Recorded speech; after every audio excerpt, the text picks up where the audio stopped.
Hello and welcome. I'm Leigh Ann Gerrans and you're watching a special edition of W News, broadcasting live from the Al Arabiya headquarters. In today's programme, we're paying tribute to Pope Francis, who died this week at the age of 88 years old. Over 100,000 mourners continue to pay their respects to the late pontiff, whose body is lying in state for the final day in St. Peter's Basilica. And world leaders, cardinals and crowds of pilgrims are expected to attend his funeral, which will be held in St. Peter's Square tomorrow morning.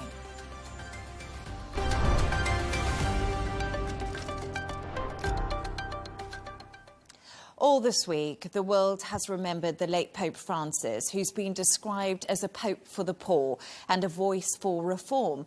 Throughout his tenure, he broke with tradition in powerful ways through simplicity, inclusion and compassion. Here's a reminder of some of those moments.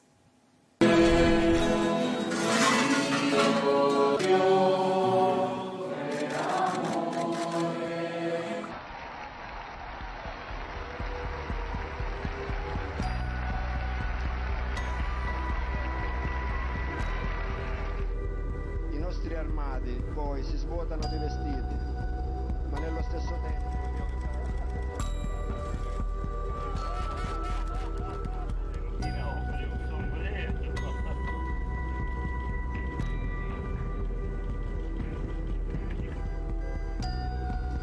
ha visto tutto quel bianco e giustamente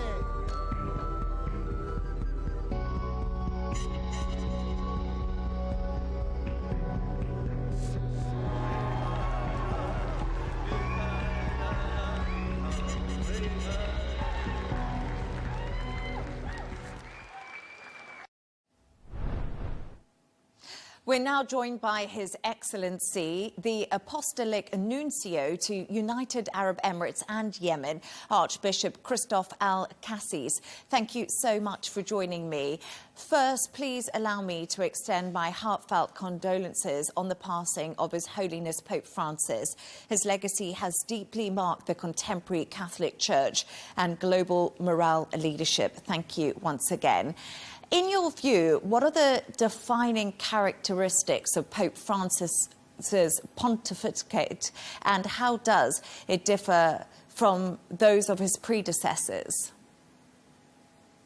First of all, I would like to thank you for inviting me to be with you today and expressing your condolences for the death of His Holiness Pope Francis.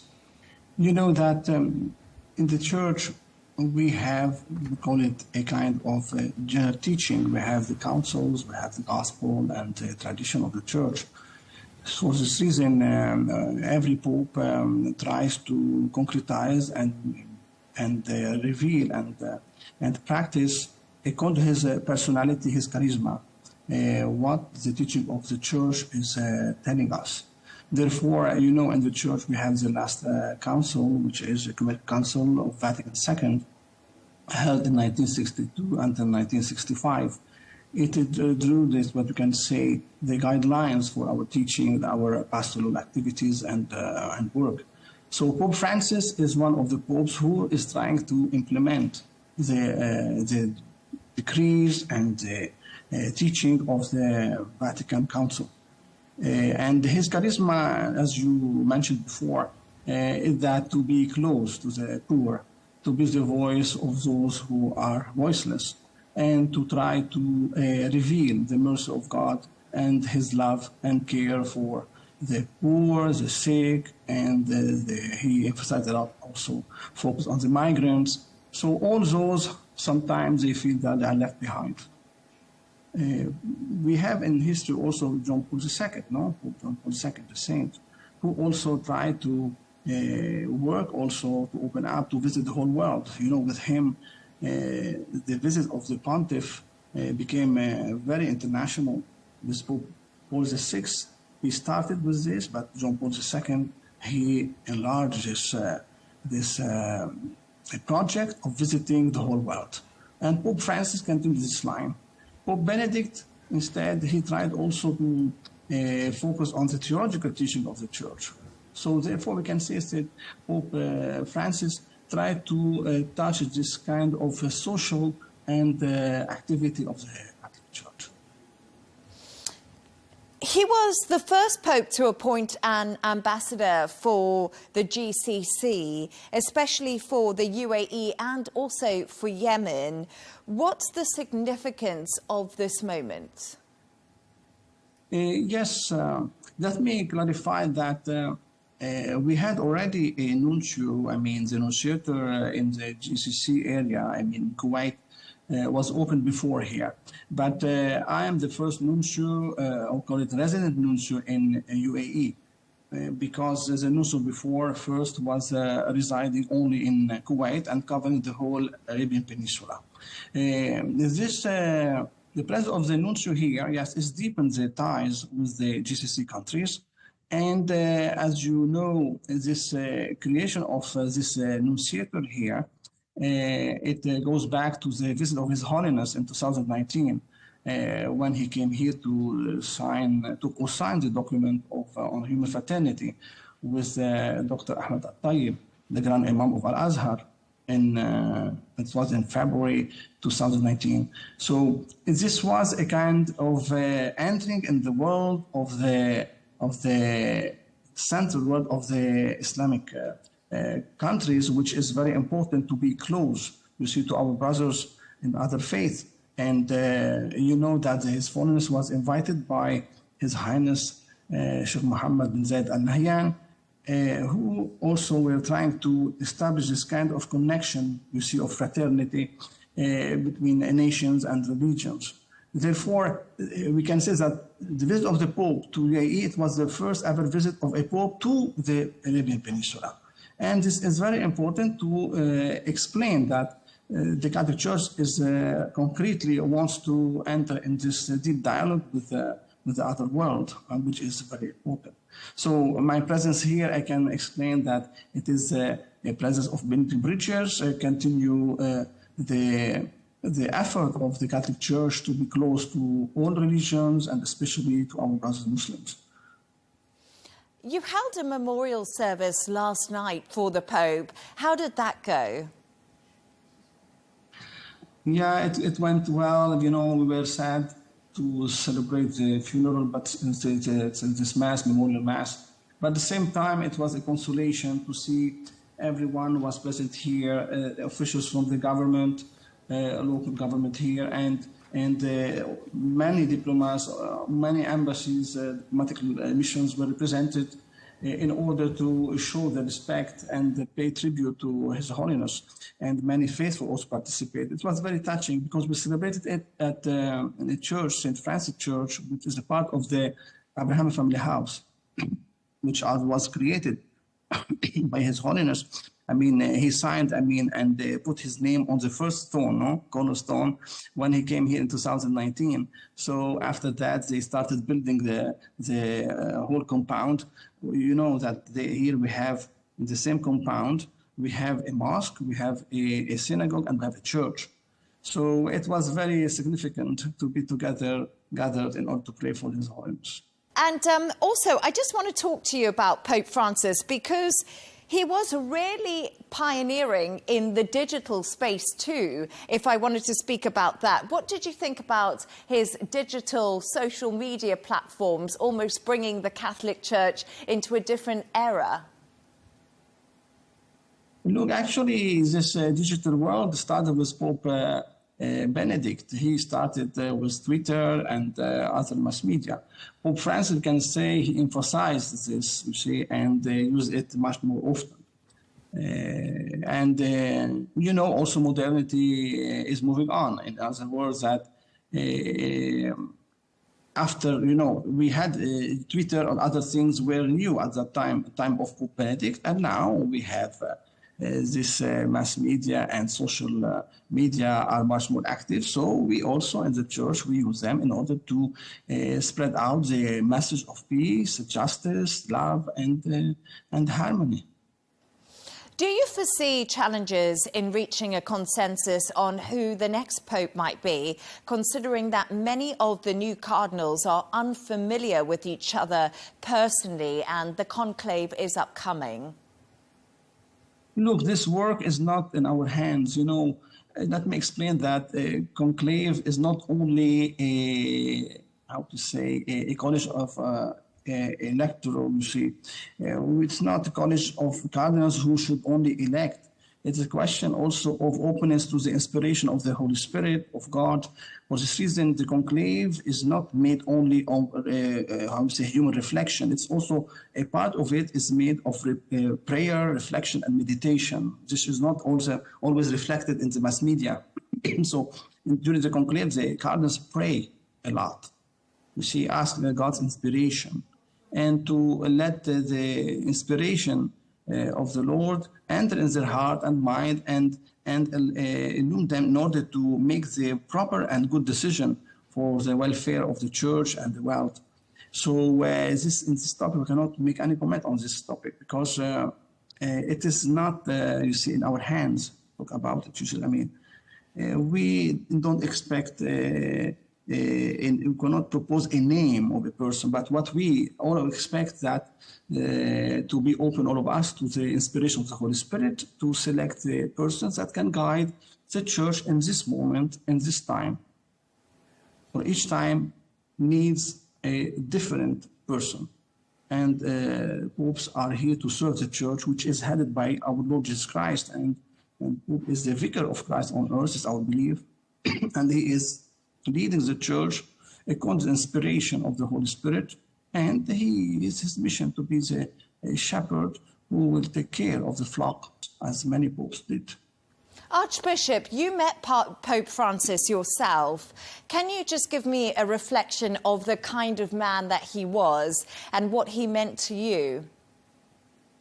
Yes, I can tell you that I had chance and honor to work with him, you see, for a period of time. I can say that His Holiness, you can see that is person energetic, you see, filled with life, always moved, you see, by the very sensitive, you see, towards those in need. He has very good memory. This was also touching for me.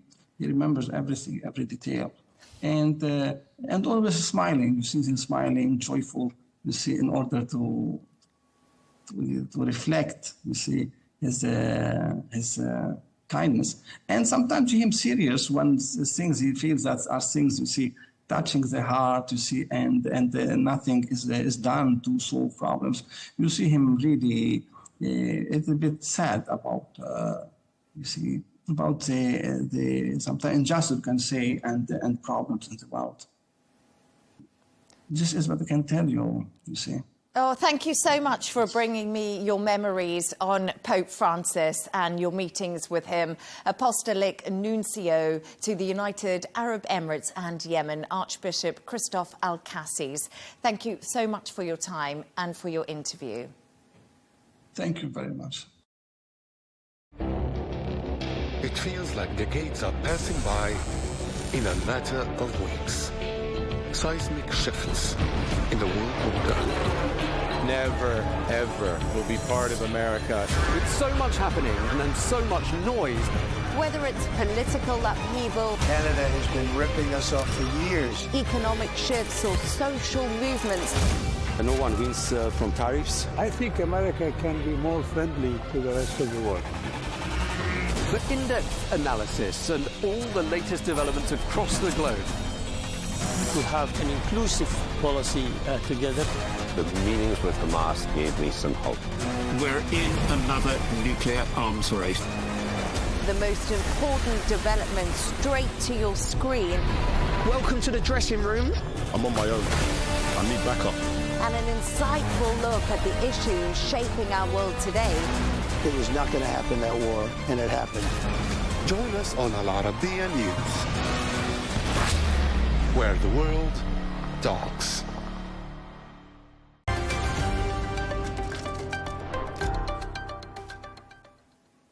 Pope Francis, who passed away on Easter Monday at 88, will be laid to rest tomorrow morning in an outdoor funeral service at St. Peter's Square in Rome.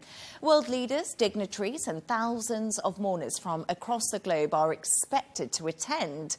In the days leading up to the funeral, over 130,000 people have filed past his open wooden coffin in St. Peter's Basilica to pay their respects. Here's what some of them had to say. Excited is not the word, but we are waiting this moment for a long time now to come and see the Pope. Because we heard that it need to wait about at least 8 or something hours yesterday or the day before. So we tried as early as possible to avoid the crowd. It's very well organized and we came to greet the Pope. I'm Peruvian, he was Argentinian. We're all South Americans and we came for him. I'm now joined by Dubai 92 presenter and journalist Jono Hayes. Jono, thank you so much for joining me. So some incredible scenes that we've seen as mourners pay their respects to the Pope right now. We know this is the last day that they are able to do this. And currently, hundreds of thousands of Roman Catholics and of onlookers are making their way through Vatican City and onwards into St. Peter's Basilica. There are flowers being laid across the interior of Vatican City as well. And this, I think, is a solemn experience. The silence somehow speaks volumes at an event of this magnitude. The Vatican right now is probably the world's most peaceful crowd scene that we've ever seen, which is impressive. There is some controversy that goes along with that as well. We've seen some people who've made their way into Vatican City taking selfies with the mortal remains of Pope Francis, which has caused them to up the security measures, so to speak. The traditional open casket method is slightly different and a break from tradition, which is a lot of what we've seen with Pope Francis's papacy. Normally he would be raised on a catafalque. That is slightly different this time, but the faithful have made their way to Vatican City, and there is, from what I can see, not a hotel room to be found within a solid 4 kilometres. That's under $800 for one night over this weekend. Yes, I was going to say that. And also, apparently, alerts have been sent out on people's mobile phones that, you know, the queue is at a certain depth, so not everyone's going to get the opportunity to pay their respects, because I think they've just been overwhelmed with the volumes of people who have turned up. But, John, I wanted to ask you, you reported on Pope John Paul II's death in 2005.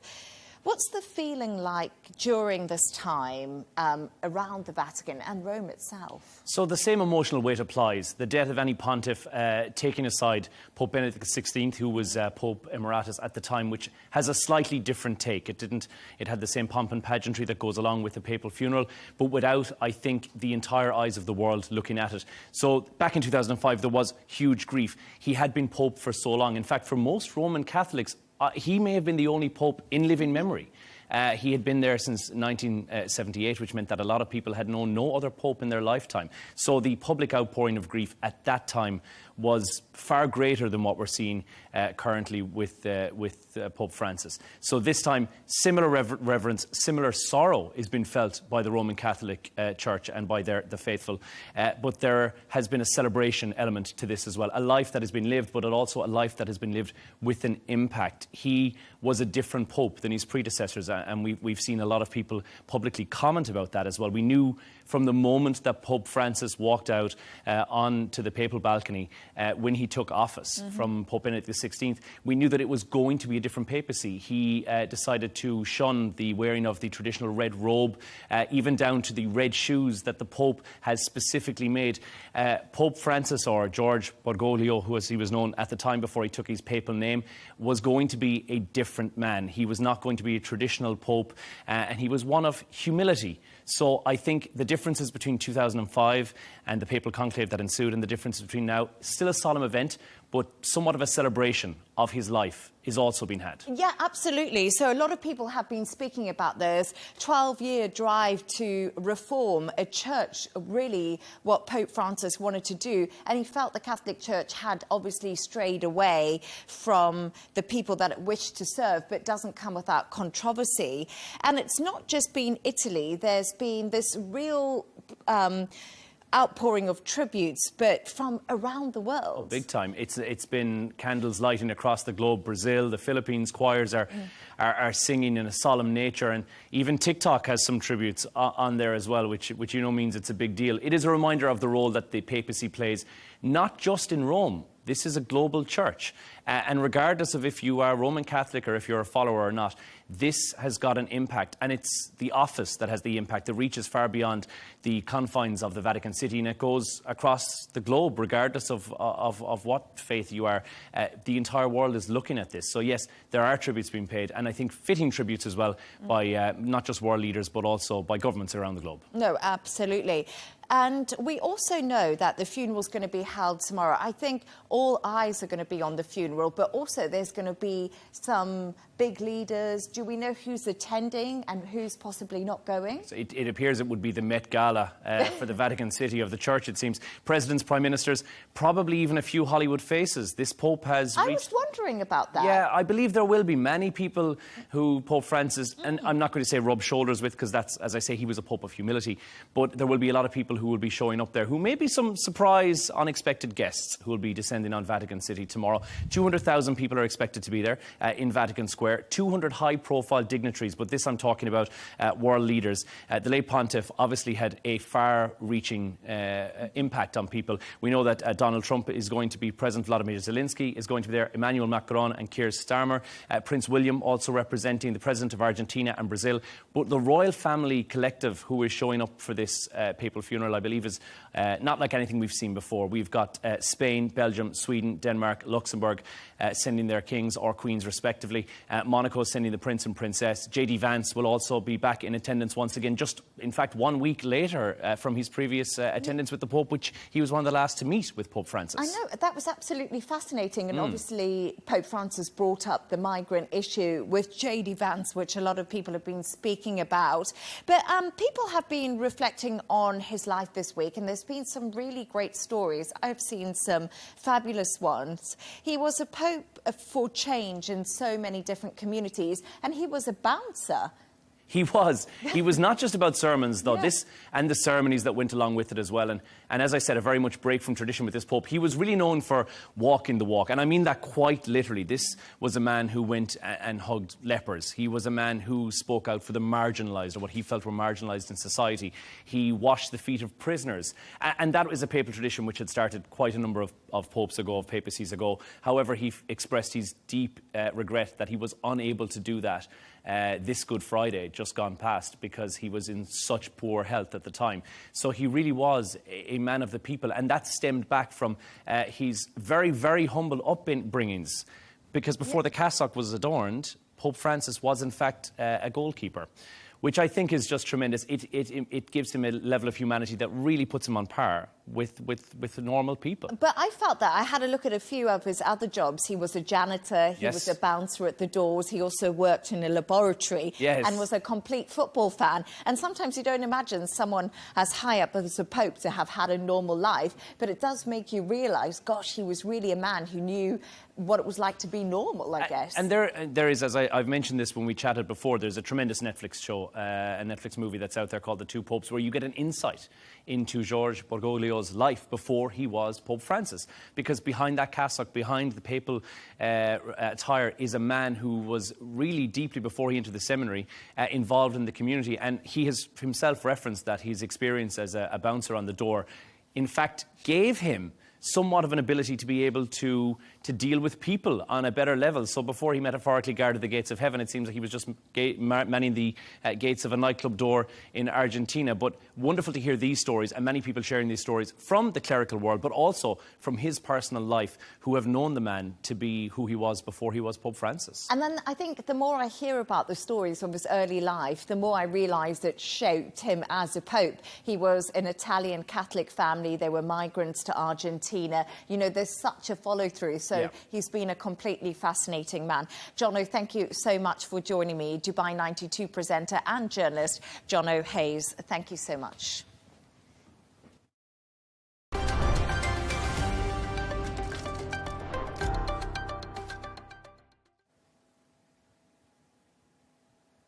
After the Pope's death, Italy's government declared 5 days of national mourning to speak more about his legacy and impact on the country. I'm joined by Italian politician and journalist Deborah Bergamani. Thank you so much for joining me. Deborah, what does the death of the Pope mean for Italy? Well, it means a lot. It means a great sorrow. It means a great absence. It means a great transformation and a great change. We hadn't lived something like that until 2005. So it's been a long, long time now. And again, it will be a time of great concentration. You know, we consider Italy to be the cradle, the moral, geographical, cultural cradle of Catholicism. So when a pope dies, it's always something unifying, very deeply felt by the whole Italian population, believers or not believers. It's a moment of great, great transformation for Italy. The most important daily issue, well, one of them in Italy, is immigration. Pope Francis played an important moral role in this regard. Do you think we will witness a change in this going forward? It is true.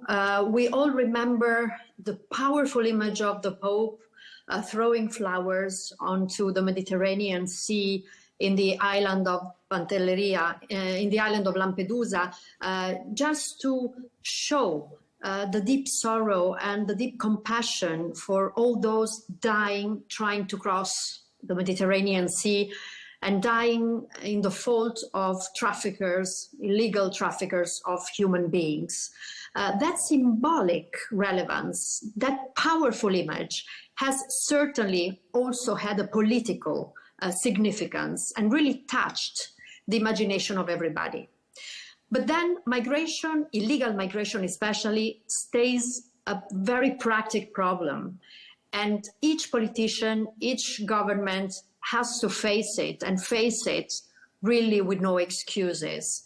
Now, I think that the migration issue will remain as one of the most important, relevant points in the agenda of the European policies, still looking for a solution, but certainly we know very well that the migration wave are something that is a global phenomenon and that will need the cooperation of everybody in order to be defeated. Too many lives have been lost because of that.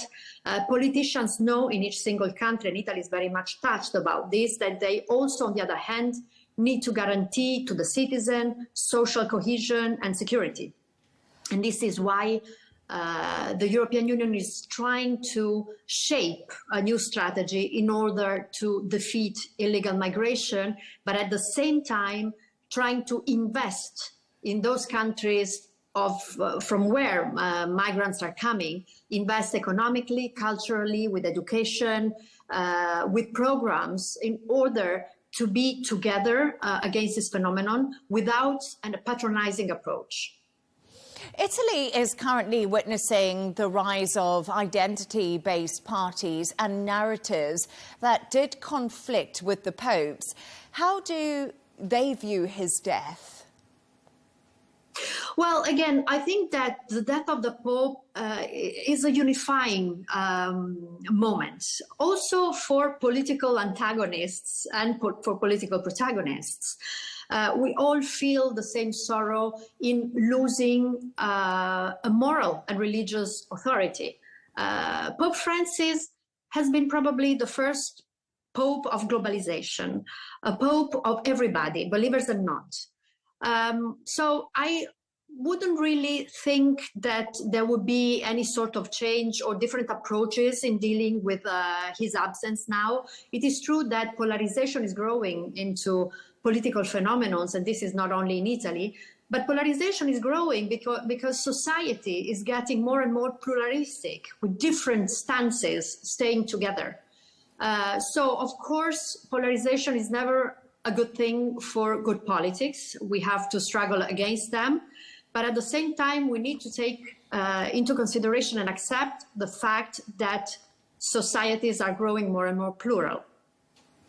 Italian historian Lucetta Sarrafia has said Francis' masterpiece was a construction of his public image, but in Italy he managed to appeal more effectively to atheists than to the Catholic people, even among its progressives. Now the Italian church needs to be rebuilt. This is her words. What do you make of this? Well, I wouldn't dare say or suggest how the Italian church should change or evolve or, be rebuilt.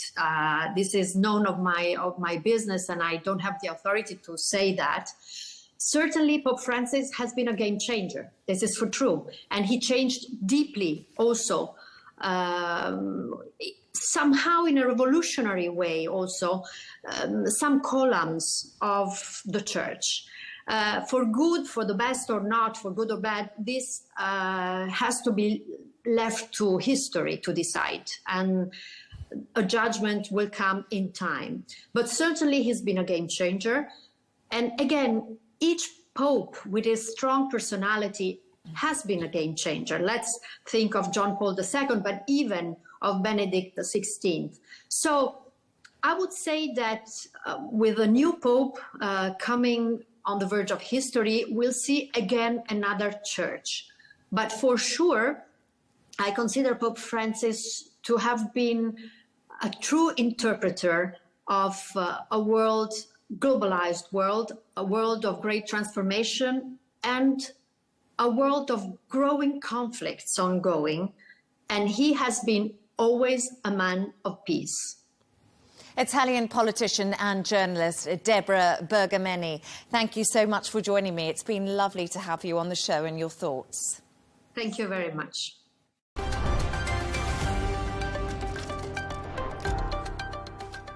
Let's take a look at some of the other stories making headlines today. Indian officials have reportedly said its forces briefly exchanged fire with Pakistani soldiers along the border separating the two countries. It comes amid soaring tensions between New Delhi and Islamabad after a gunman killed 26 people at a tourist spot in Kashmir on Tuesday. The United Nations has urged Pakistan and India to show maximum restraint. US Special Envoy Steve Witkoff has met with President Vladimir Putin in Moscow. Witkoff's latest visit to Moscow comes a day after Trump criticized a Russian missile and drone attack on Kyiv that killed at least 12 people. Myanmar authorities have arrested an astrologer for causing panic by predicting a new earthquake in a viral TikTok video. John Mo Tay posted his prediction on the 9th of April, just 2 weeks after a 7.7 magnitude earthquake struck the Southeast Asian nation, killing 3,500 people. He was arrested on Tuesday for making false statements with the intention of causing public panic. Experts say earthquakes are impossible to predict. California has overtaken Japan's economy, making the US state the fourth largest global powerhouse.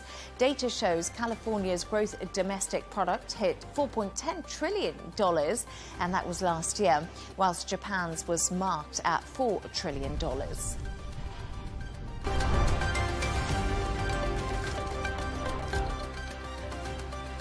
A reminder of our top stories.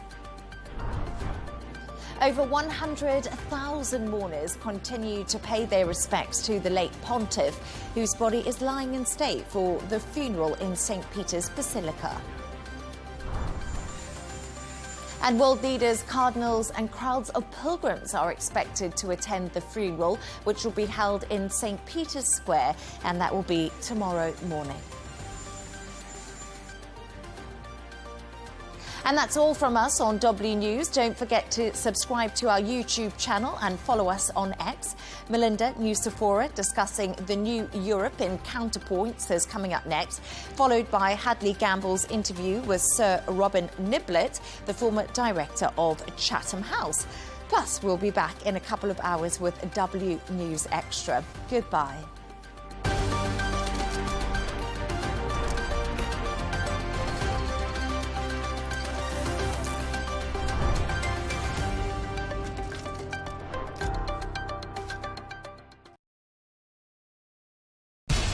We have to take care of our people, and we're going to take care of our people first. For in-depth analysis and all the latest developments across the globe, make sure you join us every weekday. President Trump is trying to negotiate a ceasefire. With so much happening, so much information, and so much noise, International law will have no part in his administration. it can be hard to keep track. Tariffs will just fuel inflation. We're going to fight these tariffs. But you can count on us to tell you what you need to know. We stand by your side. Join me, Tom Burges Watson, for Global News Today, right here on Arabiya News. It feels like decades are passing by in a matter of weeks. Seismic shifts in the world order. Never, ever will be part of America. With so much happening and so much noise. Whether it's political upheaval, Canada has been ripping us off for years. economic shifts, or social movements, And no one wins from tariffs. I think America can be more friendly to the rest of the world. For in-depth analysis and all the latest developments across the globe. To have an inclusive policy together. The meetings with Hamas gave me some hope. We're in another nuclear arms race. the most important developments straight to your screen. Welcome to the dressing room. I'm on my own. I need backup. And an insightful look at the issues shaping our world today. It was not going to happen, that war, and it happened. Join us on Arabiya News, where the world talks.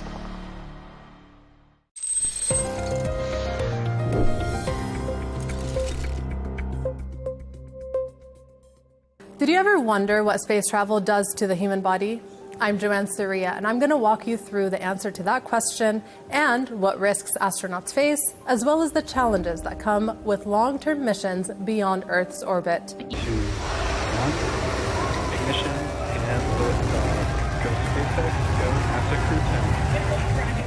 Our bodies evolved over millions of years to function perfectly on Earth, with its gravity, breathable air, and protection from cosmic radiation.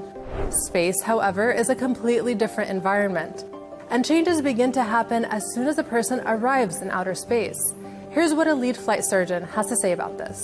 There's an adaptation phase that happens right away when you get up to space. The components of that are some motion disturbances that can lead to basically a kind of motion sickness in some people. And then the other factor is after that, or the process that your body undergoes to adapt to this new environment that doesn't have gravity in it. Without gravity, radiation, protection, and natural environmental cues, astronauts experience a range of physiological and psychological changes that can impact their health. Unlike on Earth, where our atmosphere and magnetic field shield us from space radiation, astronauts are exposed to high-energy cosmic rays. This exposure can damage DNA, increase cancer risk, and affect the nervous and cardiovascular systems. In low Earth orbit, the Earth's magnetosphere provides some protection, but astronauts traveling beyond, say to the Moon or Mars, face much higher radiation doses. Long-term exposure could lead to neurodegenerative effects, immune system suppression, and accelerated aging. Just look at these before and after photos of Sunny Williams and Butch Wilmore, who spent several months in outer space. So if you're worried about aging, I don't recommend a trip outside of planet Earth.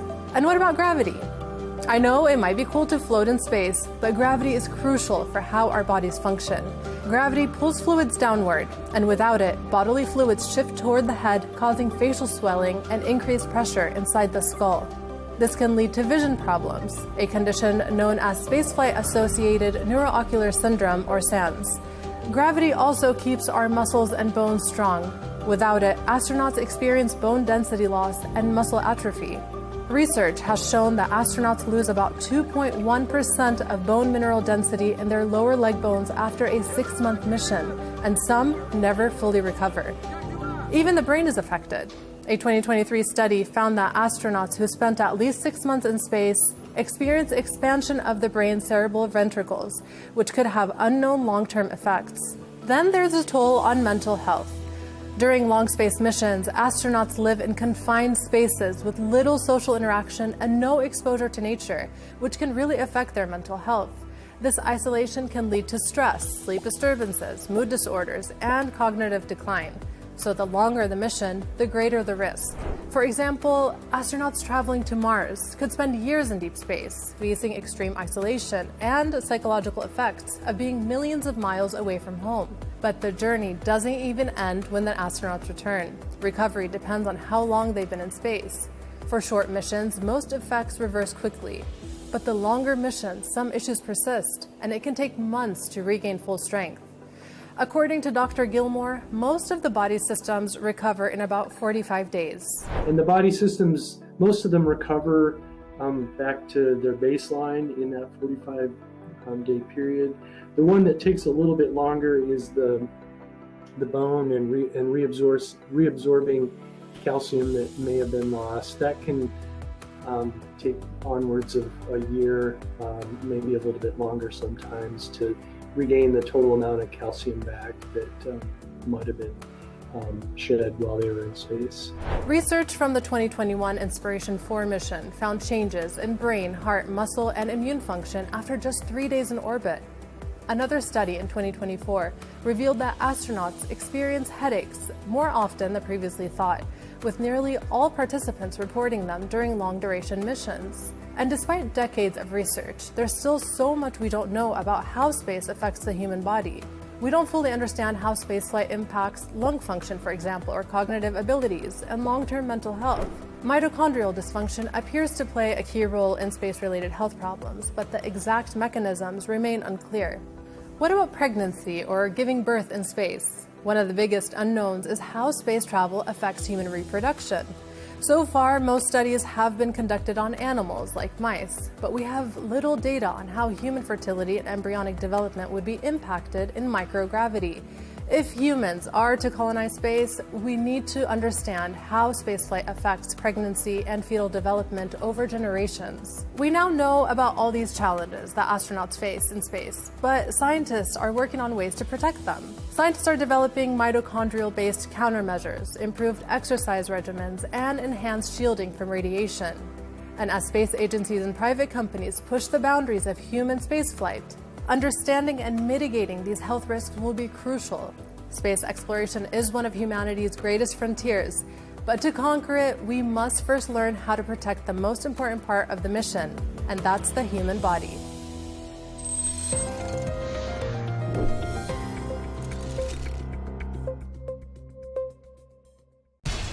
We have to take care of our people, and we're going to take care of our people first. For in-depth analysis and all the latest developments across the globe, make sure you join us every weekday. President Trump is trying to negotiate a ceasefire. With so much happening, so much information, and so much noise, International law will have no part in his administration. it can be hard to keep track. Tariffs will just fuel inflation. We're going to fight these tariffs. But you can count on us to tell you what you need to know. We stand by your side. Join me, Tom Burges Watson, for Global News Today, right here on Arabiya News.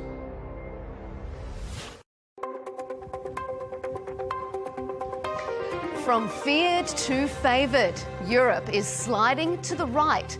Extremist politics was actively avoided post-World War II. Now it's a modern force to be reckoned with. So what's behind the swing?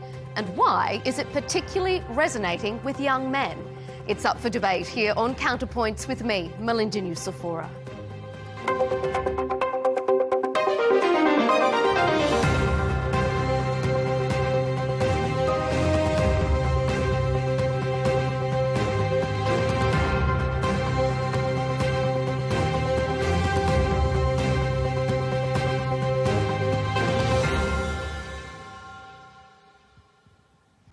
The French have a term, cordon sanitaire or firewall. It's used to describe the long-standing European efforts to prevent extremist parties from forming government. But try as they might, that firewall has failed in many countries, and the far right is heating up election races across the continent. I'm happy about this revolution because I hope at least something will happen. I hope that something good will come out of this because things are going really badly.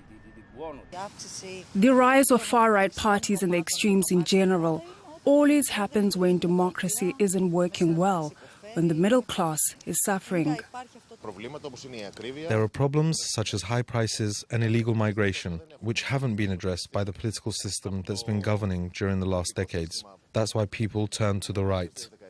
It is true that we live in a society of insecurity, of violence, and where we don't get recognition for our work. So actually, it doesn't surprise me.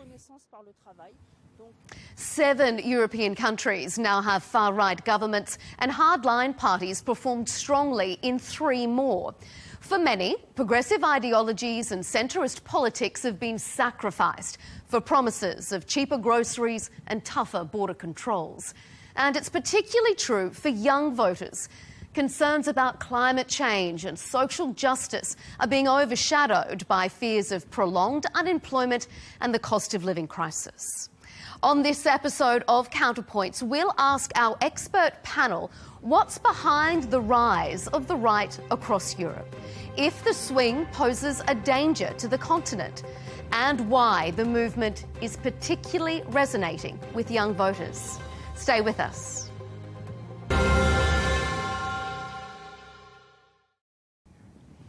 Welcome to Counterpoints on Al Arabiya English. Well, to discuss the shifting political landscape across Europe, I'm joined by Dominik Tarczyński, the Polish MEP from the country's Law and Justice Party.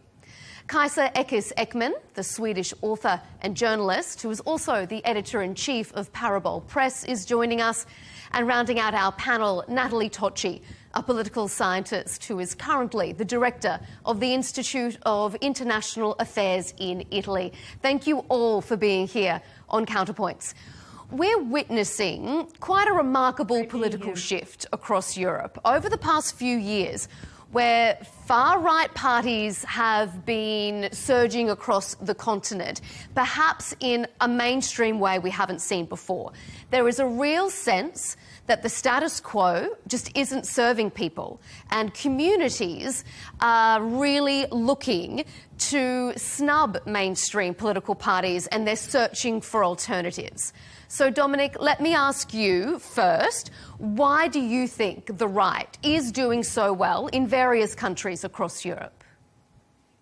Well, let me start with the data. Because we can debate, we can have different opinions, we can be very different with our view on political events, especially recently. But data never lie. I'm here in Brussels, in the European Parliament, and the most important source of the data is Eurostat. So when someone is asking me why conservatives, why right-wing parties are winning, taking over, we can see change in many countries like I don't know, Hungary, Italy, Spain, Vox, and others.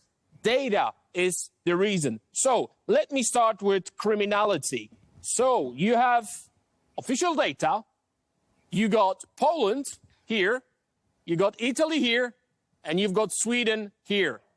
This is the reason, number 1, criminality. Number 2, I've got 3, don't worry. Unemployment. Official data, conservative Poland, then Italy before Meloni, and Sweden, socialist for hundreds of years. Reason number 3, rapes and sexual violence. Conservative Poland in here, and then you've got Sweden. So when someone is asking me why, I answer because of the data, because of what is happening under the socialists, leftism, and liberals for years. Data would never lie. When someone is asking me why there is no such a case in Poland, is because there is no illegal migration. I keep repeating it from 2018. So when someone is asking me why Poland is different, because we are having conservative government for years, for many years, so that is the answer. And it's very simple. It's not my opinion. It's official data. Okay, well, let's ask Kaiser. What do you think of that data and those graphs? Do you think that is a valid argument? Or could we be looking at different kinds of data and get different sorts of answers? Well, first of all, I'm very honored to be on the show, so thank you so much for the invitation. I definitely think there is a discontent, not only in Western Europe, also in Eastern Europe, with the current state of affairs. And I think immigration might have something to do with it, but I think it's minor. The main cause is the dismantling, not to say the slaughtering of the welfare state that we have witnessed during the past 20, 30 years.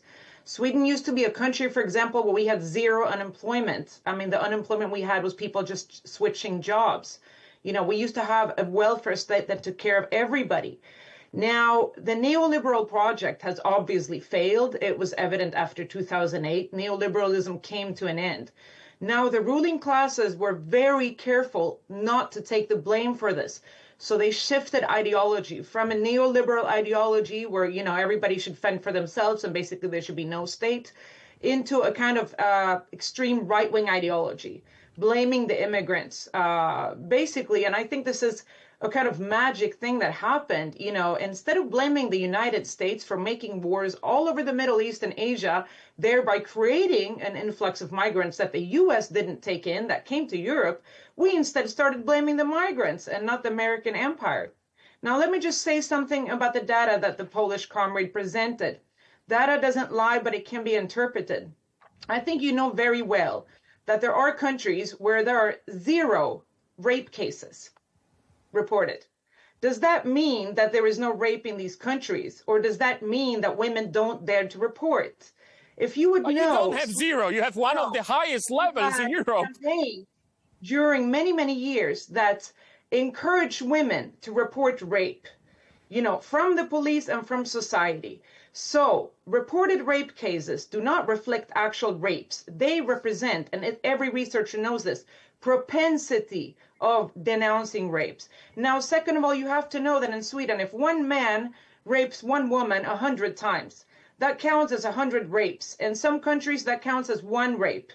So you have to know how to understand and analyze statistics as well. You can't just hold up a paper, comrade. Natalie, what do you think? Sorry, I mean, it's not a comedy show. Don't you give me this argument about the way you read data. Don't you give me this argument, because the fact is that in Warsaw, you can walk at 1 or 2 o'clock in the morning on Saturday night and no one will ever bother you. When I visited Sweden, let me tell you, I live in Sweden. When I visited Sweden, I had to run. I'm a big man. I'm a very big man, and I had to run. So I know Sweden. I have many friends in Sweden. I know how the situation is under socialists. I know that you cannot go out after midnight. That is the fact. And obviously you can create reality, and you can. We have a right-wing government. We don't have a socialist government. Listen, yeah. You know what government we have? What are you talking about? You don't know what the right wing is. Do you know what government we have in Sweden? Listen, Swedish Democrats are the right wing in your position, in your view. Do you think that Swedish Democrats are in the government? Do you know what government we have? Yeah, of course I know, because I was on election night in Sweden. I was there. So what government do we have? You said it was socialist.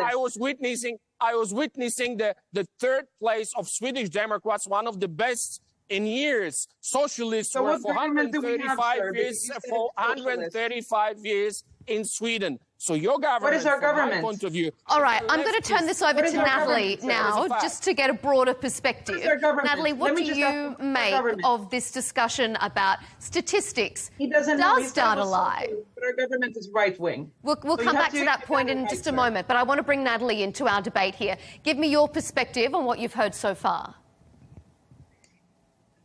Yeah, well, perhaps just to clarify that little dispute there, I mean, to the best of my knowledge, Sweden has a right-wing government. full stop. But back to the question. So firstly, I would say the following. I mean, this entire story of the rise of the right, or the nationalist right, the populist right, first in Europe, I think that we need to recognize that this is not a constant story, right? I mean, this has come in waves, and it's actually quite a heterogeneous story. It comes in waves in the sense that the first wave essentially began after or on the cusp, basically, of the global financial crisis, which then led to the Eurozone crisis. So there's a story of economic crisis, which leads to the rise of the far right. It actually, sorry, could you please let me finish speaking? It actually went down. So if you actually take the years beginning 2018, 2019, 2020, throughout the pandemic, the far right in Europe actually went down rather than up. And then it's only after the second year, so once we're into the second year of Russia's invasion of Ukraine, that it actually starts going up. And that's really when the economic consequences of the war in Europe, particularly as a result of the energy crisis, really kick in. And there's very obviously a nexus between the economy and migration. So migration itself, actually, migration flows in Europe go up and down, and there isn't actually a correlation between the level of the flow and the support for the far right. What there is a connection with is the economic situation, the way in which that interlocks with the perception of migration, and that nexus basically is what leads to a support for the far right. So this is actually quite a heterogeneous story. Let's take one example for Spain. Spain is actually a country which has very high levels of migration, but the economy is doing rather well. This explains why actually the far right in Spain is not doing particularly well. So I think we really need to look at this data, as I said, both as it evolves over time, but also as it plays out in different countries. The final thing that I wanted to say is that this is not just a European story. It's not just a European story. It's not just a story in the United States, but it's also a story in countries that are at very different stages of their development. Think about the situation in India, for example, right? In India, there has been the growth of the nationalist right in power, obviously, through Narendra Modi.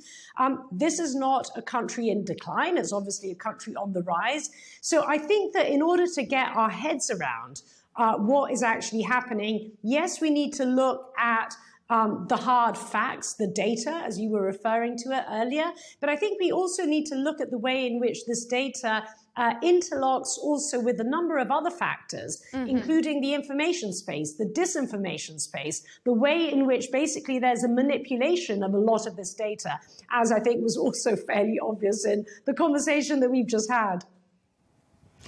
Dominic, go ahead. Okay, coming back to Swedish government. From your perspective, it might be far-right government. From my perspective, there are liberals. Liberals here in Brussels, in European Parliament, are always in coalition with socialists and communists. So that's Sweden. If you're talking about Spain, after Zapatero, what's happened in Spain is the rise of Vox, which is building its power for last 3 or 5 years. You can be blind on Vox. You can tell that they are not doing good. They are doing great. If we are talking about Italy, well, they lost elections repeatedly. Before, it's a process. I'm a politician. It's a process. You know, if you lost election, I lost my election 3 times in a row, and then I became 4th time elected member of the European Parliament with the best score in Poland. So you don't understand politics. It's a process. They are rising, they are growing, and they will take power in Spain. It's a matter of time. If you are talking about the crisis as a global crisis, I do understand you meant migration. Look at Saudi Arabia, a perfect example. They are doing great. I wasn't talking about. Okay, let's move. Let's stay within Europe. Dominic, I'm just going to move this conversation on. This is very important because this is global conflict, and Saudi Arabia is doing great because there is no illegal migration. Poland is doing great because there is no illegal migration. And data can be interpreted, but there is zero illegal migration and zero terrorist attack. Poland is the only country in Europe with zero terrorist attack. You cannot interpret that, this kind of situation. I'm going to put that to Kaiser as well with regards to migration. Kaiser, what do you think? Is this all about migration? It's one of the key concerns that voters have raised when they talk about casting their vote for the right. Do you think that migration is amplifying people's concerns and that's why the right is resonating? Well, I think it's very interesting, first of all, that the comrade doesn't really know what government we have in Sweden, because in Sweden we have a right-wing government, the Conservative Party it's a right-wing, not for me. And the supporting party is the extreme right-wing party, Sweden Democrats, so we don't have... They're not the part of the government. Now, the second thing I think is important to note here is that we noticed that the right-wing comrade here from Poland has not said anything about the economy. And I think that's very significant because, if you roll back 20 years, the right-wing project was basically only about economy. That was their main argument. They were saying, we need to privatize, we need to deregulate, we need to sell out the public sector. Now, that was a big failure, and we all know it. We all know that was a big failure because we didn't have a single privatization that worked. Now, to avoid talking about the lowest in Europe, to avoid the economic discussion about the huge gaps that we have now, and in Sweden, the gaps between rich and poor are growing the fastest in the whole of the Western world. So instead of talking about that, they have decided to forget that the economy exists and start talking about other things. Now, when you have migration at the same time as you have deregulation and privatization, obviously that's going to create a lot of turmoil because the way that the immigrants are being integrated into society won't work as smoothly as it would have done with the present state. Now, I think in Sweden, the welfare state hasn't been dismantled altogether. And we don't have, as the comrade mentioned, illegal immigrants. I think he's confusing us with the United States or something like that. In Sweden, we know exactly who's coming in and who's leaving. Before we get to broad and move on to our next segment, I do want to ask you, Natalie, before we move on to our second section of our debate, do you believe that this is a short-term trend, or is this just the start of a stronger swing to the right that we can expect to see across Europe throughout this year and into next year? Well, I think that depends. Well, as I said, it depends on how well the left wing Kaiser, I'm sorry. I'm just going to ask Natalie if she can weigh in on this one. Oh, sorry. No, not at all. Thank you. So, as I said, I think this comes in waves, right? So there's nothing inevitable and inexorable about the rise of the right. I think it largely depends on conditions. How is the European economy going to go? I think, as I said, I think that is actually the main determinant. If you empirically, as I said, look at how there's been a rise and fall over time.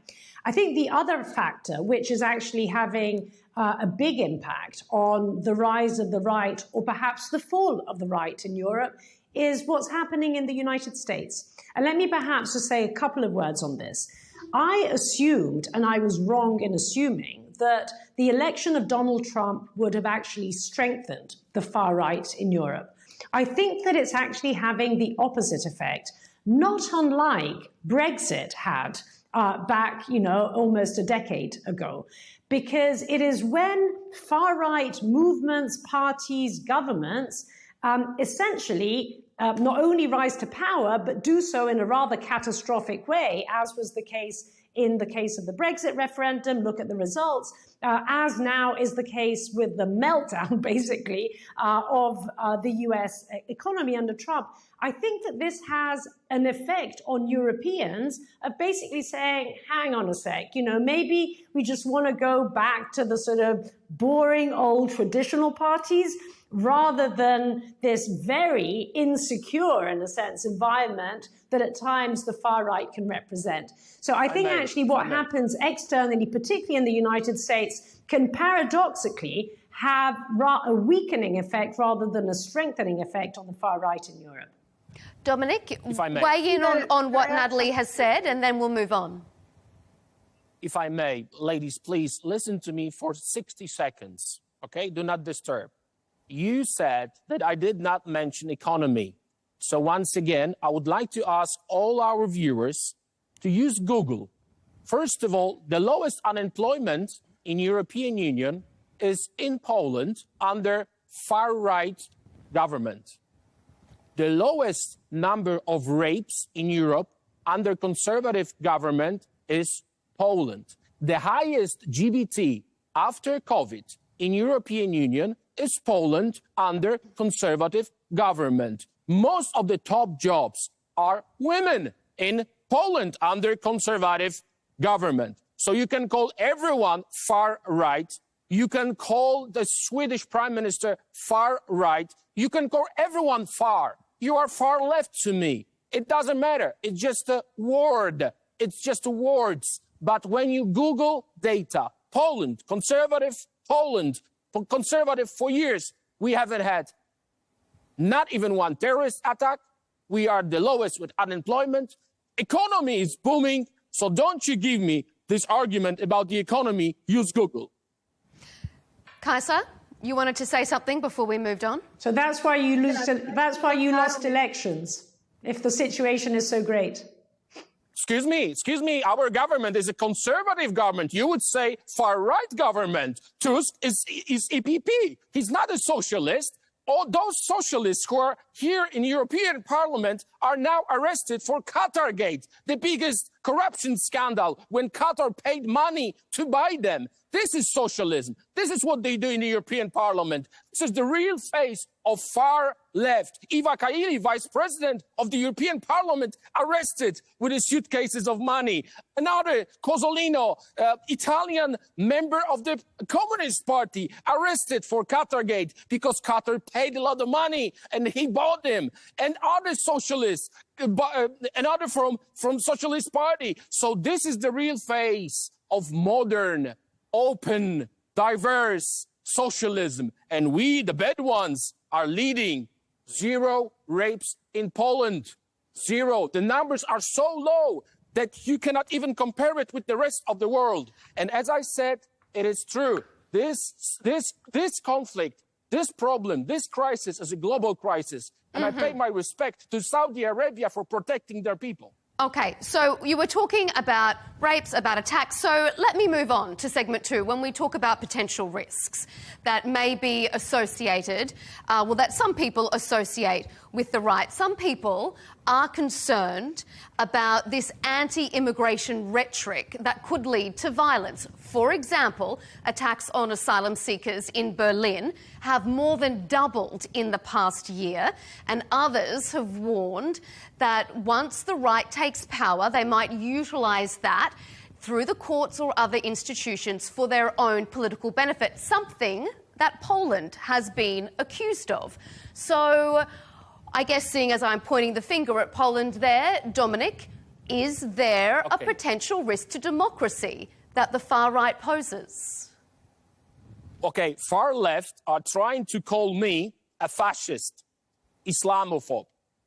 So my grandfather fought against fascism, which fascism came from Italy, against Nazis from Germany. Then after war, he fought against communists, Bolsheviks.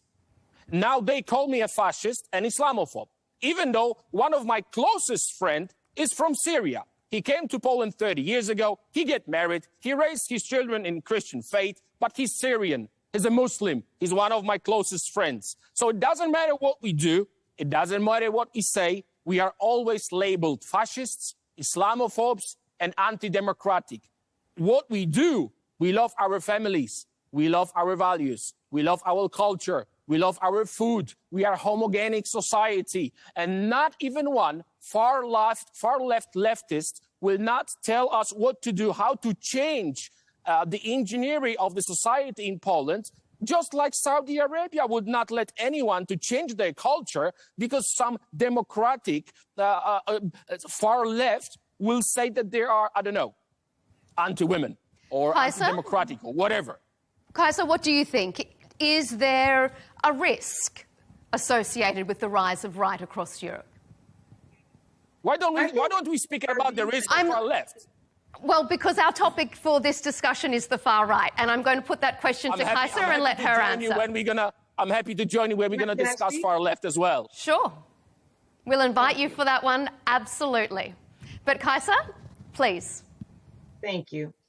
Well, I think basically the population of Europe is being manipulated ever since September 11th to think that the enemy of the U.S. is their enemy. You know, we used to think that communism was our main enemy. The U.S. shifted enemy. All of a sudden it was Islam because the U.S. wanted to fight wars in the Middle East and Asia. And all of a sudden we had to believe that too. Now we are made to believe that our enemy is Putin because the U.S. wanted to fight him. And now we are in a state of confusion because the U.S. doesn't want that anymore. You know, and I think it's really interesting how this anti-Muslim sentiment has been like artificially put on the European populations. And it's been done so in a very intelligent way because our far-right parties used to be anti-immigrant in general. But after September 11th, more and more started focusing on Muslims. By that way, they try to gain the votes of other immigrants. And I think this is a way that imperialism has of trying to kill two birds in one stone. On one hand, they're trying to justify the wars in the Middle East by creating Islamophobia in Europe, thereby for us, not, for example, showing support for victims in Palestine, for example, in the ongoing genocide. What they're also managing to do is create a kind of hierarchical labor market, whereas they're really kind of structuring the labor market, where some workers are getting lower paid, almost permanently. They've also created this threshold of salaries where you can be kicked out of the country if you don't earn enough, and so on and so forth. So this has been really detrimental to society and to the cohesion of society. You know, it's very sad to see Sweden, a society that used to be, you know, very solidaric, very generous, where we used to take care of one another, you know, turn on one another. How many refugees do you have at your home? How many? Excuse me if I may finish. Sorry, you've had enough time, sir. How many? How many is at your apartment? How many did you take? Excuse me. Can I continue, please? Please. If you tell us how many refugees you have at your apartment. Excuse me, can I continue, please? Dominic, just let Kajsa finish, and then I want to turn it over to Natalie. So everyone, we're going to keep this nice and balanced. Kajsa, finish up, and then I'll turn it over to Natalie. Yeah, so we've had school shootings. We've had, terrible problems that I think this rhetoric that the far right is whipping up might have something to do with it. I also do think the left is a bit to blame, and I want to comment on something Natalie said. She said that maybe what's going to happen with the success of the far right is that, we're all going to turn to the old traditional parties. And I see that as a danger too, because neither of those forces are able to even out the major class differences and the major gaps that have arisen after neoliberalism. Neither is actually able to tackle neoliberalism because both the far right and the traditional parties, both conservative and social democrat, are tied to neoliberalism and are tied to keeping those major class differences and this, you know, absurd wealth where like 1 or 2% of the country have billions.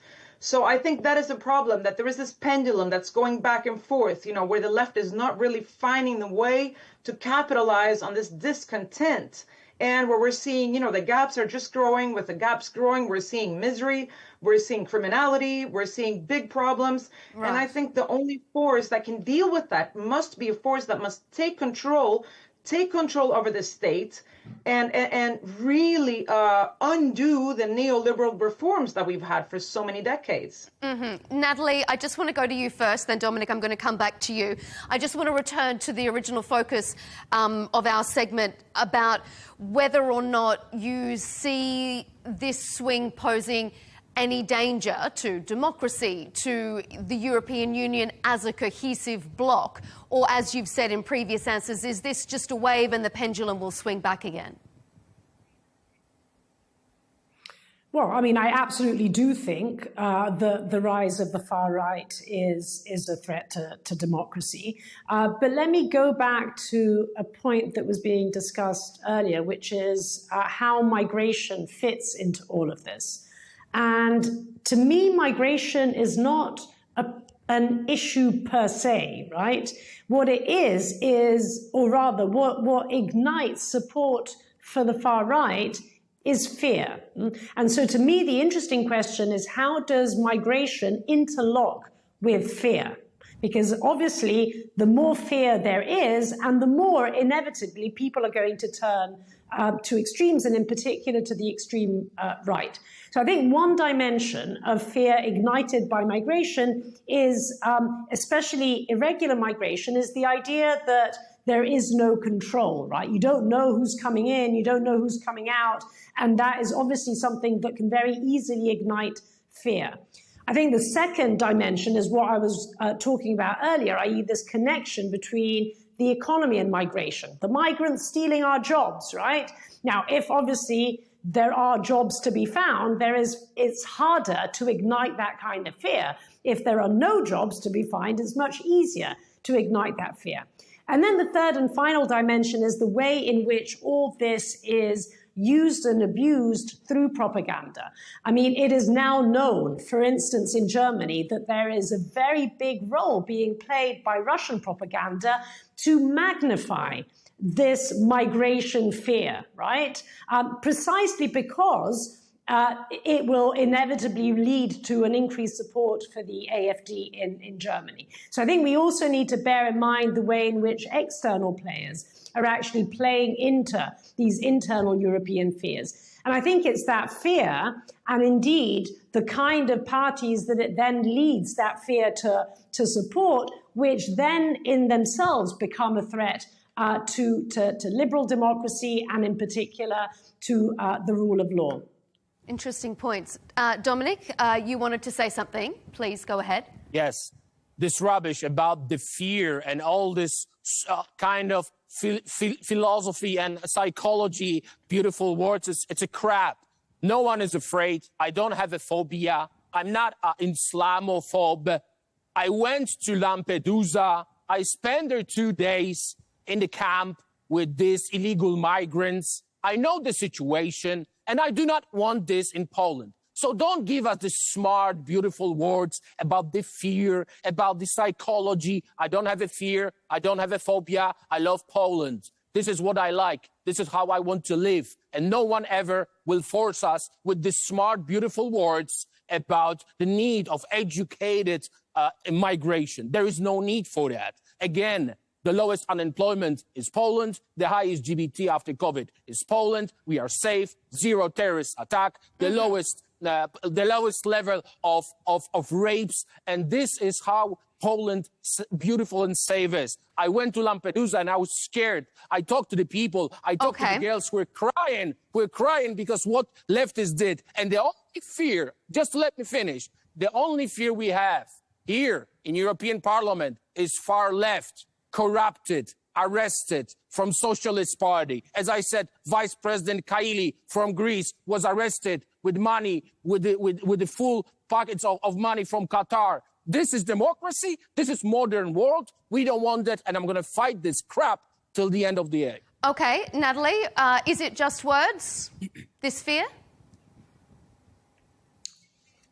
Well, I don't think so, because I actually do think that, poll after poll, this comes out. Yeah, I mean, people feel scared, they are insecure, and the more they feel scared and insecure, and the more they support the far right. This is not just my opinion. You need therapy. We started this conversation right at the beginning. Just let Natalie finish. Thanks, Dominic. Don't worry, yeah, exactly. I think you can go and insult some of your other colleagues. I don't know you. I've never met you. So please go and insult someone else, okay?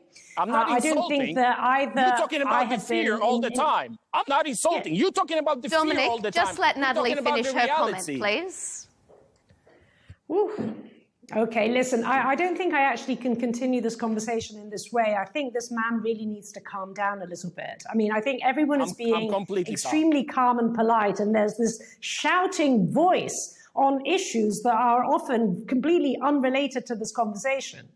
So anyway, I was talking about data, right? We started this conversation calmly about data, and there is data supporting the fact that the more there is fear and anxiety and the more there is support for the far right. I'm not talking about whether the MEP here is scared or not. I'm not particularly interested in whether he is scared or not. I'm talking about the kind of things that the public says it feels, right? And that to me is the only thing that there is to talk about.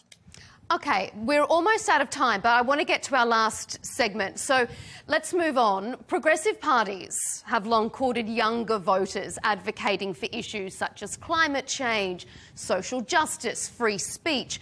But recent polls seem to suggest that those days are over. In Germany, the Greens slipped 23% of the youth vote. Sorry, the Greens captured 23% of the youth vote in 2019, but just 11% this time around. And in France, the National Rally captured 39% of voters aged 18 to 24. So, Kaiser, let me put this to you. Why do you think that the right is resonating strongly with young people in particular? Well, I think the left here made a strategic mistake in saying that men are women and all these other things that obviously are not scientific. And I think because of that, the left didn't stick to like real equality issues, economic issues, where we actually had all the answers, you know? I mean, the neoliberal project was a failure. We could just have said that. But instead, we started talking about other things like values and things. And I think, you know, young people are seeing through that. I also think that when it comes to the men-women divide here, you know, that men tend to be more right-wing and women tend to be more left-wing, that also has an economic explanation, because women have borne the brunt of the cuts in the welfare state. We're the ones that work in the public sector. We work in hospitals, we work in education, we work in elderly care. Of course, if they slash the budget, you know, put the welfare sector through austerity, we're going to have to do the same jobs, but for free at home. So, of course, we don't want that. Whereas men, you know, are not to the same extent affected by austerity, especially when it comes to the welfare state. Mm-hmm. Dominic, as the male on our panel, let me ask you, polls show that young men are more attracted to right-leaning parties than women. Why do you think that is? Because we are responsible, because we are caring, because we love and respect women. We want to take care of them. Our conservative way of thinking about the world is that we are fighters, we provide, we protect, we love, we cherish, and women is the person who should be taken care of. That's very simple. And I must agree that the main problem of the left was to say that women as a man or man as a woman.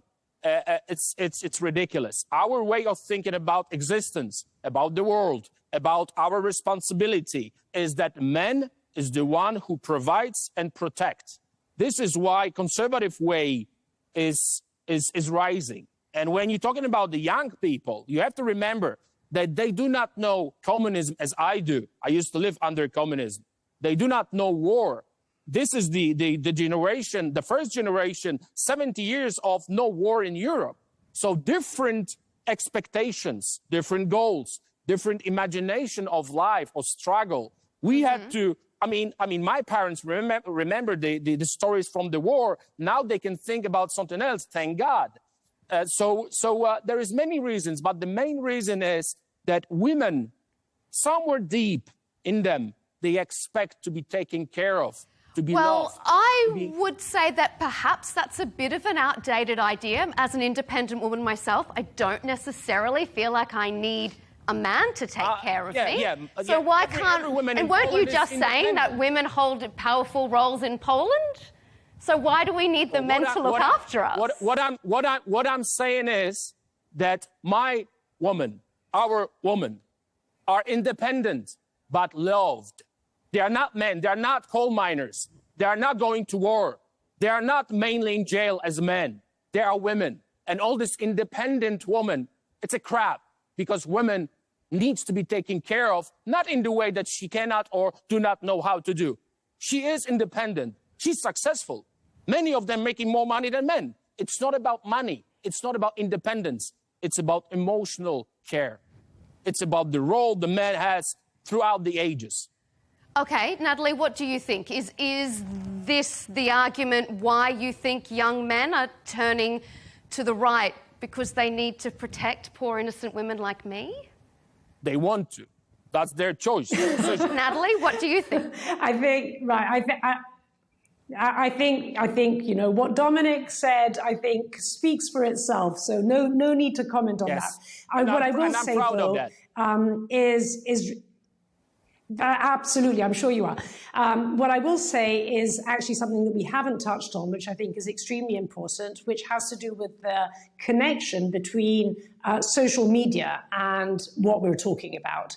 I think it is fairly clear that the far right has been far savvier in using social media than others. And I think this plays a big role in explaining why youth that once upon a time, indeed, if you think about, you know, Fridays for Future, I mean, you were referring to the support, youth support, for instance, of the Greens. It is something that, Dominic, could you please stop laughing? Right? Sorry. Okay. You A little bit of politeness, Zuckerberg. I think, you may forgot help. about the era of Zuckerberg and emoji with a man who is pregnant. You forgot about this. Okay. Just a moment. Just him. let Natalie finish, and then I'll I come would- to you for your I would answer. suggest that you mute him. Okay. So simply to say that I think there is an element of, you know, the far right actually knowing how to use social media far more effectively. And I think that, as I said, this plays a big role in explaining this tilt of youth, which, as I said, nothing is set in stone. It is like this now. I wouldn't be surprised if it actually swings in the opposite direction in only a few years' time, because especially when we're talking about youth, there is, you know, an element which is actually quite fickle in the political orientations of youth, historically speaking. Dominic, are you laughing because you don't think that the far right have harnessed social media to their benefit? Every time when I hear this kind of explanation, like manipulation, social media, influence, the disinformation, that's the reason. No, the reason is a logic. And you have to admit it. You forgot about the years of Zuckerberg promoting leftist ideology. You forgot about the Twitter. You forgot about YouTube and Google. When you have this emoji, don't stop me now. Don't stop me now. Kaisa, let's let Dominic finish, and then I'm going to come to you because we're almost out of time. So Dominic, you finish up, then I'm going to go to Kaisa, and then we're going to have to wrap up. Go ahead. Let me finish. Please. Censorship on social media for decades. Emojis, a man pregnant, all these pride flags, all these gays, LGBTs, and all this. For years. They even banned Donald Trump. That was censorship. They banned the conservative agenda for years. And now you are trying to say that for a year or two last years, social media changed the world? Don't be ridiculous with this kind of analysis. Okay, Kaisa, do you think social media has played a role in the success of the right? Yeah, well, social media is just a tool, though. You know, I think deep down, it's all about psychology and how we relate to each other. You know, social media is not a thing in and of itself. You know, I would say, I think it's funny how, like, the far right will say that anything that's not them is leftist.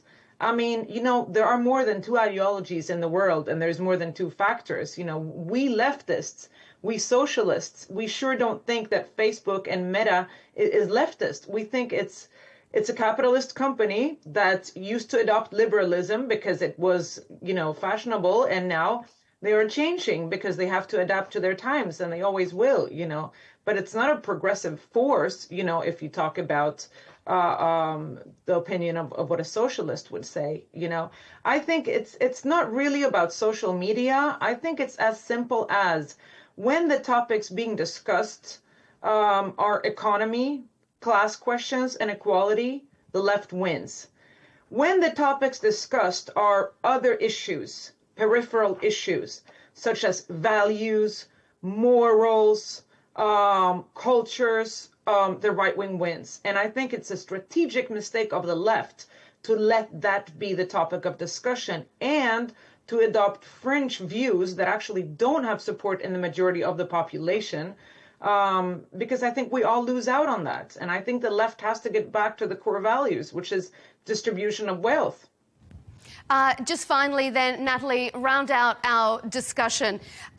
Do you think the left did they lose their way? Is it that the right won or the left lost it? Well, that's a good question. I mean, I think it is fair to say that in all fairness, and this is not a news story, but, since the end of the Cold War, the left or the center left has really struggled to find a new compelling narrative. And it looked like for a while that the green narrative could be blended. And in some countries, it kind of worked for a while, right? I mean, I think this is partly the story of Spain, partly the story of the Netherlands, for example. But I think on a whole, it hasn't really provided as simple, quote unquote, and compelling a narrative as often the far right tends to do, which, as I said, doesn't necessarily have to do with facts and figures, but it does have to do with providing, as I said, a story that resonates. And then, of course, and I agree that, of course, social media is a tool, but it's a tool that some people know how to use more than others, to be honest. And I think that has also been part of the failing. That is, unfortunately, all we have time for. It's been such an interesting debate, and I appreciate your back and forth. Dominic Tarzinski, Polish MP. Pleasure. Kaisa Ekis-Ekem, the Swedish author and journalist, and Natalie Tocci, the Italian political scientist. Thank you, all three of you, for your time here on Counterpoints. And thanks to you at home for tuning in to Counterpoints with me, Melinda Nucifora. You can catch all our debates by subscribing to Al Arabiya English's YouTube channel and following us on X and TikTok so you don't miss any more debates like that one. We'll see you next time.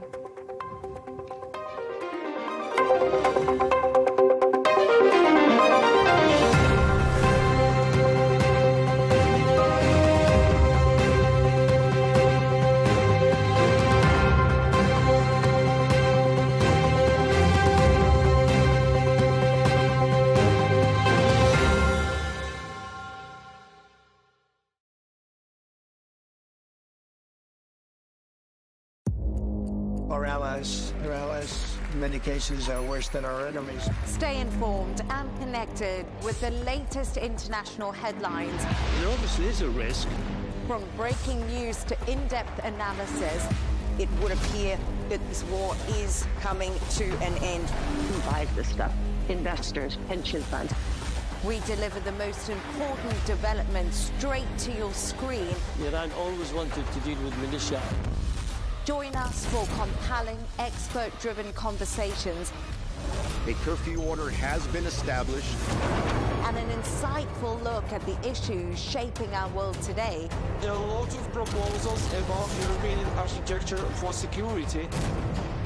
I'm Leigh Ann Gerrans, and this is W News. We dealt with this when I was Chief of Staff in the first term. Where you don't just hear the headlines,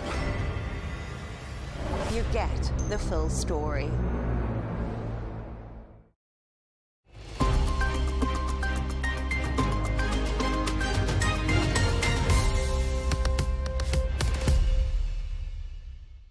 Hello and welcome. I'm Rawiya Alami, and this is The Dailies, where we take a look at important news stories, reports, analysis, and articles published in newspapers and media outlets across the world.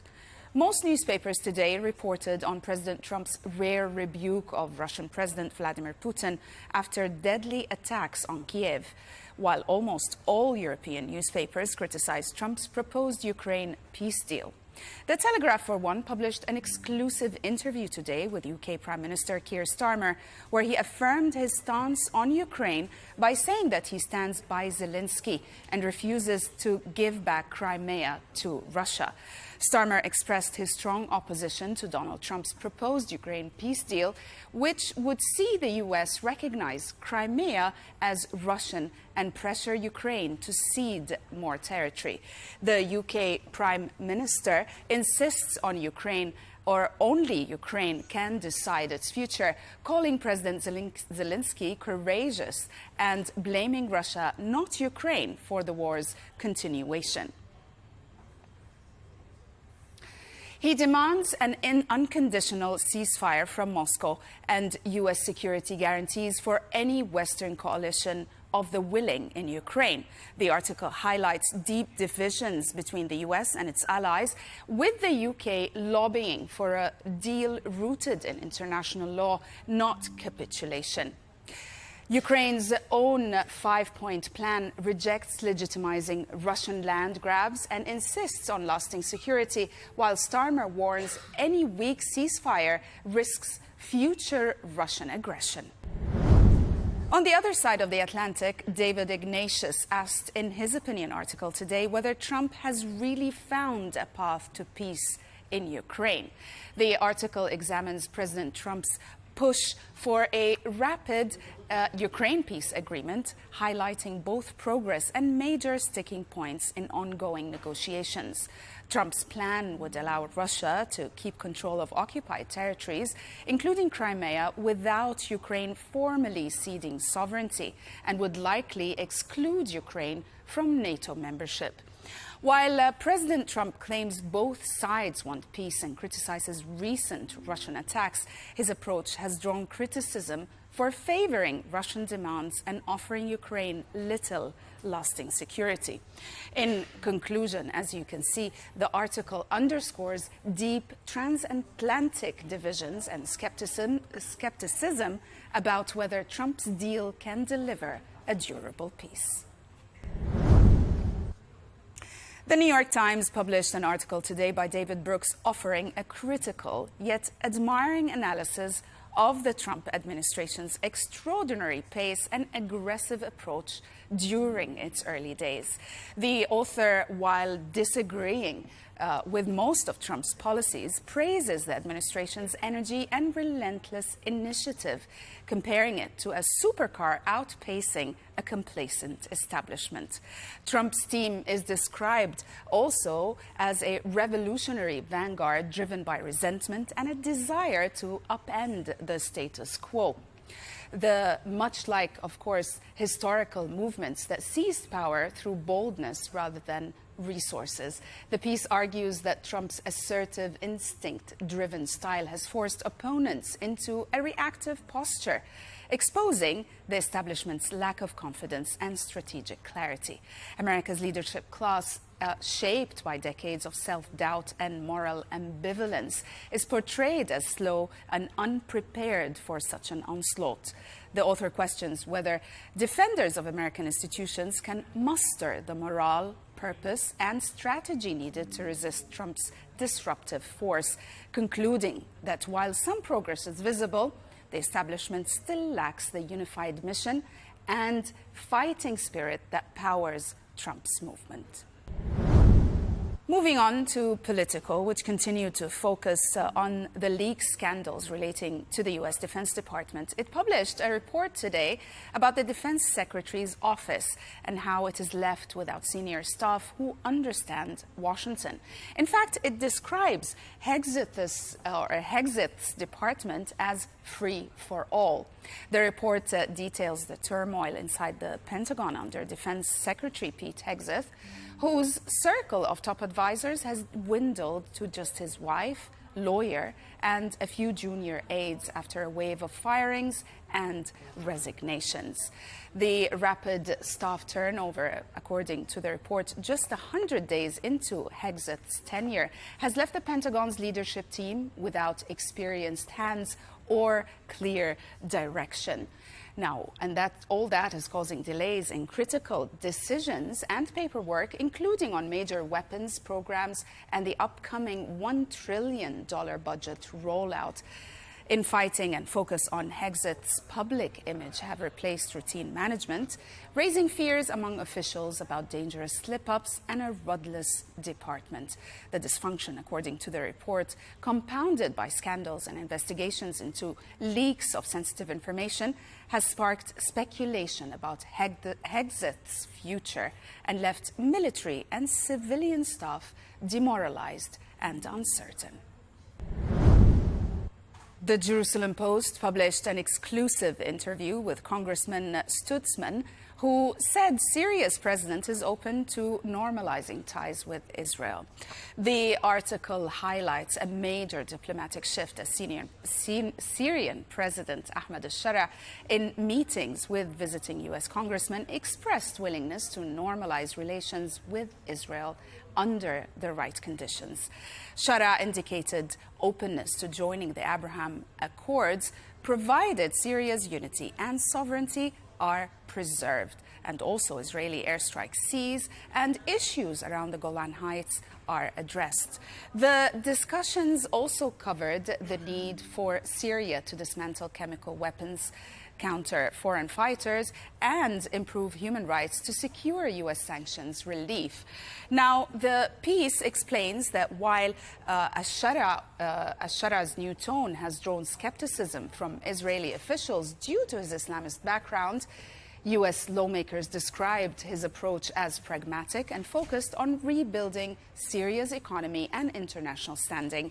The article underscores cautious optimism, but notes that both regional and international trust must be earned through concrete actions.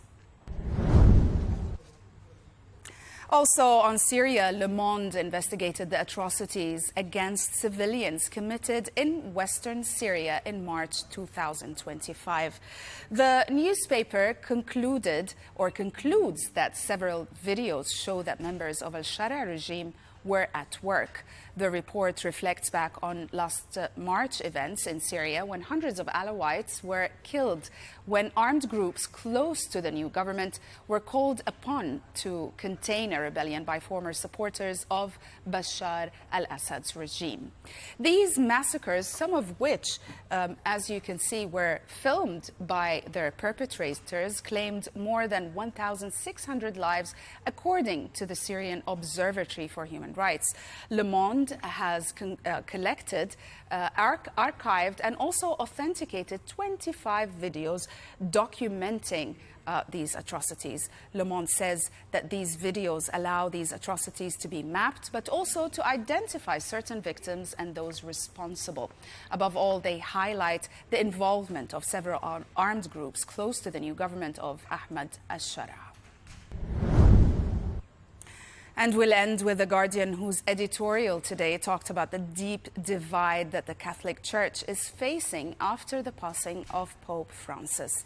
The article explores how Pope Francis's simple funeral arrangements reflect his personal humility, but also set the stage for a contentious transition in a deeply divided Catholic Church. Francis's papacy was marked by efforts to open the church to marginalized groups and champion social and environmental injustices, and also moves that energized progressive but provoked also fierce resistance from traditionalists.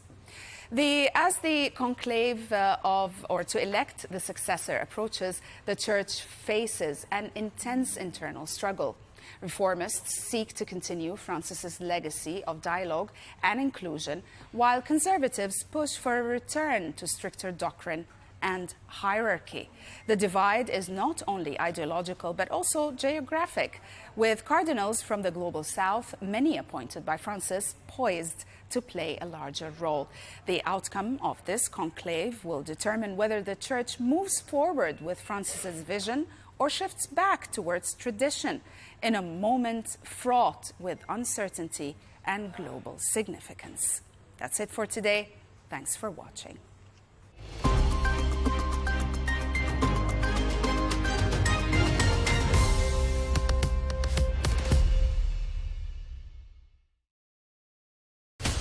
From the White House to Gaza, Kyiv to Beijing. Elections, economics and the environment compete with conflicts and other complex issues for our attention. In an age of fake news, deepfake and artificial intelligence, they've got to have a vote and a say. It's important to look beyond the loudest voice to understand the truth. From newsmakers to groundbreakers. My campaign is going very well. Presidents, prime ministers, princes and peacemakers, and cultural tastemakers. As Arabs, as Middle Eastern, we're too emotional. Join me on the Riz Khan Show for empowering conversation.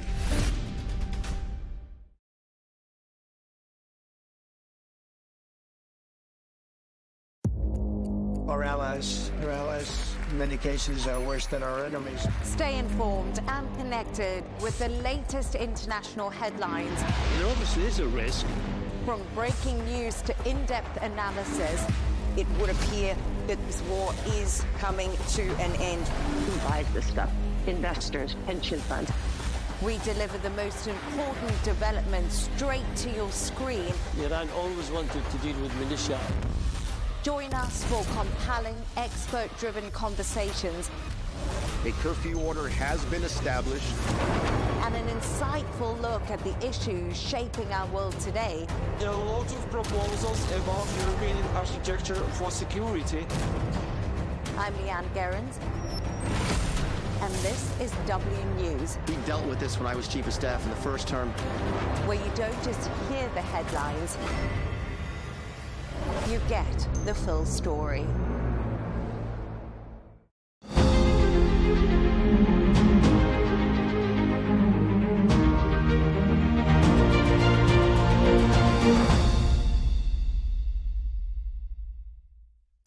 Sir Robin Nisbet, thank you so much for joining me on Al Arabiya. Thanks, Helen. I want to get an idea from you of how you see the world today.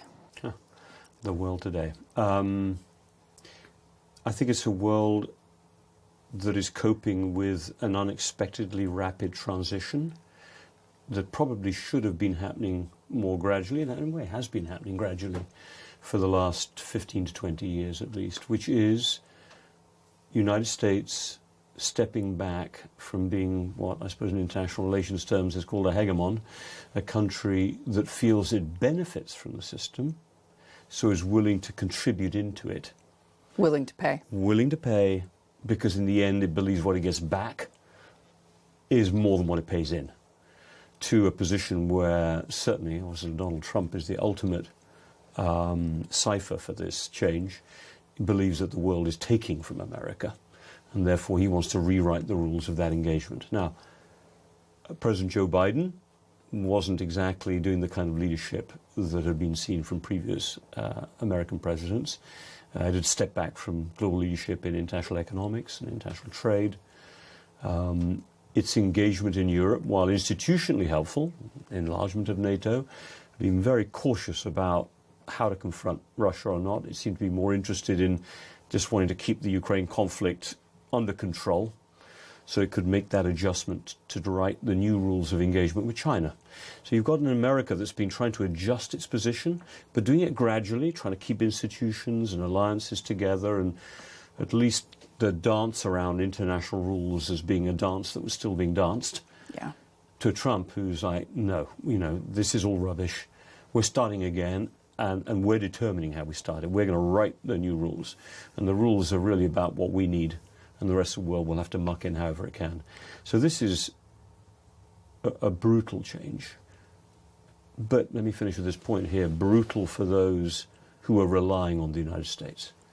For countries that did not rely on the United States, who felt that the US, in a way, was even taking advantage of them, and that all these great rules-based orders that it talked about didn't apply to them as far as they could tell. A lot of countries across what is called the Global South. If you look at opinion polls, they're fine with it. Like, yeah, let's see what Trump brings us. Maybe it'll be better. We weren't exactly enjoying the past either. Yeah. In your mind, is Keir Starmer the leader that the UK needs today? Yes.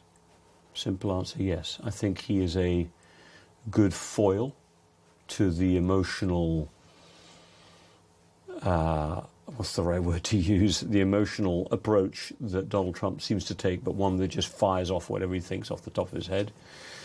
for Keir Starmer to engage in a back and forth like Justin Trudeau has done in Canada, even Macron, who I think has tried to play Trump right and is playing him right to a certain extent, but can't resist, wanting to fly the flag for France occasionally in contradistinction to Donald Trump. Keir Starmer is trying to keep the relationship with America as steady as possible, knowing that it's a position of transition. And for the transition, we're going to need the United States contributing whatever it can. What he's done right, I think, is both not rile up Trump, but at the same time not step back from what he believes are Britain's interests. So, for example, while Donald Trump is taking Zelensky to the woodshed, to use that term, in the February 28th Oval Office meeting, Starmer doesn't criticize Trump.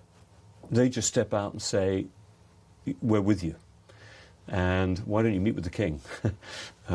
The following day, practically, 2 days later. Yeah. Nothing about Trump. Just sort of demonstrating continuity on the UK side and amongst America's allies, while not engaging in hand-to-hand combat with the Trump administration, which you're not going to win. Yeah. It's been interesting to see King Charles pushed out as sort of this neutral but entirely British animal. In your mind, how useful is it to have the monarchy around when you need it? It's funny you should ask that, because I actually said to somebody the other day, it is a form, Britain's benefited from stability in its politics because the politics don't define the country. Donald Trump is trying to define what America is, or he believes it is, and he kind of represents, let's call it 50%. That's not a real number, but if you look at how the elections have gone, at least, he seems to represent roughly half of what Americans are willing to believe in or believe that he represents. But that then means if that's the head of state, America is either Trumpism or Bidenism or Harrisism.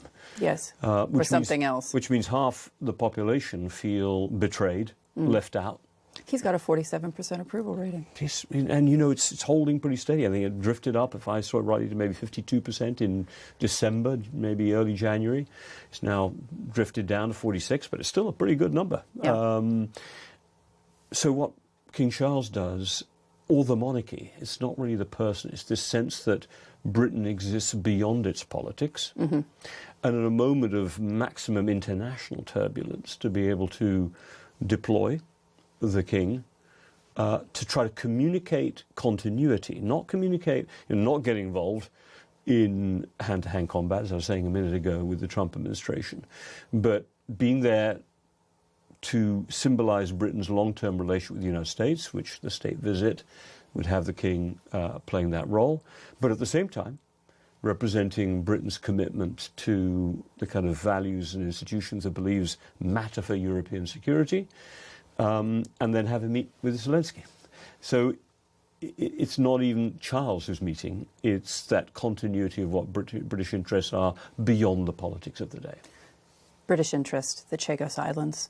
Is President Trump right when he pushes back on what the Starmer government have done so far?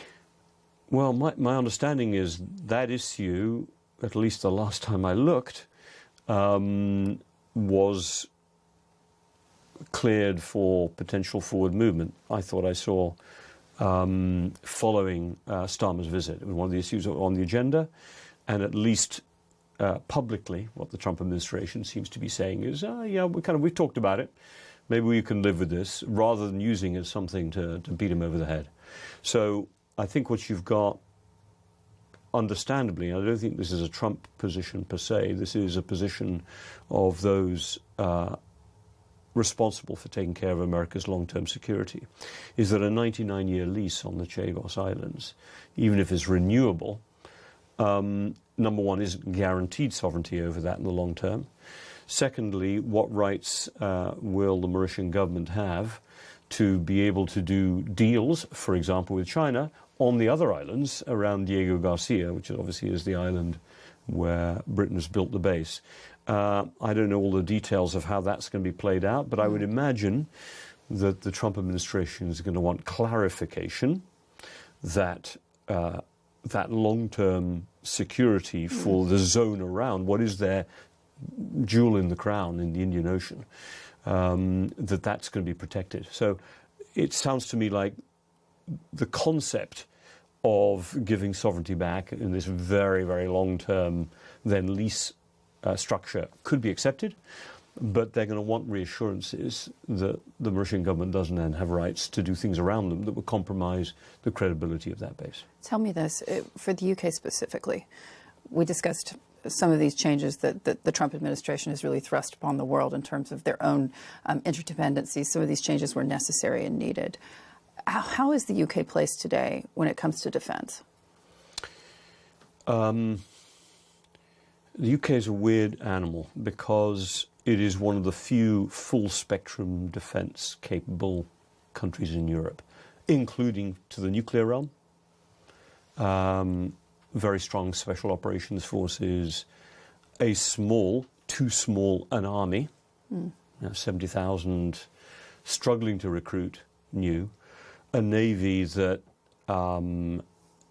has now 2 aircraft carriers, but doesn't have the capabilities to protect them when it goes, on long-distance carrier strike group missions, which is planning to undertake again this summer 2025 to the Indo-Pacific, having done the last one in 2021, but not having a sufficient number, a dozen or so, to cover the world, major ships with interest in Diego Garcia, Falklands, Europe, now the Russians threatening the Northern Passage. And, you don't have the tonnage. The list, we just don't have the capacity to be, everywhere.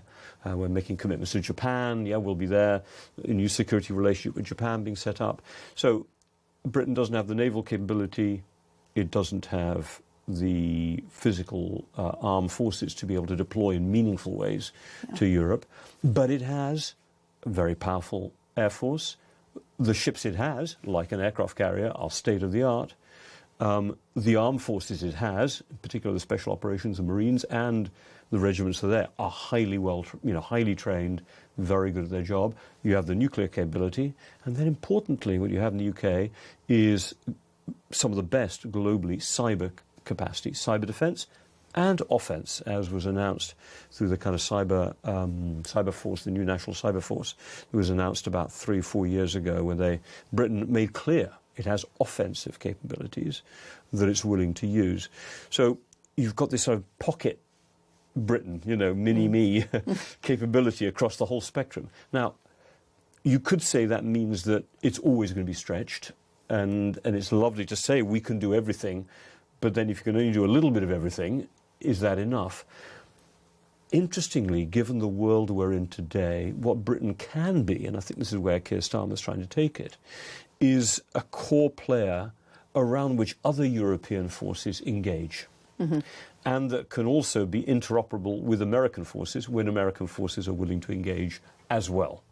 So, as an example, when the carrier strike group travelled in 2021 to the Indo-Pacific, first time, the new carrier, Queen Elizabeth, out it goes. They had American planes, in many cases, on the deck. What's wrong with that? Showing interoperability between America and Britain in a deployment. They had a Dutch frigate contributing as well to protection because we didn't have enough ships to do it. But again, it brought the Dutch in, a European ally, reaching out all the way to the Indo-Pacific. And you see this as the future? Well, I think somebody described to me as actually maybe what the UK becomes is a focal point around which more interoperable and commonly deployed European capabilities, sometimes with the US, maybe sometimes with Japan, can be organised.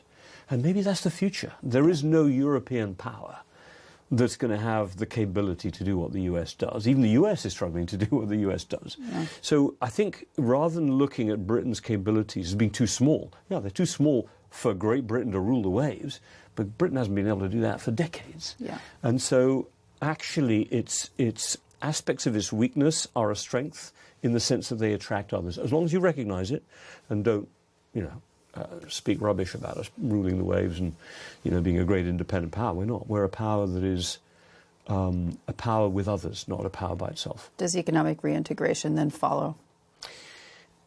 I think closer economic relationship with Europe follows, with the European Union specifically.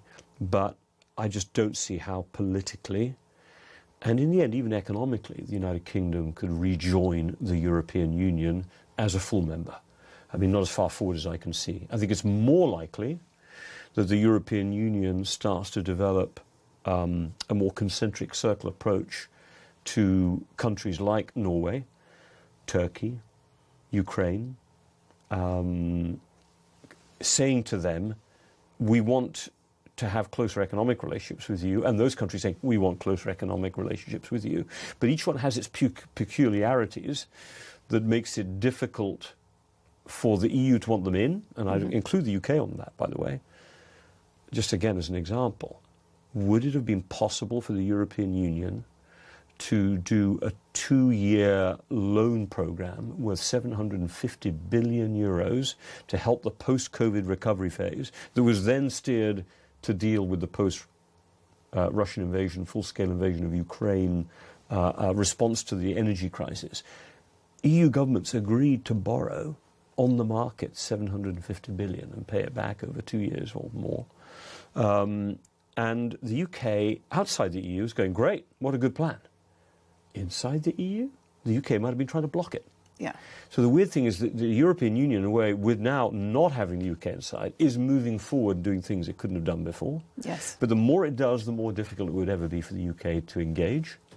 And yet, ironically, the UK is now more supportive of what the European Union is doing because it's not inside it and having its sovereignty challenged. So I think we're in a weird situation where, you know, the UK, as Churchill once said, it loves a strong Europe as long as it's not having to compromise on British sovereignty.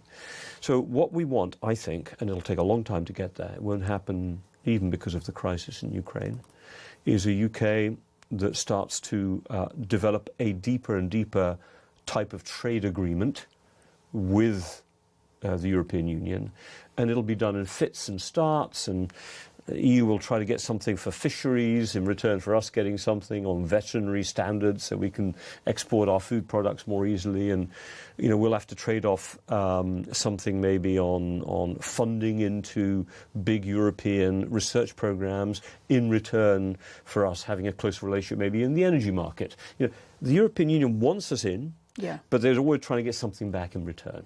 And you can see why. I mean, you know, we send 45% of our exports still to the European Union. You know, the US is maybe 20%.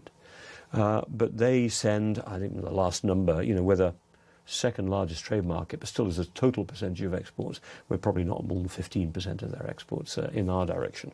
So 45% of ours go to them, whatever, 15, 20% of theirs go to us. You know, you can see who's got the whip hand. So the United Kingdom is trying to build up their defenses. In your mind, what does this mean for Ukraine? Who's going to be securing the security guarantees? As long as President Trump is in the White House, Europeans, I think, are going to have to decide whether they're willing to, I'll say support rather than guarantee, support the security of Ukraine. Guarantee it would imply going all the way, if there were an invasion double the size of the one there is now by Russia, into Ukraine.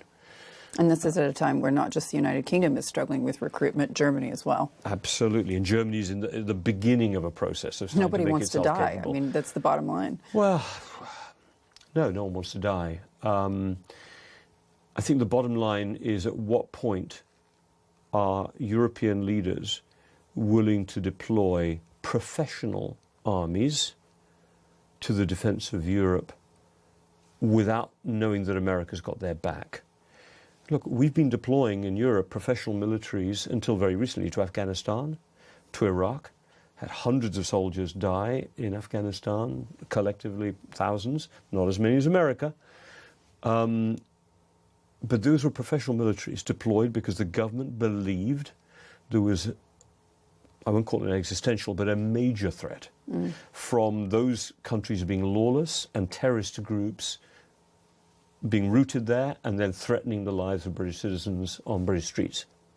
And so we deployed professional military forces, not conscripts, to go and fight there. And they died thousands of miles from the British shores.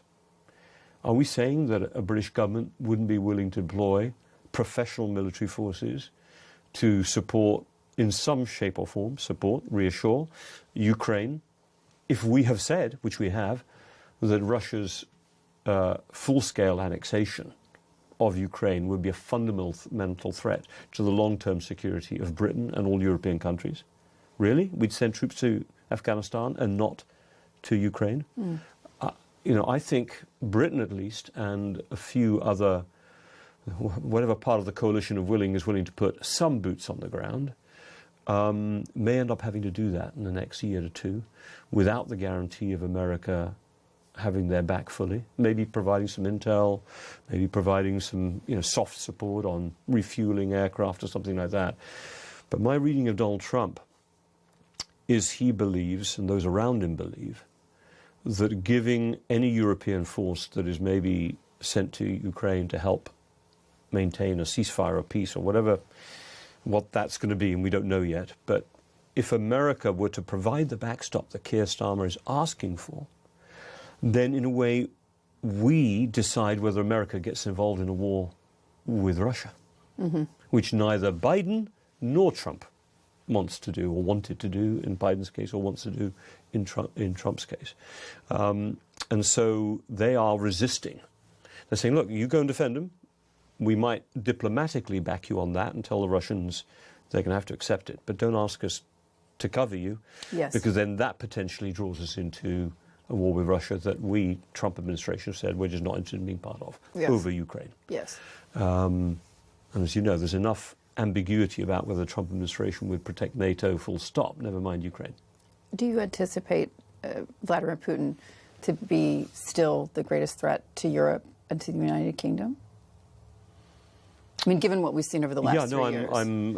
I was about to say yes straight away, but I'm just trying to think about that. We thought he might deploy nukes. He hasn't done it. He's been reluctant to move more. I think fundamentally Vladimir Putin wants to rewrite the security order of Europe to one in which Russia feels it is able to extend its sense of security beyond its border into its near abroad, its neighborhood. Not just Belarus, but Georgia, is on the brink. Ukraine, it very much sees as part of Russia's near abroad. Romania. And then, the question is, while countries like Norway and Finland, Norway already in NATO, Finland having just joined NATO, Sweden, the Baltics even, which are vulnerable, if you look at where they are physically and how narrow they are and how quickly they could be physically taken if one had needed to. But I think he feels that part of Europe, they could maybe sort of threaten, but it's a pretty fierce force it might face on the other side. But Central Eastern Europe, the Balkans, Bosnia, Romania, Bulgaria, this is a place where Russia's traditionally had a lot of influence. The democratic governments are weak. If you lose Ukraine, how safe is Romania? How safe is Moldova, which was part of the, like Ukraine, the former Soviet Union, as was Georgia? I fear that if Ukraine were to fall, the Balkan area, Southeast Europe, becomes very vulnerable. And then, Europe as a whole and the European Union and even NATO, you've got NATO members there that might become the enemy within. Let's use that term correctly, unlike J.D. Vance's effort to use that term. You would have an enemy within that is anti-democratic. That's the enemy within for Europe. J.D. Vance, talking about the enemy within being democratic parties, reminds me of the fact that he's obviously supported an election that was lost by Donald Trump as having been one that he won. That's what I call an enemy within, when you start challenging democratic processes. But in terms of those far-right elements, whether they be in France or in Germany or elsewhere, they are technically, though, a part of the democratic process, whether we like them or not. So I draw a very clear line between parties that could be described as far-right or illiberal, to use the term that the Hungarian government uses. I had this debate with the Hungarian foreign minister once. He said, what's wrong with illiberal governance? If the people want to vote for being opposed to gay marriage, opposed to open immigration, that believe that Christianity is the core religion of Europe, and that don't want immigration from certain parts of the world, or believe in the sanctity of the family. I mean, take all of those elements. Why shouldn't those governments be elected? And I said to him, that's fine. I mean, if a majority of people want to be what some people call far right under those elements, or far left, where they want to have highly protectionist and protected industries and give more power to unions, if that's what people want to vote for, I'm fine. My problem is that nationalist populist parties tend to believe that the other party are the enemy of the state. And when they take power, if illiberalism means that you start undermining the institutions, the democratic institutions of the state, checks and balances, but don't the liberals believe that about the far right? Do you know what I mean? Don't the liberals believe that about the far right, that they're enemy of the state? No. But so if the far right believes, you see what I'm saying? If I can simply say that, but the liberals have not tried to close down, you might call them far right parties. They haven't tried to, if not imprison them, run, interesting tax programs against them, as we've seen happen in Turkey, where, it's a democracy, but you try to run against the government and you suddenly find, you're supporting terrorists, or you're in jail. Or, you're in jail because you did a tax. There was something wrong with your tax form. I mean, the kind of, the problem with the liberals is that they're not nasty enough. They don't do that stuff to the opposition. They don't imprison them. They don't run scam tax issues against them. They don't try to supplant the judiciary with political appointees. But we have seen that take place in Hungary. We have, when you see the new Austrian far-right party wanting to take control of the intelligence services as one of their requirements for being in government, and yet the last leaders of that particular party were caught on camera trying to sell public favors in return for Russian influence operations inside Austria. I'm sorry, the whataboutism, I don't take it. Oh, you do that to us, we do it to you. No. Those parties are not far right or far left. They are ultimately anti-democratic because they believe that they should rule permanently.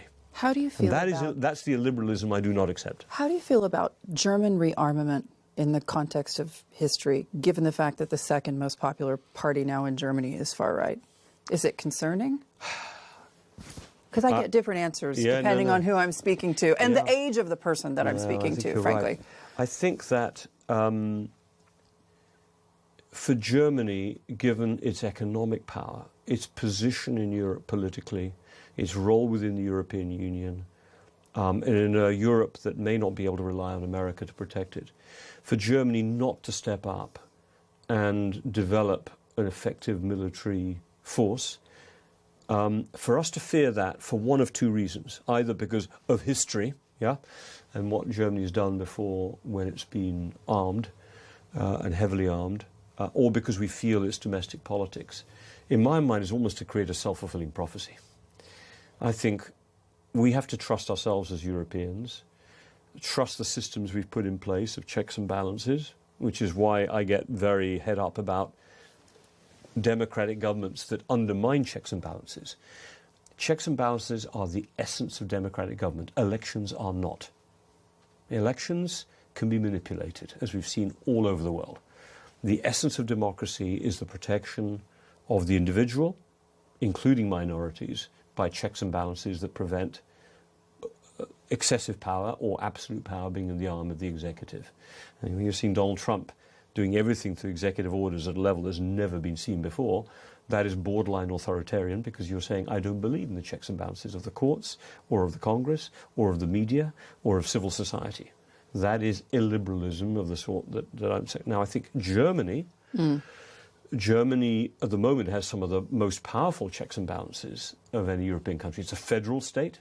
The central government does not have absolute power. You've got a strong Bundesrat, a strong Bundestag.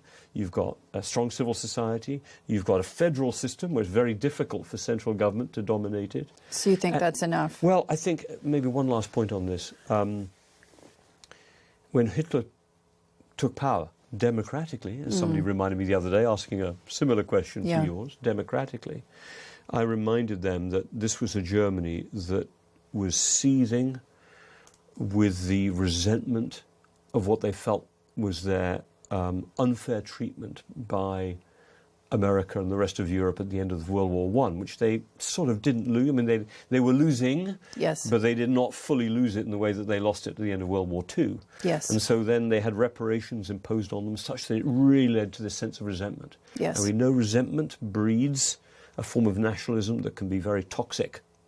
Look at Russia, which feels it didn't lose. We didn't lose the Cold War, you know. We were just a state that somehow was taken advantage of. And there's echoes, I'm afraid, of Germany in the 1930s in Russia today. Yes. But in Germany, Germany still carries the experience of the end of the Second World War, where they were helped to recover, brought into NATO, brought into the European Union, treated as a core member, one of the most powerful members of the new system. I don't believe that Germany is going to go back to the old Germany. Yeah. The Germany, let's call it, of the 1930s. Talk to me a little bit about reform. Where are they today? You know, it's fascinating because the weird thing about reform is Farage, well, where they are today is looking very strong, and they're vying for the position of the opposition, the loyal opposition to the government. Yeah. And that is in spite of the internal Despite problem. the internal ructions, and they're likely to have them for a while because it's a very young party and it just doesn't have any of the infrastructure. It's still really a one-man creation. Yeah. You still see them as a credible threat. Itself. But the fact of the matter is that they represent... Look, Trump was a one-man man. Yeah. No infrastructure, just a capacity to message. Yes. And then convincing some people with money to back him. And he decimated the Republican Party. This is not the Republican Party. This is a new party that's called the Republican Party. Now, will the old Republican Party somehow re-emerge alien-like from the inside of the new, like he emerged alien-like from inside the old Republican Party? I don't know. But it is, reform is that, but the problem is British politics don't operate the same way as American politics.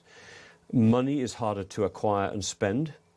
And I think you'll see some change to the law soon that would prevent someone like Elon Musk come in and fund it from Tesla profits. Hopefully there won't be, well, I say hopefully. There may not be that much to work with at the end of this. But there are some very wealthy Brits who are willing to put money behind reform, as the Candy brothers and so on, or sorry, one of the Candys has done this so far, one of the Candys. Any case, the point I make about reform is they are, you know, Britain and America have a political contiguity. We have for a long time. Brexit, Trump, you know, we're somewhere between Europe and America. We always have been psychologically and in terms of our politics even. So reform is riding the same wave of popular frustration that got Donald Trump into the White House. Yes. And the question is, can Farage turn that popular frustration into an actual political party? When you have a first-past-the-post system, which is very different to the American system, if he gets reform into the second position, then actually the first-past-the-post system could really favour reform, and they could decimate the Conservatives. But first-past-the-post system, I mean, you just need to, you know, get a majority of the vote, a plurality of the vote. 32% of the others get 30 and 28. You get the seat in Parliament. It doesn't matter that you're only 32 and maybe 60% of other people voted for other parties. So reform came second to Labour in 89 seats. Second to Labour, not the Conservatives, not Lib Dems. So they are very close to that kind of breakthrough moment. Trump could become an albatross to that. People are watching the chaos here. There has always been in the populist right of the United Kingdom an anti-Americanism. Yes. It's not a pro-Americanism. There's a very small seam in the Conservative Party that are kind of hyper-conservatives. The Liz Truss and Duncan Smith wing used to love, you know, strong conservatives of the George W. Bush mould. But Trump? Even that is a step too far. So I just think the fact that Britain, this is a very long answer, I mean, the thing that Britain has 4.5 more years at least before you'd have to have the next election, we will find out in that time whether it's time that Farage can use to sort of establish reform, or whether reform actually starts to go up and fall off again. Yeah. And I can't predict that. I think it's impossible to predict. But I'd say in 2 years' time, yes, we'll know whether reform is taking over the Conservatives or the opposition. And I think that will then probably strengthen Labour. And it might doom the Conservatives because they may end up with a split party. Because, again, as I said, we have first past the post system where at least a third party has existed for a long time, maybe a fourth. In America, you've only got two. Yes. Yeah? You could end up with reform, the Conservatives duking it out over seats, and we'd end up with much more unstable and coalition-y type government over here. How concerning is the economic picture in Germany today? Very concerning, because they've been slow to wake up. I mean, they had a model that was working so well in with democracies cheap Russian when gas. Things work. Yeah, cheap Russian gas, open Chinese markets, and a dominant position in the European Union on the back of those two. That trifecta of, sort of perfection for them, and a sort of undervalued currency, which allowed, through the single currency, yes, Germany's been able to dominate the European market, not just, being a great exporter outside. Germany's biggest export markets are in the EU. Yes. But all of that is now being threatened by the fact that they've been sitting on that cosy cushion for way too long. And then maybe that's inevitable in democratic government. If things are going well, let's just keep it going well. Why take a tough decision? Let's just get re-elected, as Angela Merkel was done. Three, at least three. Was it four? Three, definitely three occasions. So Germany faces a big challenge. Now, look, Germany's been through this before. 2000 to 2005-06.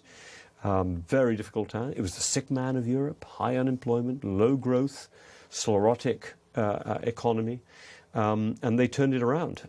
So I wouldn't underestimate Germany's capacity for discipline but it is facing a tsunami of Chinese imports that are eating away at what is their key competitiveness.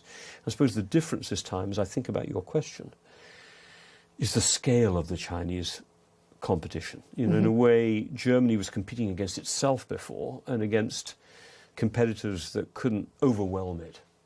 But it looks to me like China could overwhelm Germany. So what I think we're going to see is Germany backing what I see Europe doing in response to the China, Russia, America threat, which is go back to the Fortress Europe approach. That's how the European Union was built. Was a kind of fortress to protect itself against an overly strong America in the 60s, late 50s, early 60s, because the single market, the reduction of all tariffs happened in the 60s after the Kennedy round. The single market, 92, was built against protection against the Japanese threat. And I think we're going to see a much more interventionist and protectionist Europe trying to give itself space to recover. Emerging against the latest China-America threat. Yeah. So Germany will have to back that kind of internal protectionism. Having been the great champion for open markets, Germany, I think, will now come in behind the French, who were always much more willing to use the EU as protectionism. And then Britain has to make sure it doesn't get left on the outside of a more fortressy Europe. It has to somehow fight its way in to make sure it doesn't get cut on the outside of it. I mean, when we talk about the energy dynamic, obviously, big questions surrounding whether or not we'll see Germany return to nuclear power. Is it inevitable? I don't know if it's inevitable, but, Merz is being radical, for example, in getting rid of the constitutional debt brake, which was passed with an old parliament. Yes. I mean, that's a pretty brutal move to make. Use the parliament that has lost power in the last elections, use the lame duck period to pass a fundamental change, constitutional change. It's still got to get through the Bundesrat, the upper house, so we'll see if it does that, but I think probably likely to. So given the fact that some of these nuclear, I don't know deeply enough how many of these can be switched back on again. If they can, they might. But I think we've got to just step back for a second. Germany and Europe, I think, are all in on moving power generation to green. Given the electoral drubbing that they've had from populist parties, in particular the Greens have had, in the European parliamentary election and others. What they're trying to do is take away some of the pain where the consumer sees it most directly. Yes. So in Germany, get rid of the heat pump requirement, probably loosen up some of the rules about whether you can have hybrid cars, keep internal combustion engine going a bit longer, keep employment in that space. They've changed some of the farming. Yes. Green farm-to-fork strategy has been eased up. So what they're trying to do is take away pain where the voter feels it head-on, but try to keep the energy transition going. Why? Because right now, the way we avoid the pain of too much green is gas. Gas, when you had Biden supplying it, is one thing. When you have Trump supplying your gas, you start to think, wow, we were dependent on Russia, and yes. that was a bad idea. Yes. Now we're dependent on America. Is that such a good idea? And if not, then we're then dependent on the Gulf, where who knows, something could go crazy in the Straits of Hormuz. Do you think really people equate Donald Trump with Vladimir Putin today? People in Europe certainly do. Absolutely. In fact, I'm afraid they equate him with worse parts of British history. Well, they equate, Putin with Hitler, and the parallels are similar if you take out the final solution and the Jewish question, as the Nazis called it. That's gone beyond rhetoric. That's the case that people see the same. I think the view of Putin as Hitlerian is firmly established. The fact that people in Europe and some people in America, many people in America, believe that Trump is fascistic is real. And when you look at Mark Milley, the former chairman of the Joint Chiefs of Staff, using that term. Yeah. And others as well in America using that term. I mean, I would say it's Mussolini-esque. I don't think it's, he's got more parallels with Mussolini than, Hitler is a very specific historical parallel, which I wouldn't use. But if I knew my Italian history a bit more, I might investigate whether there are parallels on the Mussolini side. So that's big. When we think about Ukraine and those security guarantees, given the challenges that Germany is facing, where does that leave the leadership there? Because we, have formerly talked about Germany being the leader of Europe. Yeah. Is it going to be France? Where is UK? You mean in terms of the leadership of Europe or the leadership of Europe to help Ukraine? To help Ukraine. The leadership to help Ukraine is heavily British because our public opinion is so supportive of them, so it helps the democratic space. And Britain has a kind of team with it, which is that Nordic team, some of which are EU members and some are not. It's the Joint Expeditionary Force, which is this sort of ad hoc military group made up of EU and NATO members and Britain, which is, was a kind of extra form of reassurance and giving Britain a bit more influence, but now has taken on a rather important meaning. But it could be Britain and France, because Macron definitely is willing to be there. The question is Macron strong enough? Yes. Now, he does have 2, maybe 3 more years at least on his presidency.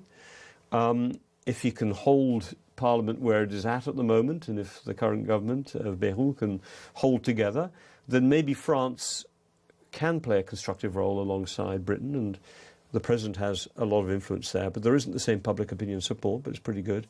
The big question, of course, is Germany. What does Merz's Germany do? I think Merz's Germany will swing behind Ukraine, but probably not as far as putting troops, getting too involved militarily. And you know what? I'd say that's just fine. More useful for Germany to be backing up what Britain and France and others put into Ukraine in Europe proper, to sort of be at the heart of an EU or NATO, stronger presence in that. You don't need Germany also on the front line with Russia, which is just going to set off kind of memories in Russia that could make Russia more unpredictable, but also would then feed the internal resistance that we're doing too much, which is not so much pro-Russianness as, we mustn't go back to the past, which does feed AfD. So I think, Merz has got a very interesting line to have to follow, where he leans forward enough to be a core member of the group that's making Europe stronger again without America, to be able to support Ukraine, but that doesn't go so far as to then undercut his own popular mandate. Yes. And I think the solution to that is to be big in NATO and big in EU defence, kind of on one layer back. Yeah. And that's just fine. If America starts pulling back, we're going to need that layer. Much has been made of sort of Europe turning to China after years of being on board with the United States. In your mind, how quickly could that happen? Is that going to happen? I think Europe, broadly, European governments, including Britain, are going to set aside some of what was the growing scepticism about China, well-rooted, human rights, unfair economic competition, its position in various UN institutions, obviously the cyber espionage and so on. I think logically what European governments want to do, and we've seen Keir Starmer and the British government, amongst others, already lean forward in that direction, is to say it's hard enough taking on Russia and China simultaneously, because at least we had the cheap Russian energy, now we're losing that. Can we also take on China? But to take on China, Russia and America, which is about to, we think, impose new swingeing tariffs on us, all of them simultaneously? No, I think that's going to force a sort of new realism on European governments to say, hey, look, if you want to do America first, that's your prerogative. But then you can't criticize us for having to do Europe first. And in Europe first, we may need to do a bit more with China. Now, two very important things come in on this. Number one, Ukraine. The reason Europe's relationship has become so negative with China in the last 2 years has been China's perceived support of Russia. Not selling it outright weapons, but definitely selling it dual-use technologies, supporting its narrative that this is a defensive war, and basically stepping in and investing in all the areas where the European companies had to pull out. And there's the bigger narrative, we, as Xi Jinping said to Vladimir Putin, we're building a new world, you and I together. And that's Xi Jinping. Yes. Leaning in, saying, we and Russia. Well, if you're a European, what do you mean we and Russia? I was in Beijing again in July this year and getting criticized by a Chinese audience. Why is Europe should be, why are you picking on America's side? Europe should be in the middle. You shouldn't be America's lackey. And I didn't use that term, but I'll use that term. And I said, sorry, are you missing something? We are at war in Europe, and you are supporting the country that Europe is at war with. And you expect us to have a balanced relationship? Now, I was saying this during Biden's time. Yeah. And of course, we're saying naturally we're leaning to America because America is part of resisting what Putin is doing. Now, where is America? We don't know on this. At least it's trying to drive a peace.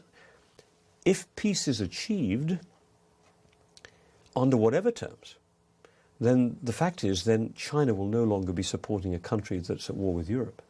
So actually our ability to do more with China will expand. It makes sense. It makes sense. And I think, but the problem is, remember our Fortress Europe mentality, what I was describing a minute ago. So the terms under which we operate with China, I think will be very different. Yeah. We will invest less over there. We will force them to invest more in us. You want to sell to Europe? Come and invest in Europe. And by the way, if you want to carry on selling into Europe, we've got to be able to sell more to you. So I think it'll become a much more transactional kind of relationship. But China, if it's losing access to the US market and is overselling, well, we know already, to the ASEAN and other markets, it's probably going to need the European market. So I think we'll be in a pretty strong position to at least negotiate. Where do you see Europe's influence in the next few years? Globally, kind of in general. If we're speaking now about a world of spheres of influence, which we are. Exactly. It's tough to project. It's I think the problem is Europe is caught between two stools. Europe should be having a strong voice in the Middle East. It's much closer to us than it is to America. We've signed up to this Arab peace plan, for Gaza. But Netanyahu's decided, forget that. I'm going back for round two with Hamas. And so far, at least, Trump is backing him. Where are we in Africa? I mean, Africa is our backyard. You think of the vertical, where all those critical minerals, we should be helping African countries develop those capabilities do value added there, so employment is created in Africa and people don't come north. Now, we are doing stuff. To be fair, European governments are investing more in sub-Saharan Africa, including on energy, and there's some very interesting stuff going on. But boy, are we behind the curve compared to China. And even America is starting to invest more. And I think Trump might want to get in there too. Minerals, real estate, deals, you know, that's his stuff. So I think what I'm torn in my answer to you is that in the list of priorities that Europe has right now, somewhere jostling for the top are two: survival of Ukraine, and we've got to rebuild Europe. And to do that, we need to protect ourselves. So, you know, your mind goes very protective. And your question is Ukraine inside that bound of protection, which I would argue it should be. But either way, it's like a double problem. You know, we've got to protect ourselves from America and we've got to protect Ukraine. In the end, I think those two things will come together, because if Ukraine falls, European integration collapses, I think. I wouldn't say the European Union will collapse, that's too hyperbolic. But how do you do deals in the European Union if some European members feel that others don't care about their security? Yes. And if you're in Poland or the Baltic states or Finland or Sweden and Netherlands, you will believe that other parts of Europe abandoned them because they are now less secure because Ukraine's been taken over. So I have to believe, and I'm willing to stick my neck out on this, that because everyone wants to keep the European Union together, because otherwise they can't protect themselves from a transactional America, a threatening Russia, and a very mercantilist China, that in the end they'll hang together with Ukraine rather than hang separately. A phrase I used in a Foreign Affairs article earlier this year, before things went crazy. And so I remain, I think Europe is going to have to find a way to fix itself first, then it might be able to play a role more internationally. But it can't be playing the role internationally until it feels it's on solid ground or more solid ground at home. At the moment, the home ground is tilting in all directions. And how long do you think that retraction lasts? At least a term of people's government, so at least 4 or 5 years. The narrative in D.C. seems to be that he will not push the tariffs question as far as and for as long. I mean, my feeling is that on tariffs, if Trump goes full bore on tariffs in the coming months, which he has not done so far, he seems to be using them in the transactional sense that Scott Bessent, the Treasury Secretary, was saying, and some of his other advisors, Howard Lutnick, but certainly the Steve Moran, this guy that is being nominated to lead the Council of Economic Advisors, where you use them as a stick as leverage, because if according to the World Bank, America's consumer market is equivalent to 43% of all global consumption. You're Trump, you're saying, you want to come and eat my pie, the American consumer is your pie, you've got to pay a price to come in here. You don't get it free and then keep the jobs over there and come and eat at my table. I mean, it's a very basic way of thinking about it. So I think we're going to be in some type of trade war, probably for most of his term. The problem is Trump's got two brains. The biggest discipline will in the end be America on America. Because if he keeps scaling up the tariffs, I think it's undoubtedly the fact that the price of goods for his voters will go up, and interest rates will probably stay relatively high. And the one thing you know about Trump, he believes two things fundamentally, I think. Two things. One, tariffs are the answer to everything, and he really wants to do it and change the whole shape of the American economy back to the 1870s, where tariffs were the main source of income, and believes you should because we've got the big pie and others want to eat it. But the other half of his brain is, I've got to be loyal to people who are loyal to me. And there's two communities loyal to him. The big money people, who will also help him. And if they start to say, this is really failing and the bond markets are going back to front, and, at some point he might listen to them. And secondly, if he feels his voters, who are those people who turned up for him now twice, 3 times, are loyal to him and they start to suffer, then that, I think when those two come, which one wins? Yes. I think loyalty to his base and loyalty to his family and making money and to his buddies will win out over his belief that tariffs are good. Robin, I'm going to have to leave it there. Yeah. Thank you so much for joining us. Pleasure. Great for you to have the opportunity.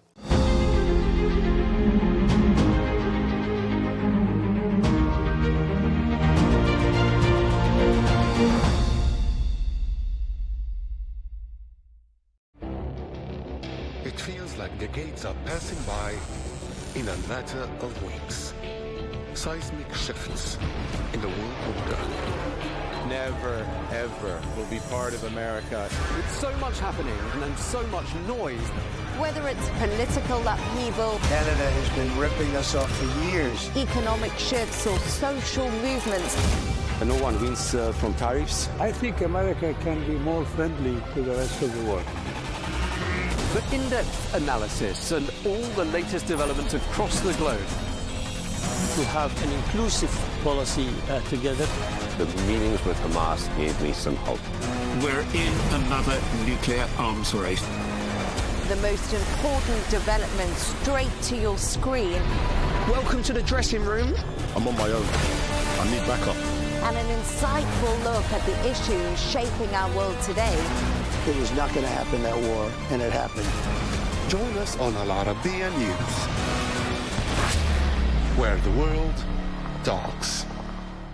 From the White House to Gaza, Kiev to Beijing, elections, economics and the environment compete with conflicts and other complex issues for our attention.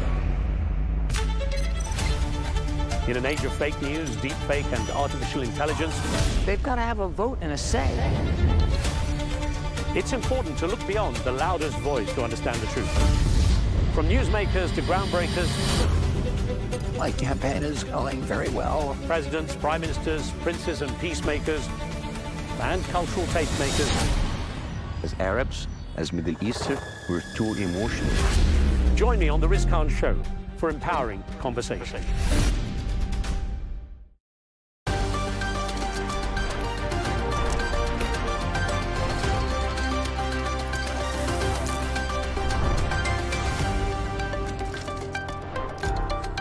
Hello and welcome. I'm Leigh Ann Gerrans and welcome to a special edition of W News Extra. Coming up on today's show, we'll be taking a look back of some of the highlights of the week, all broadcast from the Al Arabiya headquarters.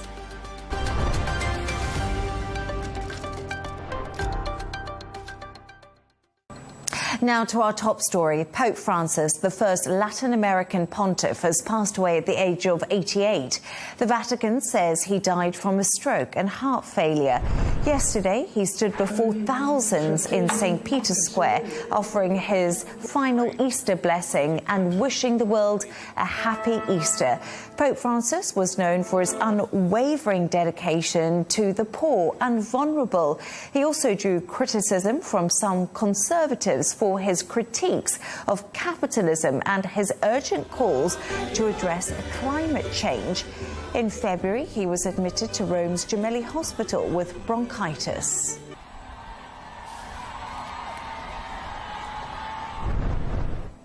To discuss this and all of today's stories, I'm joined by Al Arabiya editor Wissam Kirouz and media strategist and former editor-in-chief Michael Jabri Pickett. So, Michael, good evening to both of you. Thank you for joining me.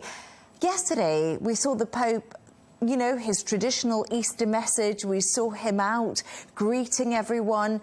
It was a bit of a shock what happened today. Well, it was a bit of a shock, I think, only because of the timing. When we saw him, he was not as sprite and energetic as he might have been a few years ago. But now, I think, you know, when you go through the hospital process of having pneumonia, which is what he was suffering from this year, and at 88, I don't think too many people are expecting him to make a full recovery quickly. And unfortunately, it did not work out so well for him. Would you agree with that, Wissam? Well, if you see the pictures of this Pope a few months ago, he was a completely different person, much more energetic. He had many problems that occurred in a very, one after the other. He had a problem with his knee, with his, bones. And then he had this double pneumonia who was apparently very hard. And let's not forget that only 2 months ago, he was in a very critical state, and a lot of the media or people who were following the case were really expecting the worst. He did make it for 2 more months. And for those who are his followers in his church, which is the biggest Christian church, he did make it till after Easter, which is very important for him. Yes, absolutely, and very important in the Catholic calendar. But earlier I spoke to Vatican expert Philip Pulella, who explained why he was a pontiff who actually shook up the Catholic Church. Let's take a listen. Well, he did it in a number of ways. First of all, his primary, one of the primary mottos of his pontificate was to look from the peripheries towards the center instead of from the center out towards the peripheries. Now that came, that he enacted that in various ways. First of all, his first trips were to places that had been, would say second-rate. Other people would have considered second-rate places.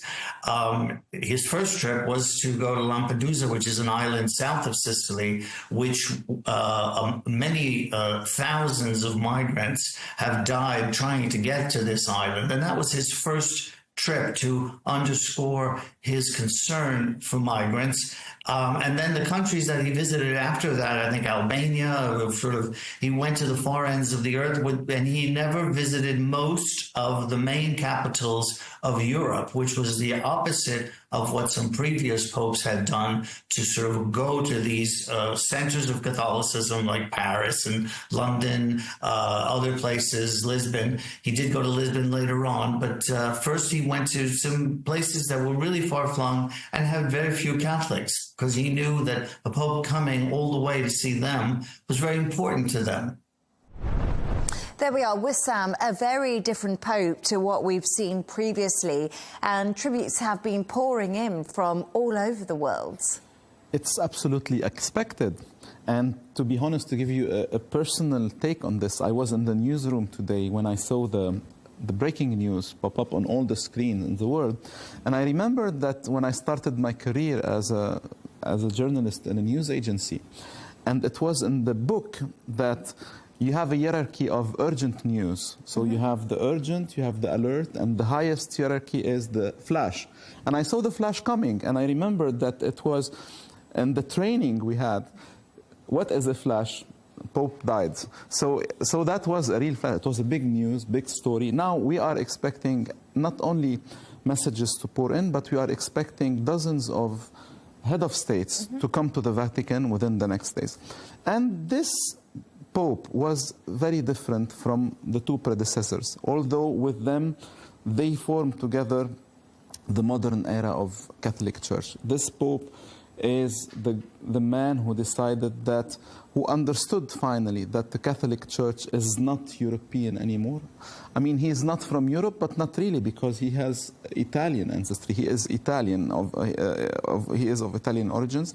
He understood also that the future of spirituality depends a lot on people of other faith, and depends a lot on people who are shaping the new narratives of our time.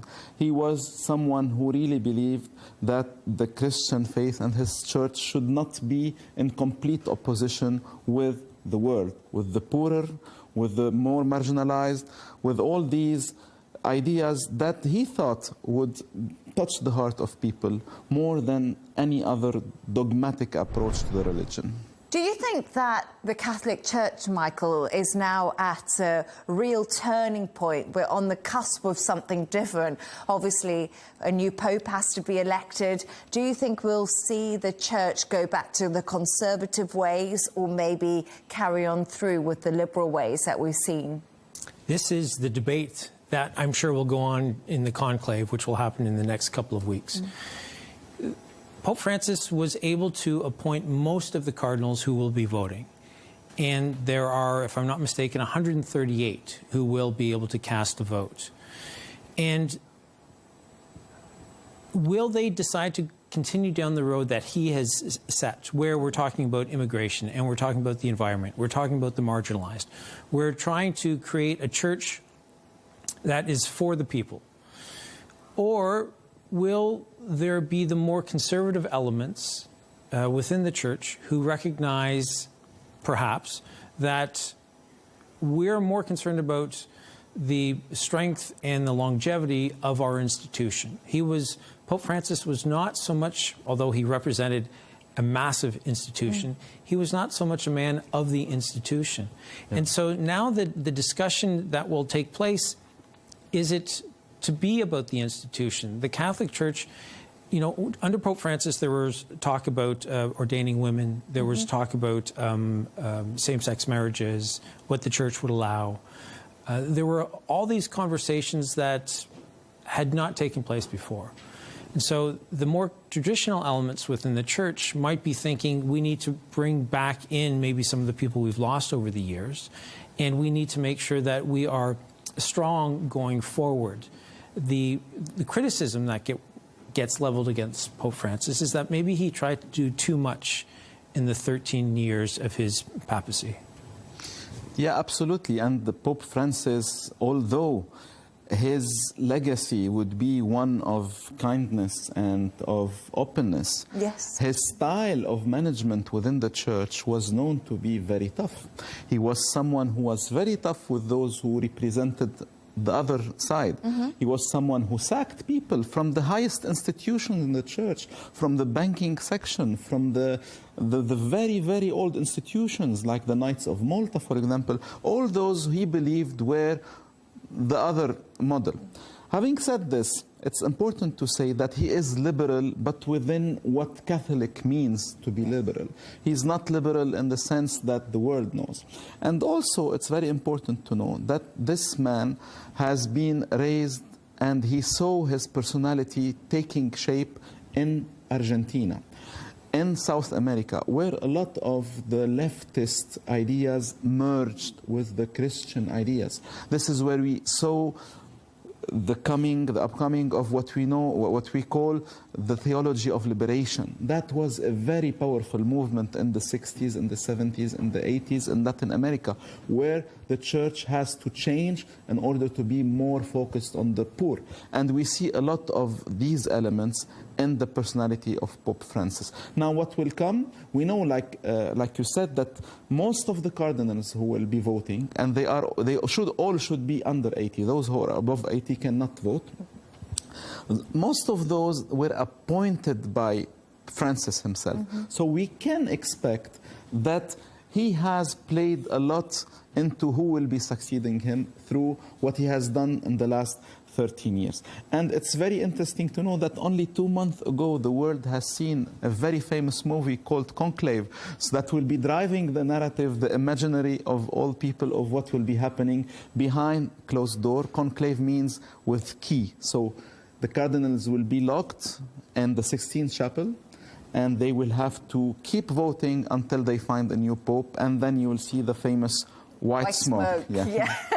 I haven't watched Conclave. I don't know if you have, Michael. I have not, no. Oh, no. Okay, so we better do our research tonight, I think. But watch the real Conclave before.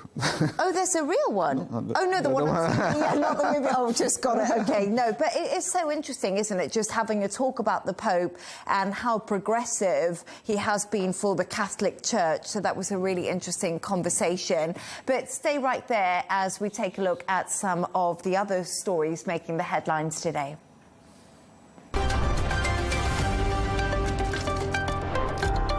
We are continuing our coverage of the death of Pope Francis, who died at 88 after a long battle with a chronic lung condition.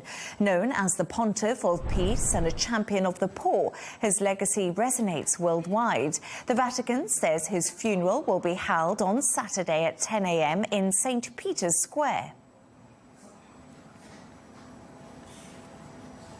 To discuss this and all of today's stories, I'm joined by Dubai 92 presenter John O'Hays and Al Arabiya's senior presenter Rawia Alami. Thank you for both joining me this evening, John and Rawia. So obviously, lots and lots of information coming out of the Vatican today about the Pope and the details of his funeral. What more do we know? Well, this is what's going to happen in the next few days until Saturday, which is the day of the funeral. Tomorrow, Wednesday, the Pope will be taken to St. Peter's Basilica. His coffin will remain there until the day of the funeral, of course, for people to pay respects. Now, it will take place, when we're talking about the funeral now, it will take place outdoors, right in front of St. Peter's Basilica. The Dean of the College of Cardinals will, of course, lead the service, the funeral service. He will deliver the final commendation, as it's called, which is like a concluding prayer, formally entrusting the Pope to God. And then after the funeral, the Pope's body will be moved to St. Marie Maggiore, where he will be buried. And by the way, he is the first in a century, the first Pope in a century not to be buried in St. Peter's Basilica. But this is the thing about Pope Francis, the late Pope Francis, that he did a lot of changes, and he actually did a lot of arrangements for his funeral last year. Where he changed a lot of things. One of them that he will be in a wooden coffin, not in the elaborate three coffins that usually popes are put into before the burial. So really breaking with protocol in many ways with the Catholic Church, Jono. But who is expected to attend his funeral? This will be a who's who of world leaders. So far, we've got names that have been put out there. Donald Trump has said he will attend the funeral. Vladimir Zelensky, Emmanuel Macron will be there as well. Prince William will be there. There was some speculation that even perhaps King Charles may be in attendance. But now we know that it's Prince William who will be representing the UK at large. There will be pretty much any world leader who is currently in a seat of power, be it prime ministers or presidents from around the world, will be in attendance at this. It will be on par with what we saw at Pope John Paul II's funeral in 2005. So we will be expecting a conglomeration of many, many world leaders who will all descend upon the Vatican when that funeral happens on Saturday. And you obviously have reported on a Pope's funeral before, and I just want to ask you, what about the magnitude of people who turn up? I think a lot of us forget just how important the Vatican is as a place. With the billions of people who are Roman Catholics around the world, we can expect it to be a mass of people who will arrive into Rome in the next couple of days to file past the body of Pope Francis. That will, as you mentioned, take place in St. Peter's Basilica, whereby the faithful will file past and will pay their respects. But we can expect it to go on for the next 3 days, whereby there will be these many thousands of people every single day going past there as well. It is of a magnitude that you've not seen before. The security getting in and out, because keeping in mind Vatican City in itself, although it is an autonomous country, is a tiny area inside the greater city of Rome.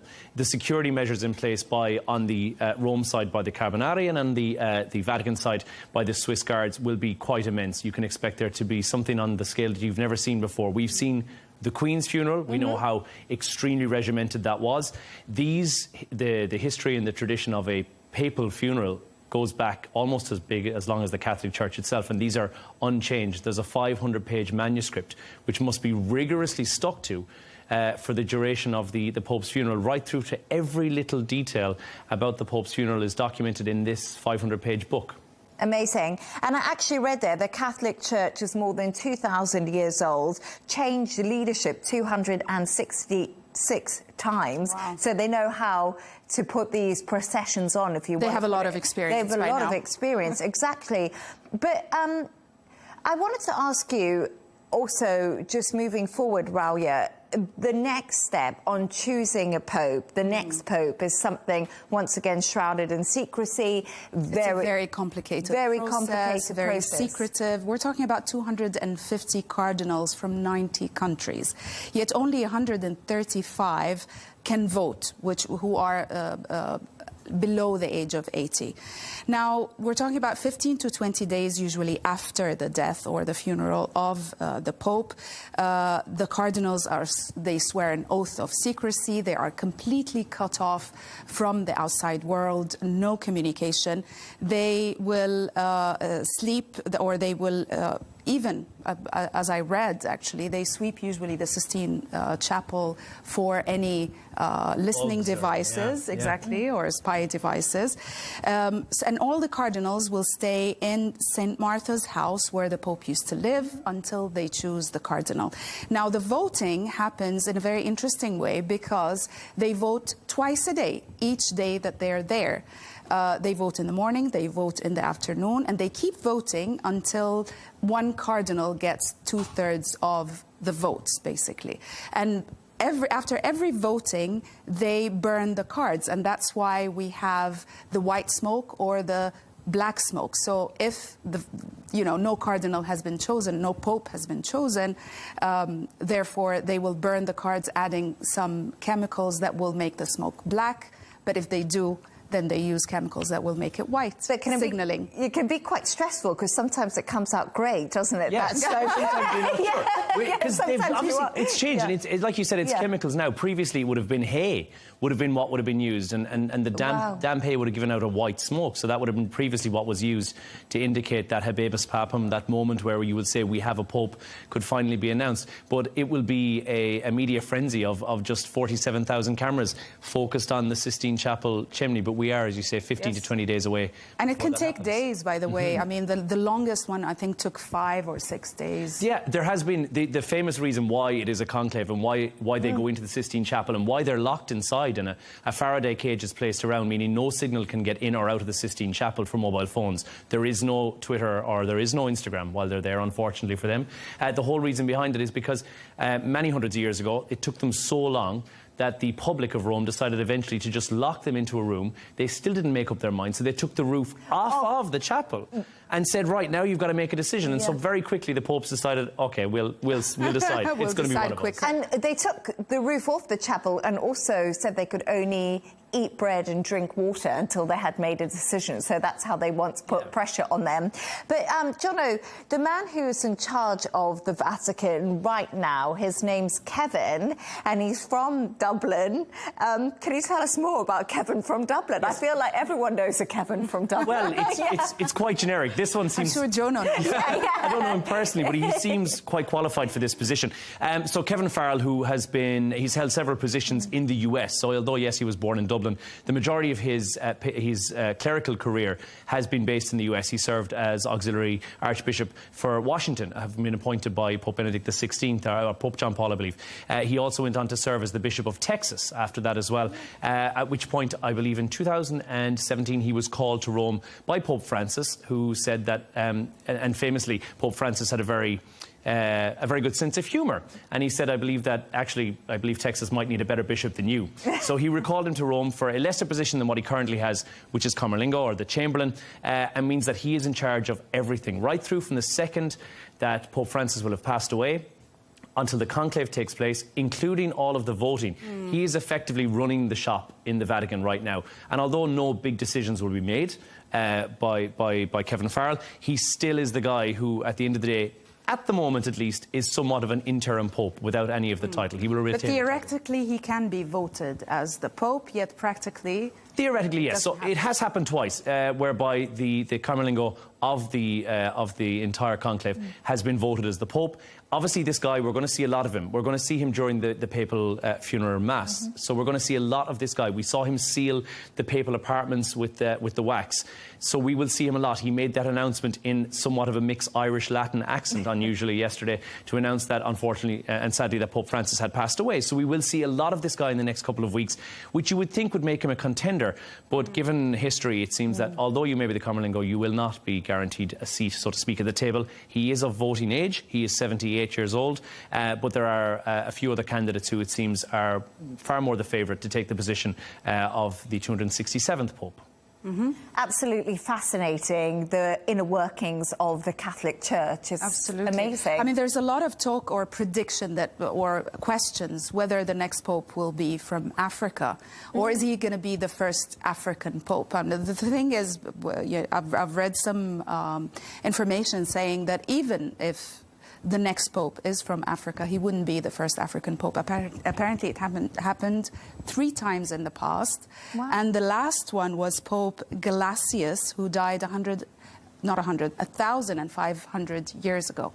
You got to go back. And he was from Africa. Yeah, you have to go back a bit for that. Yeah. There's been a lot of Italian popes right through, and I mean, from memory, certainly from my grandparents' time, any of the popes right through until John Paul I would have been Italian popes. Then the break from tradition was John Paul II, who was Polish, and then you had Pope Benedict XVI, German, and then finally Argentinian Pope Francis. So there has been a break from the Italian, and although they do hold the majority in the papal conclave, the majority, I believe it's 30 or 20 of the cardinals are actually Italian. So there is a solid chance it may be one of the Italians who do. There are some American. There are some Americans. As well. There is an amazing Filipino cardinal who also looks like he could be a shoe-in for this. But really, until those conversations are happening, which will be starting from now, and although it's not an election campaign, this might be the election campaign for the biggest job in the world. But nobody's actually campaigning. So it will be an interesting number of dinners, I think, held over the next couple of days in Rome as the cardinals begin to descend upon the Holy City. Yeah, absolutely fascinating, and I'm sure we'll be talking about it a lot more. Thank you so much for that. Stay right there as we take a look at some of the other stories making the headlines around the world today.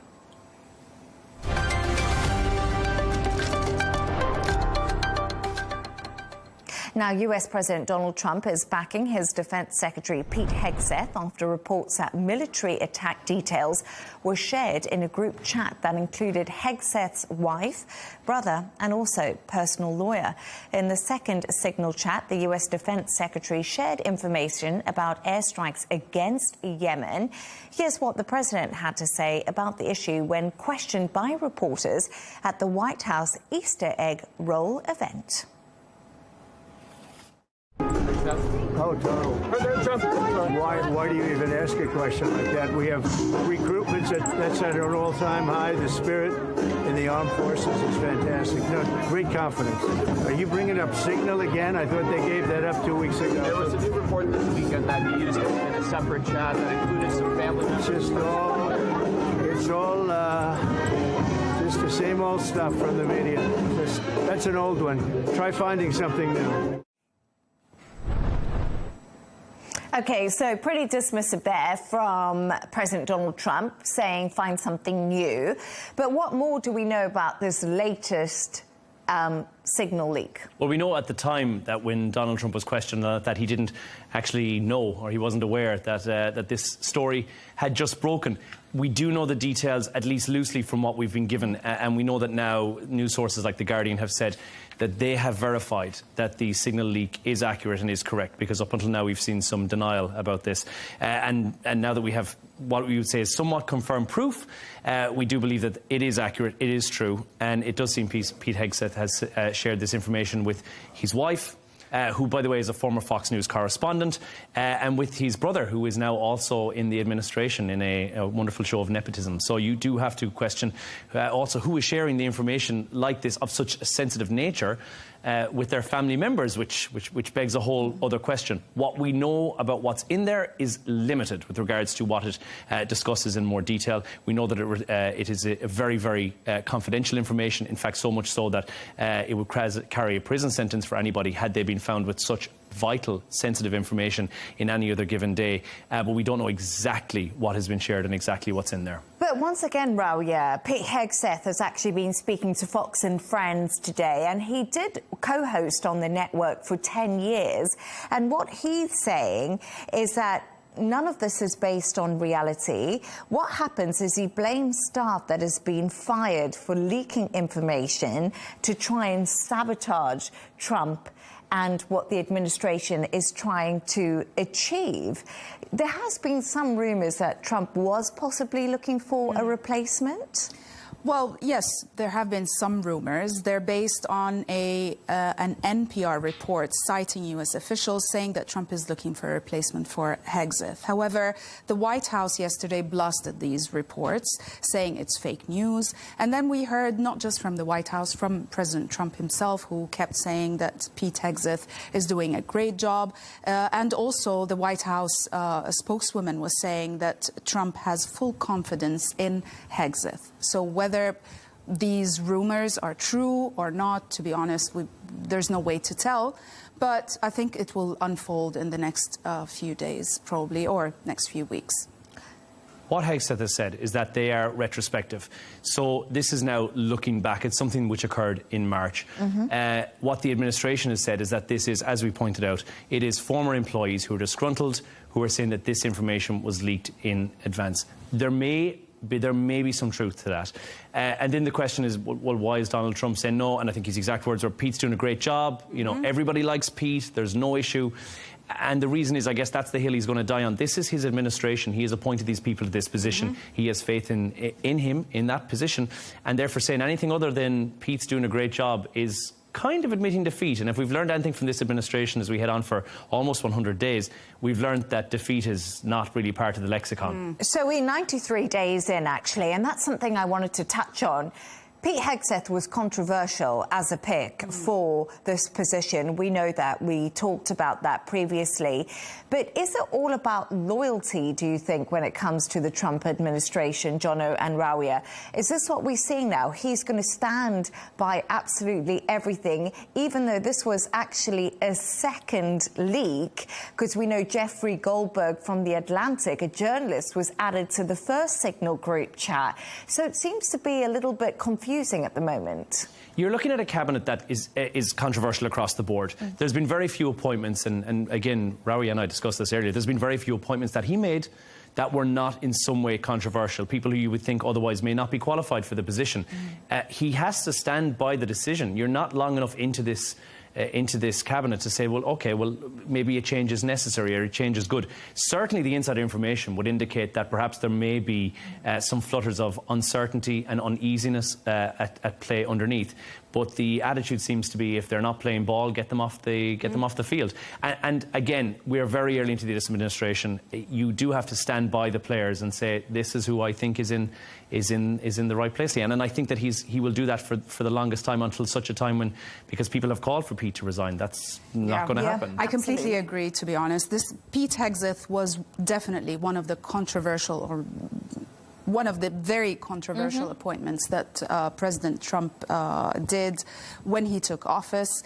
And there were many other controversial appointments as well. But it's obvious that President Trump chooses his cabinet or people surrounding him based mainly on loyalty. There were questions also about Steve Witkoff, the super special envoy for President Trump to the Middle East, to Russia, and now to Iran as well. And so many questions were raised as to why him, especially because he is a real estate lawyer. He started off as a real estate lawyer, and then now he is a real estate mogul. He has no experience in politics whatsoever. But this is it. I think a lot of people, or a lot of experts, see that President Trump has learned his lesson from his first term, where he felt backstabbed and betrayed by a lot of his aides and a lot of people that he appointed, and he decided that this time around it's going to be based on loyalty. Loyalty comes first. And what he's appointing are businessmen, effectively, at the end of the day. You are looking at similar people too. They're similar to him, but they are also, and he's rightly in his own words pointed out previously, this country is the US is a business, and therefore businessmen should be able to run a business. So what he has done is appointed people who do know business, and he stands by that. And at this stage of the early stage of the administration, I think that it's a trial and error situation. If this turns out to be true and it's a second slip up, then perhaps a conversation may be had about Pete Hegseth's future within the Trump administration. So you don't think we'll see any dramatic moves when it comes to Pete Hegseth's career in the White House? I don't think. Not immediately, but maybe depending on what else leaks, to be honest with you, or more proof of what has leaked. I think then maybe we will see some decisions by... Because when the story first leaked, I did think to myself, surely they must just be unlucky to have been caught or to have added a journalist to this, because I'm sure, and this is the way, I know we shouldn't say it, but maybe a lot of people communicate now because it's almost instantaneous. I don't know what Signal is. I had to do the research behind it to find out what Signal is, why am I not on it, and who's adding their wife loosely, but and it is encrypted. But who's adding their wife onto those chats to have those conversations? And again, if it is sabotage, then it's been well orchestrated. If it is a slip up, then yes. Is it dramatic changes? No. Drama? Yes. I think we're in for another dose of drama. And every single week, this administration is biting back on another headline that it really doesn't need. It doesn't need to kick off Easter Monday with this story of all things, and it certainly didn't need this to be the latest headline to hit and take more attention to the Trump administration. It's not what they needed this week. No, absolutely. Yeah, let's have a look. Let's see what comes of Pete Hegseth's future. But stay right there and we'll be back in just a moment.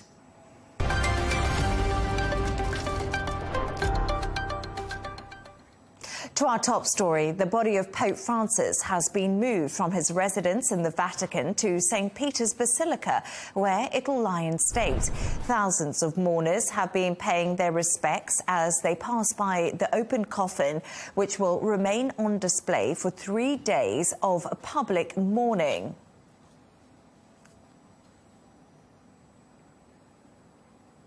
To discuss this and all of today's stories, I'm joined by media strategist and former editor-in-chief Michael Jabri-Pickett and Al Arabiya's geopolitical security analyst Riyadh Kawaji. Thank you so much for joining me, Michael and Riyadh. So let's start with you, Michael. Real incredible scenes today. You know, those mourners filing past the coffin, obviously paying their final respects. How significant is this for Catholics around the world? It's incredibly significant. I mean, the Pope is the head of the Church. Unlike some of the other big religions, Catholics have that one person who represents, embodies, and helps the Church navigate issues that are at the top of the agenda when that person is in power. It's also, I would say, not just for Catholics. You know, I think that there is, and I don't say this in a derogatory way, there is a spectacle about what's going on. At the Catholic Church, I was raised Catholic. The Catholic Church, as I know very well, is full of pomp and ceremony. And it will be on display for the next couple of weeks. And I think that there's a fascination that people around the world, no matter your denomination, that people have when it comes to the rituals that take place. You know, some of these rituals have been going on for hundreds, some even, you know, a couple of thousand years. And that, I think, captures the fascination of so many people. And so there will be people who will be watching on Saturday for the funeral, who I think are watching from around the world and of pretty much every denomination. And Riyadh, just to you, he was really a pope, and we've spoken about this a lot, and I've heard about this a lot, a pope of the people. You know, he was someone who touched a lot of people around the world in different countries that might have not had access to the Catholic Church, but he was a real advocate for peace during times of real hardship. Definitely, he was the Pope of the people. I think this was a unanimous view of a lot of officials and media outlets globally. Moreover, he was a pope that helped level bridges, helped level walls and build bridges between civilizations. We all remember Pope Francis' trip to Abu Dhabi in 2019, where he met with the Sheikh of Azhar, one of the most senior Muslim figures in the Middle East. And they signed this joint declaration about tolerance and coexistence between religions. This was a significant, and he held this big mass in a Muslim country like Abu Dhabi. UAE, known for its cosmopolitan country that advocates tolerance and so forth, but then we have the head of the Catholic Church holds Mass in Abu Dhabi that was attended by tens of thousands of people. Also his famous trip to Mosul in Iraq after the defeat of ISIS, where he went to the ruins of the church in Mosul, a famous old church, and he held Mass with the objective of encouraging the Christians of Iraq and other Middle Eastern countries to hold to their land, to their roots. And this was also very significant to show his care to the Christians wherever they are, and his care for building the bridges with all the other religious or other religions globally to advocate for international peace. No, pretty amazing man. I don't know what you make yourself of what Riyadh said, but do you agree with that? For the Catholic Church, he was somebody different in many respects. He was, as he said, as Riyadh said, he was building bridges. And he was also trying to, I think, do a better job of connecting, you know, as I said earlier, the pomp and ceremony, the rituals of the church with the people who are of the global south. And he wanted to make sure that everybody understood that we could all play a role in this church, and he wanted to lead by example. This is why I think, you know, the actions that he took that were so humble in their origins, and he was always focused on trying to connect with people. He was making phone calls, as we've discussed before. He was making phone calls every night to priests in the Palestinian territories, either in Gaza or the West Bank, and he was making sure that he would go out on the streets of Rome, and he was interacting with the poor, the disenfranchised, and he was leading by example. And I think there is no better way for a leader, a true leader, to lead than by example.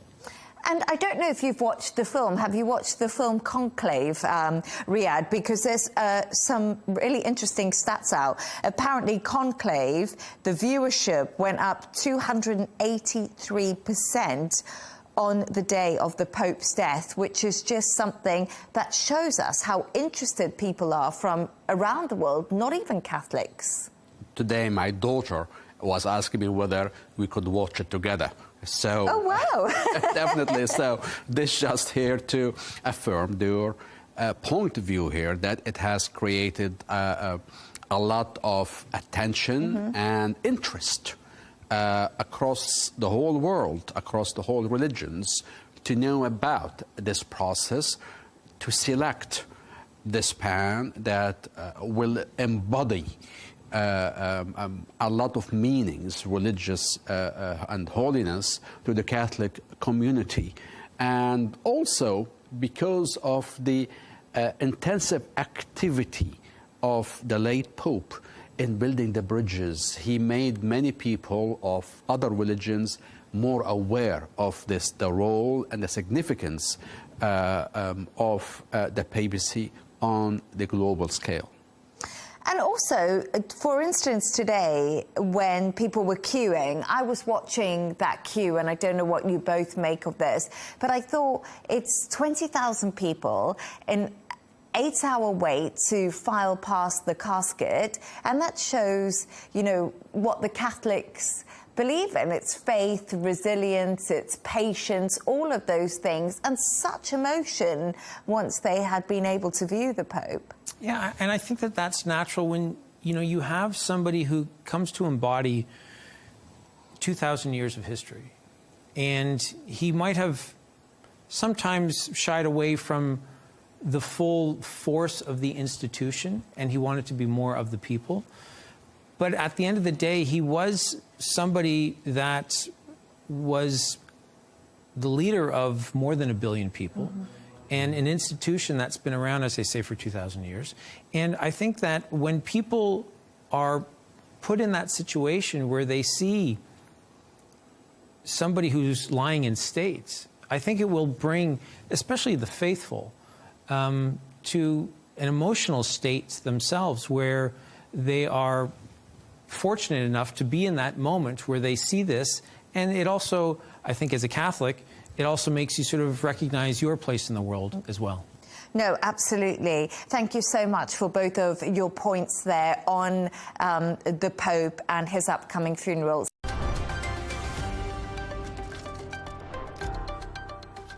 That's all from us on W News Extra. Don't forget to subscribe to our YouTube channel and also follow us on X.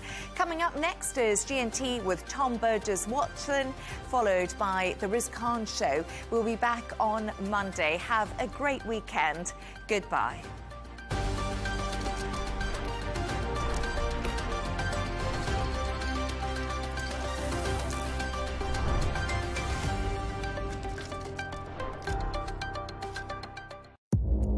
Our allies, in many cases, are worse than our enemies. Stay informed and connected with the latest international headlines. There obviously is a risk. From breaking news to in-depth analysis, it would appear that this war is coming to an end. Who buys this stuff? Investors, pension funds. We deliver the most important developments straight to your screen. Iran always wanted to deal with militia. Join us for compelling, expert-driven conversations. A curfew order has been established. And an insightful look at the issues shaping our world today. There are a lot of proposals about European architecture for security. I'm Leigh Ann Gerrans, and this is W News. We dealt with this when I was Chief of Staff in the first term. Where you don't just hear the headlines, you get the full story.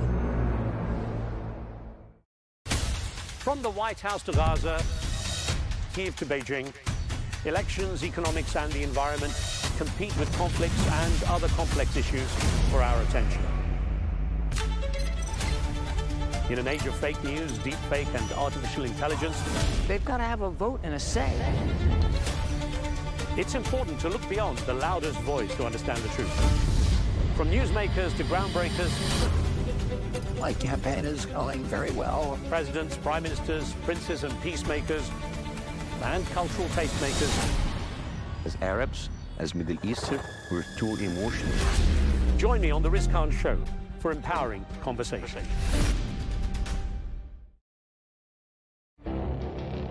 It feels like decades are passing by in a matter of weeks. Seismic shifts in the world order. Never, ever will be part of America. With so much happening and then so much noise. Whether it's political upheaval, Canada has been ripping us off for years. Economic shifts or social movements. And no one wins from tariffs. I think America can be more friendly to the rest of the world. For in-depth analysis and all the latest developments across the globe. To have an inclusive policy together. The meetings with Hamas gave me some hope. We're in another nuclear arms race. The most important developments straight to your screen. Welcome to the dressing room. I'm on my own. I need backup. And an insightful look at the issues shaping our world today. It was not going to happen, that war, and it happened. Join us on Arabiya News, where the world talks.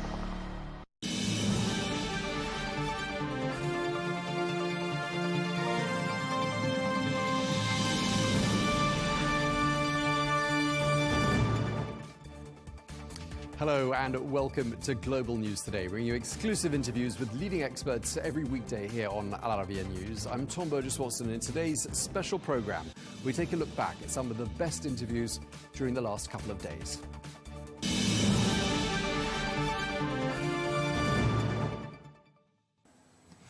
Hello and welcome to the programme. We begin in Ukraine, where air raid sirens and drone attacks pierce the night air over Ukraine and other parts of the country at the end of what was an Easter truce between Ukraine and Russia. Well, this comes as both Russia and Ukraine blame each other for breaching the truce, which was declared unilaterally by the Russian President Vladimir Putin. While Moscow claims it's been repelling Ukrainian assaults, the Ukrainian President Volodymyr Zelensky claims Moscow violated the truce 3,000 times since Sunday. Well, the accusations between the warring nations comes against the backdrop of the Trump administration's threat to back out of any US-led peace talks. Well, following the ceasefire announcement, however, President Trump took to Truth Social saying that he hoped that Russia and Ukraine will make a deal this week. Well, as things stand, the truce has expired, with neither side taking the first step to come to the negotiating table. Well, let's get more on this. We can speak now to the former Secretary General of NATO, Ambassador Alessandro Minuto Rizzo. Thank you very much indeed for being with us once again, Ambassador. President Trump saying on social media on Sunday he's hopeful that a deal can be reached this week. Is there any indication that's going to happen? Well, this is not the first time that he says such things. If you remember, he said that the first day after inauguration, he would solve the problem. So, in fact, he keeps repeating that, an agreement is there, but it's not really taking place. It's not really happening. The impression that I have personally is that, in a way, Putin is using him because the fact that he says, the agreement is there, so the sooner the better. And on the American side, if I may make a sort of professional comment, I see some disorganization because the Secretary of State should be theoretically in charge of the negotiation. It happens everywhere like that, In this case, you have Mr. Witkoff going to Moscow very often, a personal friend of the President of the United States, fine. But he's sort of part-time diplomat because he's doing other things. And as far as we know, the person in charge of the direct contact with the Ukrainian government is another gentleman, former general. And again, this is a little bit of a bizarre way of conducting a negotiation because there is a lot of loose space between things.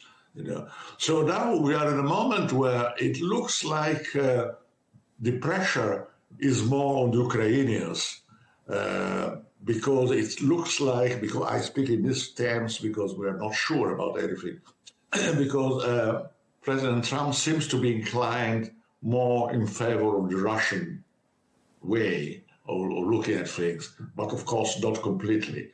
So the pressure is on Ukraine, and I don't know how they are going to do that because the positions, from what we know, are very distant because the Ukrainian government says that no territorial withdrawal is possible from a juridical point of view.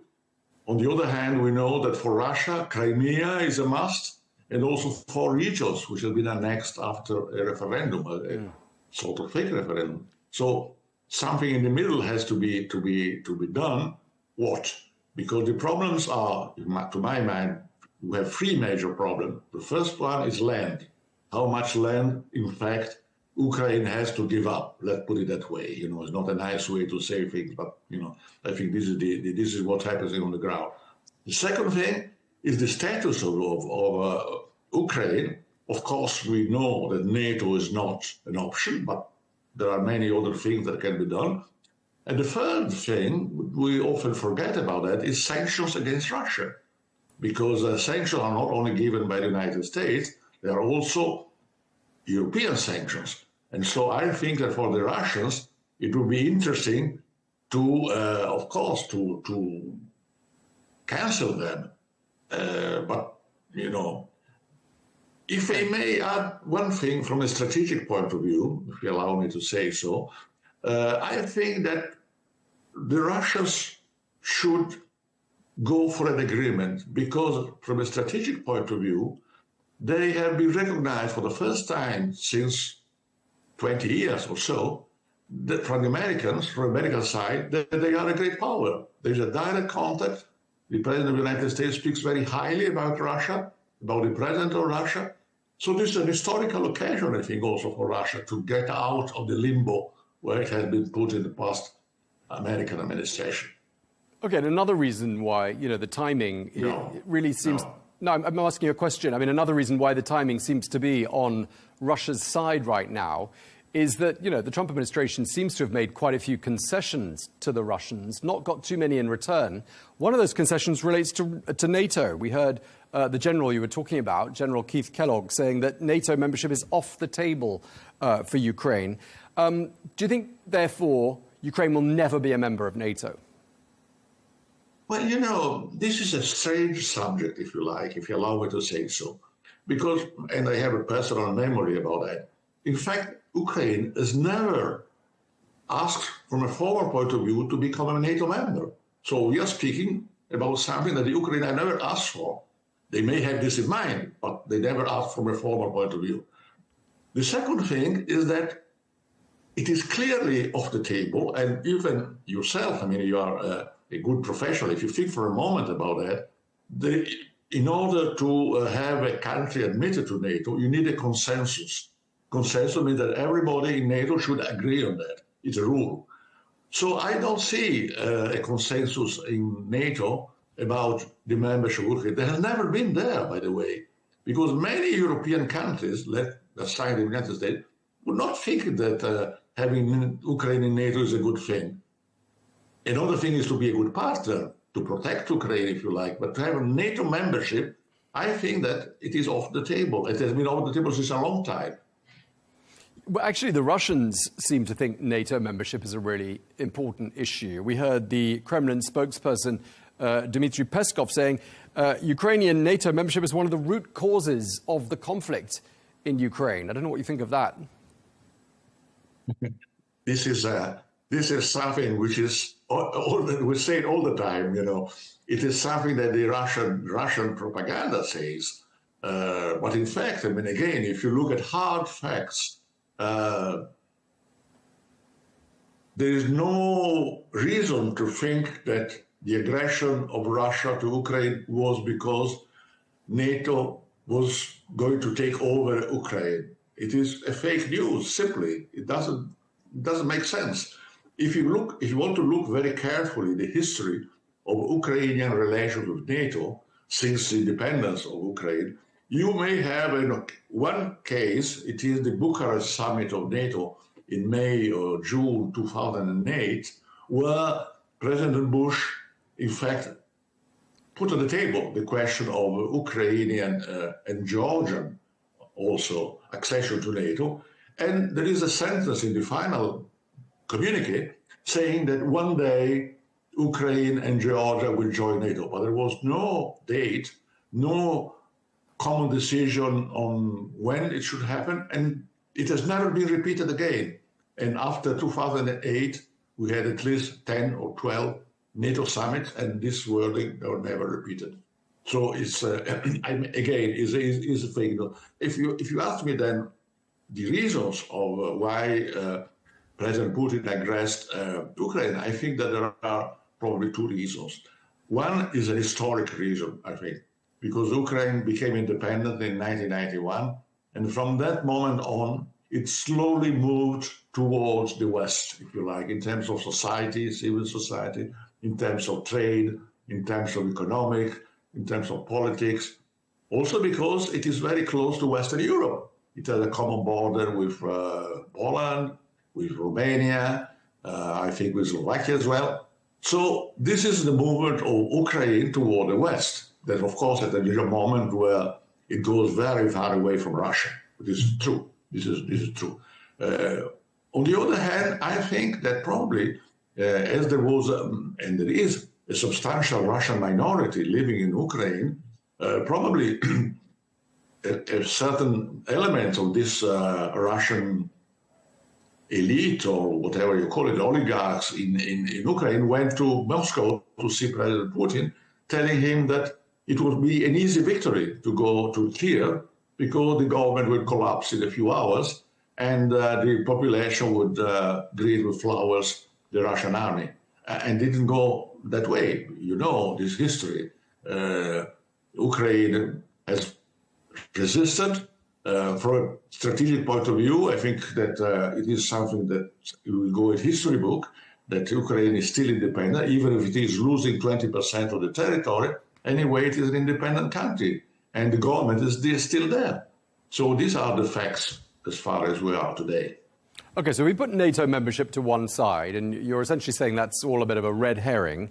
Then we've got a couple of other demands from Russia. One is limit the size of your army, Ukraine, and the other is hand over those 4 regions that Russia partially or significantly occupies in Ukraine. I mean, what Russia is basically asking for doesn't sound like a negotiated solution at all. It sounds like just outright capitulation. Is that how it sounds to you? You know, it is very difficult for us, for you and for me, for anybody, to imagine, how can I say, where the final point will be. We don't know today. But you can make a few options, you know.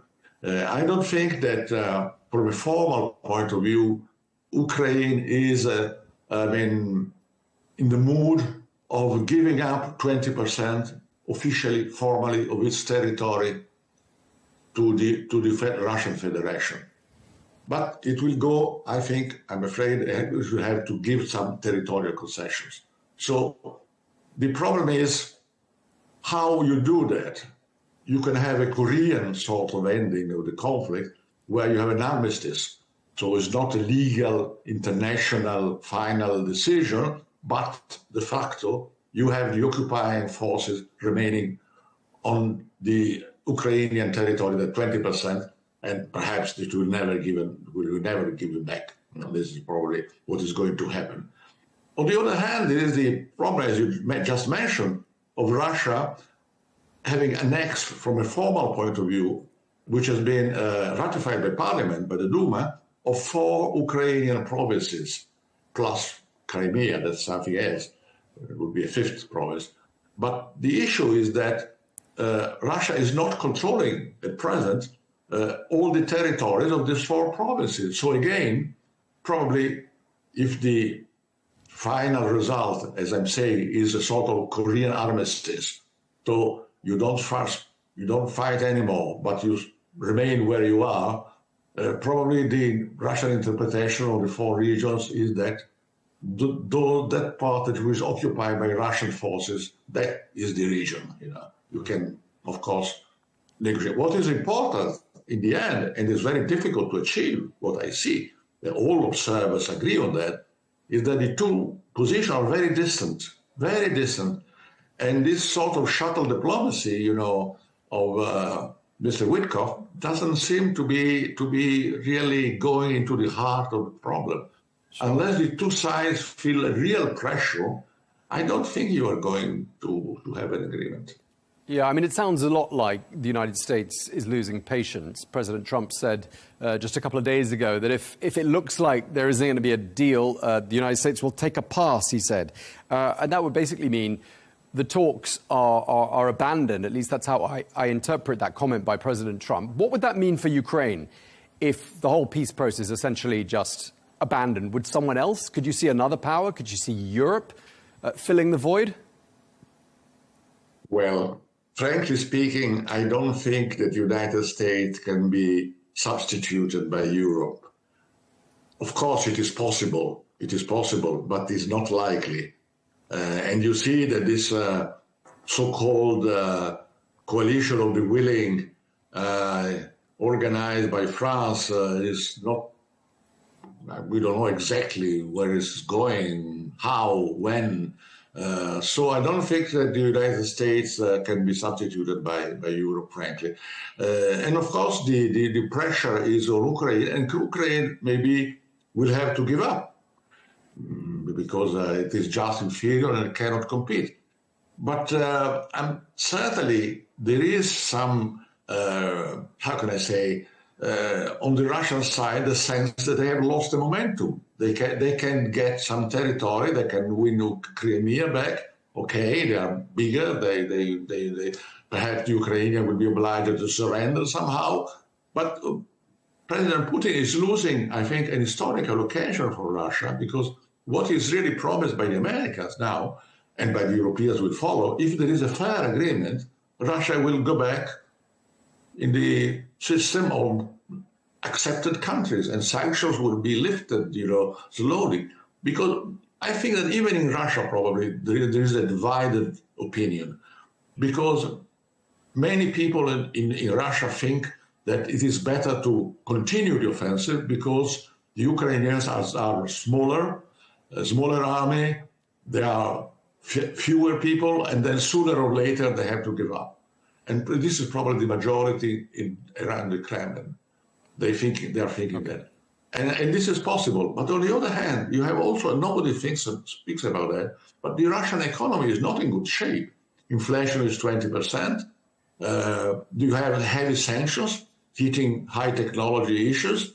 And the population, I think, is also losing support for the war because there are a lot of people who are dying on a stupid war and a stupid battle on the borders of the country. So I think that in a strategic way, it will be very convenient for Putin to declare victory, to get Crimea and some territory, to have Ukraine not accessing to NATO and to declare that this is a great victory, and that will stop. That's what I would do if it were him. OK, we're going to leave it there. We're out of time. Thank you very much indeed for speaking to us once again. Ambassador Alessandro Minuto-Rizzo, thank you very much for your time today.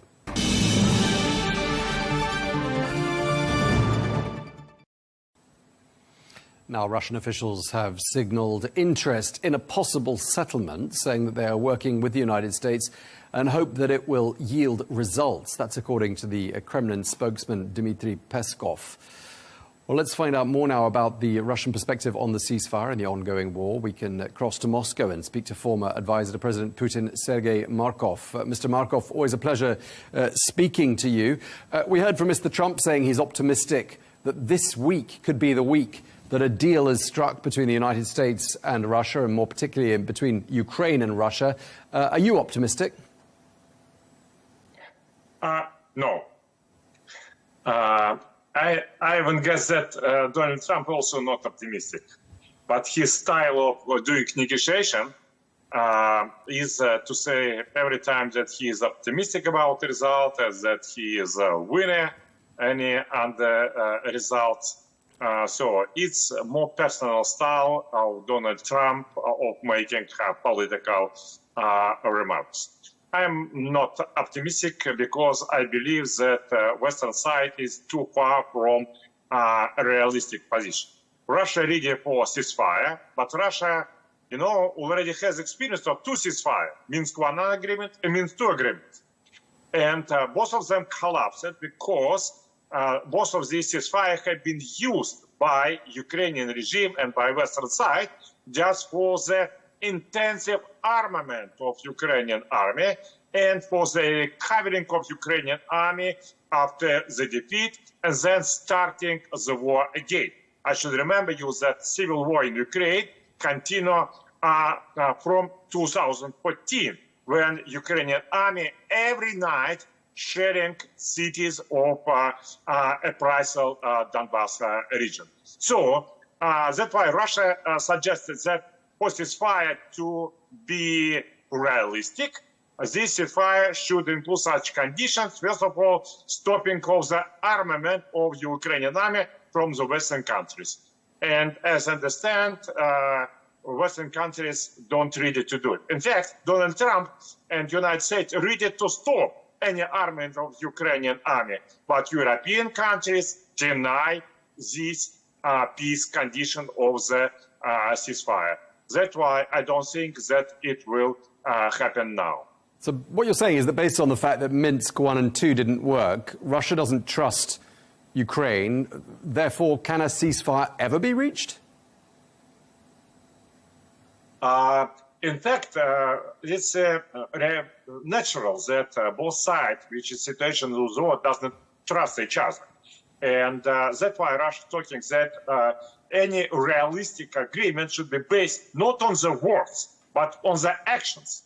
And Russia agree about ceasefire, but if this ceasefire will be not used, not as preparation for the new, more bloody and more intensive war. That's why a ceasefire include embargo of the supplying of Ukrainian army by armament from abroad.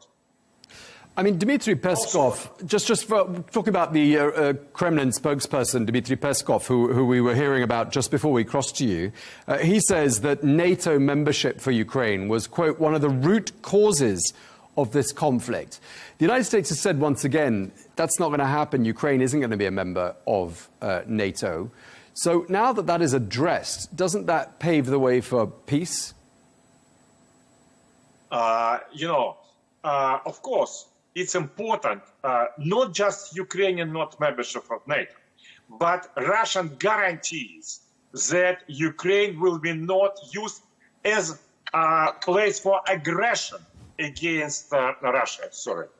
And this is it means that not just wars, but neutrality of Ukraine should be on the so-called Austrian model. It's exactly as happened in Austrian Republic after 2002. It means that neutrality of Ukraine should be part of the Ukrainian constitution first. Then neutrality of Ukraine should be the point for the international treaty in which United States, Great Britain, France, and Russia and European Union should take part and should sign.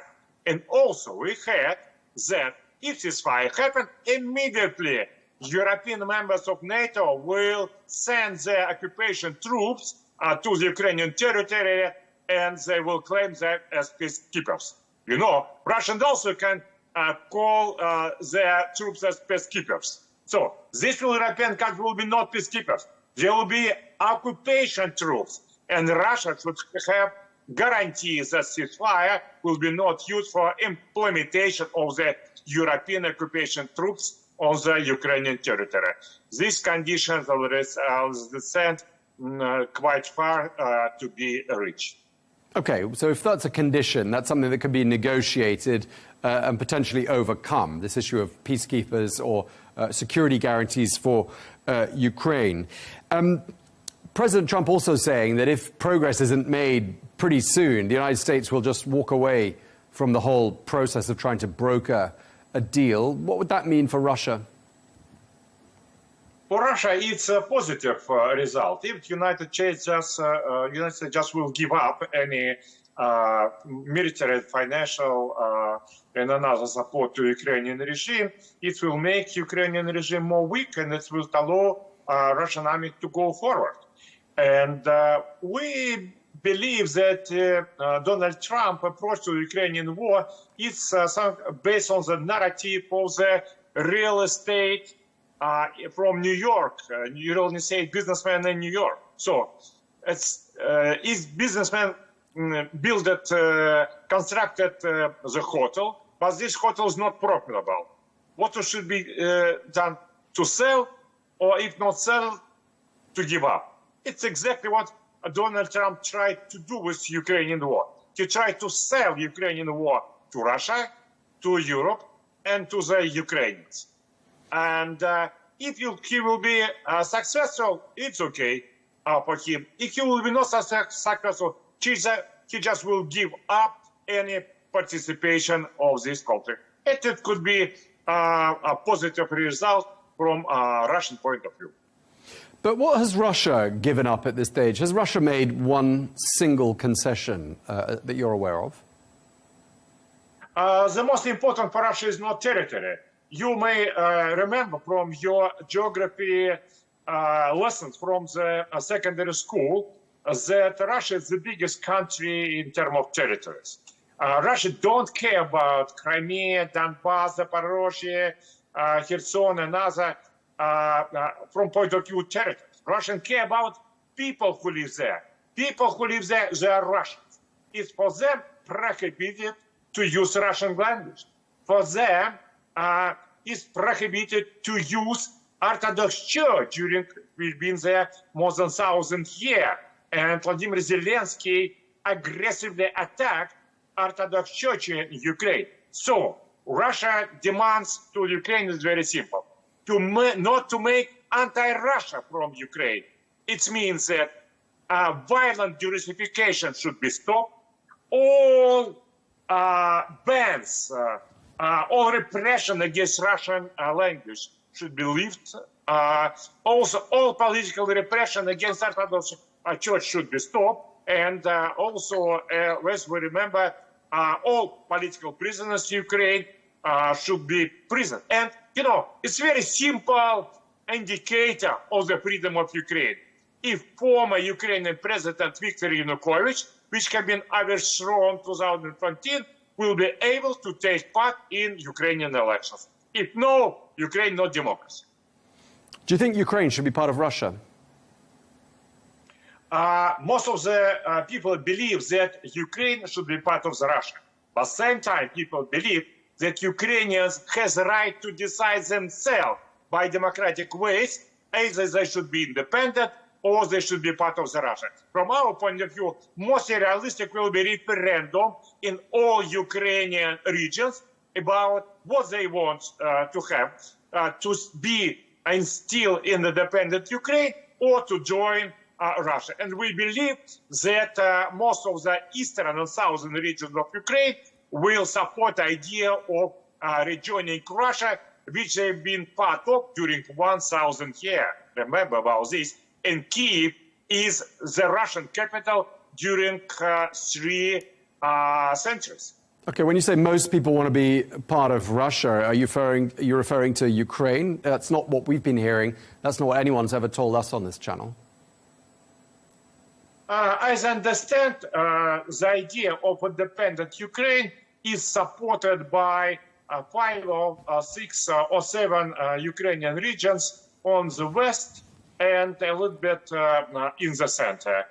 But something about 10 Ukrainian regions, most of all on the eastern and southern part, they prepare to join Russia again as they've been during 1,000 years. And one other thing I wanted to ask you about is that President Trump said in the last week or 10 days that he was very angry with President Putin. I'm wondering, are you aware of him expressing that anger to President Putin in any way? Did he ever ring him up and express that he was very angry? I think Donald Trump was not angry about Vladimir Putin, also because Donald Trump, he is very smart and he understands that it's absolutely senseless to be angry against Vladimir Putin. I think it's anti-Trump propaganda which tried to create problems between Donald Trump and Putin. I strongly believe that Donald Trump respects Vladimir Putin very much. Well, actually, President Donald Trump's words were, "I am very angry with Russia's President Putin." Not about Putin. He said it was about. He said it was about Putin. Donald Trump was angry about situation which did lead to the peace deal. He's very angry with President Putin.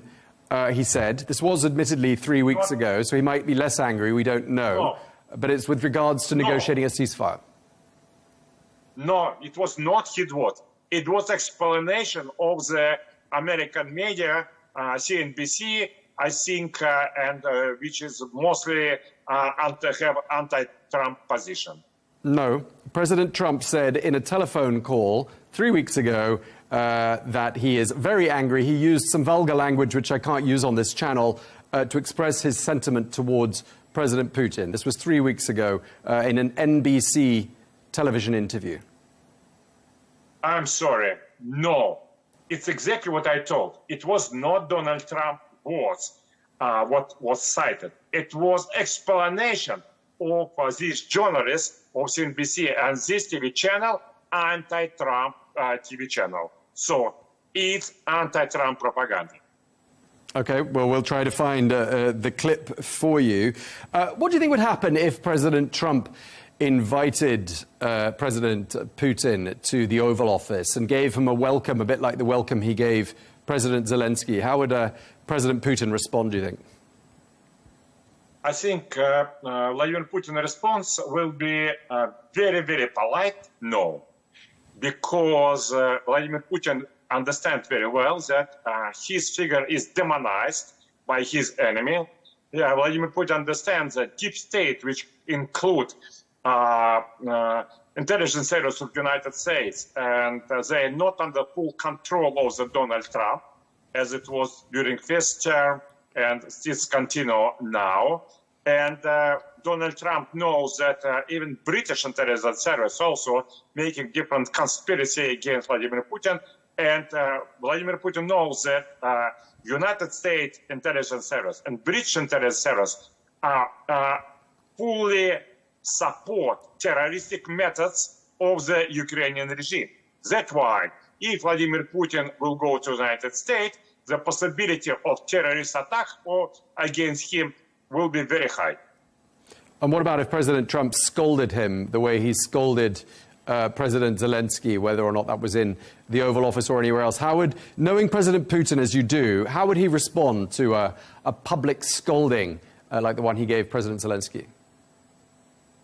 I'm sure that Vladimir Putin, with his respect of all politicians, will not come to the dirty discussion which Vladimir Zelensky made. Vladimir Putin respects Donald Trump because he believes that Donald Trump now represents great American people. And just lastly, I mean, is there any pressure in Russia? Obviously, President Trump wants this war to end quickly. He's said that on several occasions. Is there any pressure in Russia, for example, from the Russian public, to bring this war to an end? After all, inflation in Russia running, we're told, at about 20%. Are Russian people feeling the pain? I would say that silent majority of the people want this war to be over. But active minority of the people making strong demands against Vladimir Putin to continue this war until positive result. And positive results meaning that ancient Russian cities like Kyiv, Kharkiv, and Odessa should be rejoined Russia as millions of the Russian people who live in Ukraine. Okay, we're going to leave it there. They will be angry if this didn't happen. All right. Well, thank you very much indeed for your time. Always a pleasure speaking to you. Sergei Markov, thank you again. Thank you.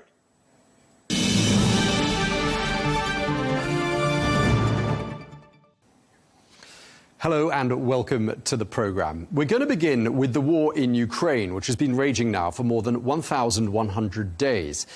Some analysts are now saying that Russia could finally be ready to discuss an end to this conflict. This after the Russian President Vladimir Putin said that he looked positively on peace initiatives and signalled that Kyiv could follow suit. Well, it's the first time that Russia has suggested the possibility of direct talks since the early days of the all-out war, which began in 2022. Well, let's get more on this now with the former head of the British Army and the former Chief of the General Staff, General the Lord Richard Dannatt. Thank you very much indeed for speaking to us, Lord Dannatt. Always a pleasure. Just want to ask you, first of all, we're hearing from the Russian president saying that there is this potential for direct talks now between him and the Ukrainian leadership, we presume. Does that sound promising to you? Well, I think any offer of talks is promising. I think President Zelensky has said previously that he is willing to have talks. So if the Kremlin is now saying that they're willing to enter talks, then that has to be a positive sign. Of course, the question is, what are they going to talk about? And what are the terms and conditions that particularly the Kremlin wants to put on the table? And just in terms of, you know, the other latest developments of the last couple of days, I mean, there was this Easter truce, and I'm wondering if you think that was a positive step, or as some people would argue, a bit of a marketing gimmick. Well, it doesn't seem to have been a huge success. Taken at face value, it seemed like a reasonable thing to suggest at an important time in the annual calendar, namely Easter.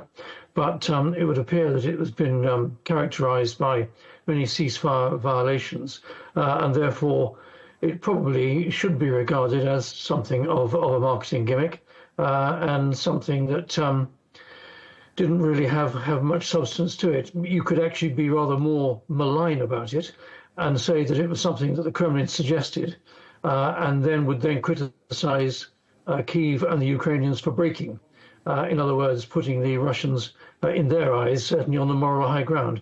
So I think one shouldn't attach too much to this apparent 30-hour ceasefire. What is more interesting is to see whether there is some substance to a potential dialogue between the Kremlin and Kyiv now. One of the things we've seen since President Trump returned to the White House is a flurry of diplomatic activity. And I'm wondering if you think there is anything to show for that nearly 100 days of diplomatic action. Any progress in your view, sir? Well, I think one has to be honest and say that I don't think there is much realistic progress. If anything, there are some rather worrying developments of a negative nature as far as Ukraine is concerned. Donald Trump has talked about the need, in his view, for the Americans to switch their focus away from Europe, much more to focus on the Indo-Pacific and their challenge from China. So that is a significant factor. I think in the early exchanges by Donald Trump and his spokesman, quite a lot was given away. Quite a lot was given away in the context of any ceasefire would be along the lines of the current status quo on the ground. In other words, Russian troops occupying some 20% of Ukrainian sovereign territory would be allowed to stay there, and also giving up for a very long time the notion of Ukraine joining NATO. So these are rather negative issues as far as Ukraine is concerned. And then, of course, remember that there was a short period when the United States, in order to make the point, stopped providing intelligence and information to the Ukrainian armed forces, which actually played out very negatively, albeit for a short while, on the battlefield. So what really has been happening over the period that Donald Trump came into power is not very encouraging from Ukraine's point of view. Why do you think President Trump views this conflict so differently from how his predecessor viewed it, and also how pretty much the rest, with one or two exceptions, of the collective West views this conflict? Well, I think we have to look at the character of Donald Trump.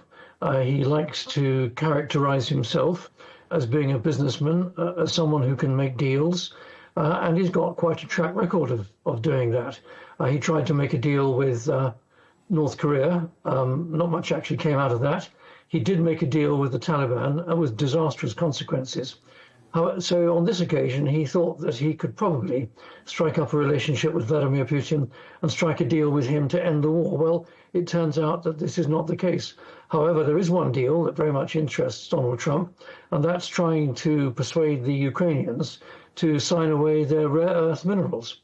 So what we're seeing is Donald Trump, the deal maker, trying to live up to his own reputation, but frankly, with pretty disastrous consequences so far for Ukraine, and more widely for the collective security of Europe, which of course is where countries like the United Kingdom, France, Germany, Poland, the Baltic states, Finland, Sweden, have a very, very well-developed interest. Ukraine's allies are going to meet in London tomorrow, and I'm wondering if you see that and the involvement of the United States in those talks as perhaps being an indication that there is a little bit more coordination now that we're approaching the 100-day mark of the Trump presidency, coordination between the Americans and their European allies. Well, I think that's encouraging. Again, rather like the early part of the conversation that you and I are having, it all depends what the agenda is and what the discussion items are that are on the table. But certainly it is positive that the United States, United Kingdom, France, Germany, Ukraine are sitting down together and trying to formulate, I assume, a common negotiating position, which, if the Kremlin is offering talks, then at least there is an agreed Western and Ukrainian position that can be put on the table and form the basis of an agenda for a discussion with the Kremlin. But there's an awful lot of ifing and butting in what I'm saying, to be absolutely frank. I mean, the British Prime Minister, Sir Keir Starmer, I don't know what your assessment has been of his handling of this, because he's obviously he's walking something of a tightrope between Brussels and Washington. He's also volunteered British forces as part of a future peacekeeping force in Ukraine. Do you see a role like that for the United Kingdom? Well, it's an interesting question. It's an important question, but I'm afraid currently is a rather hypothetical question. I think it's hypothetical because we haven't got the basis of a ceasefire, we haven't got the basis of a peace agreement, and without a basis for either of those, it's very difficult to know on what further basis you can then orchestrate a procedure whereby the ceasefire, if that's what is decided, can be monitored. Now, there's all kinds of options where that is possible, some of which are extraordinarily unlikely, and all of which, of course, are subject to Vladimir Putin saying that he will not tolerate Western or NATO troops in Ukraine. So Keir Starmer, who I agree is trying to tread a very fine line between relations between London and Washington and relations between London and Brussels, of course, bearing in mind that Kyiv comes into it as well. He said that he was ready and willing to put British troops on the ground. Well, he might be ready and willing, but frankly, the British military isn't really ready to do that. And judging by the response from most other Western capitals, I'm not sure that they are either. So we are building a hypothetical question on a hypothetical situation. We need to see more evidence of a ceasefire plan before it can then be determined how that's going to be monitored. OK, well, let's look at numbers instead then. And you're quoted in the British press as suggesting that not enough is being spent on defence of the United Kingdom. I think you're quoted as saying that 2.5% of British GDP should be spent on defence. I mean, is that enough? And are you seeing signs that this relatively new government in the United Kingdom is taking steps to address that? Well, it's encouraging on the one hand that the relatively new government, as you describe it, in the United Kingdom has realised that we have got to spend more on defence and that 2.3% of GDP is insufficient, bearing in mind in the days of the Cold War, we were spending 5% of GDP on defence, with the result that that deterred Soviet aggression and that Cold War never turned hot. Now, the government has said that it wants to raise spending to 3% at some point in the future, perhaps towards the end of the decade. Well, that is also encouraging. But frankly, the issue is a here and now issue. You have to ask why Germany is now significantly increasing its defence spending, why Poland already has, why the Baltic states already have. And the United Kingdom, although it may have financial pressures of its own, frankly, if it wants to be taken seriously and wants to make a real difference, both to our own national security, European collective security, and our contribution to Ukraine, must decide very soon to increase to 3%, or indeed even as far as 3.5% of GDP to be spent on defence, and as soon as possible. One thing we've heard from the British Foreign Secretary David Lammy is that he says President Putin wants to, quote, recreate the Russian Empire and suffocate the countries around its border. I wonder if you share that assessment and really sort of to summarise everything, how dangerous a juncture do you think Europe is at right now? Well, I think we have to examine Vladimir Putin's speeches, Vladimir Putin's writings, to gain a good understanding of what he really wants to do. We have to remember also, scrape him to the core, and you've got an unreconstructed KGB colonel whose beloved Soviet Union and the Warsaw Pact military forces disintegrated at the end of the 1980s as a result of the cohesion of the West at the end of the Cold War. He would love nothing more than to recreate some of the influence of the heart of the old Soviet Union, in other words, Russia, into a greater Russia. And the first stage of that is to expand Russian influence into Ukraine. And remember that Ukraine, when translated, effectively means borderlands. Borderlands of what? Well, Putin would see the borderlands of Russia. So we have got a well-documented and a well-stated intention that he wants to expand the Russian influence. But the question of really how you go about it. The rules-based world order that's been in existence certainly since the end of the Cold War, and really since the end of the Second World War, does not stand for aggression into the sovereign territory of a neighbouring state. And that's exactly what he's done as far as Ukraine is concerned. So it's not surprising that decent-minded other states, like the United States, like the United Kingdom, France, Germany and Poland, are all standing with Ukraine to say, no, this is unacceptable. Just lastly, Lord Dannatt, to wrap up our conversation, are you optimistic that out of all of this will emerge an independent Ukraine? it would be a disaster if Ukraine was to be subordinated to Russia. It would be a disaster for the rules-based organization that I was just talking about. Now, this war has got to come to an end at some point. I would like to see it come to an end sooner rather than later, because too many people are dying and too much infrastructure is being damaged. But on what basis it's going to end is very difficult to see. The nearest example I can think of and can quote is really how the Korean War came to an end in 1953. It started with aggression, a lot of fighting, 3 million people lost their lives. It stopped with a ceasefire agreement. There's been no peace settlement.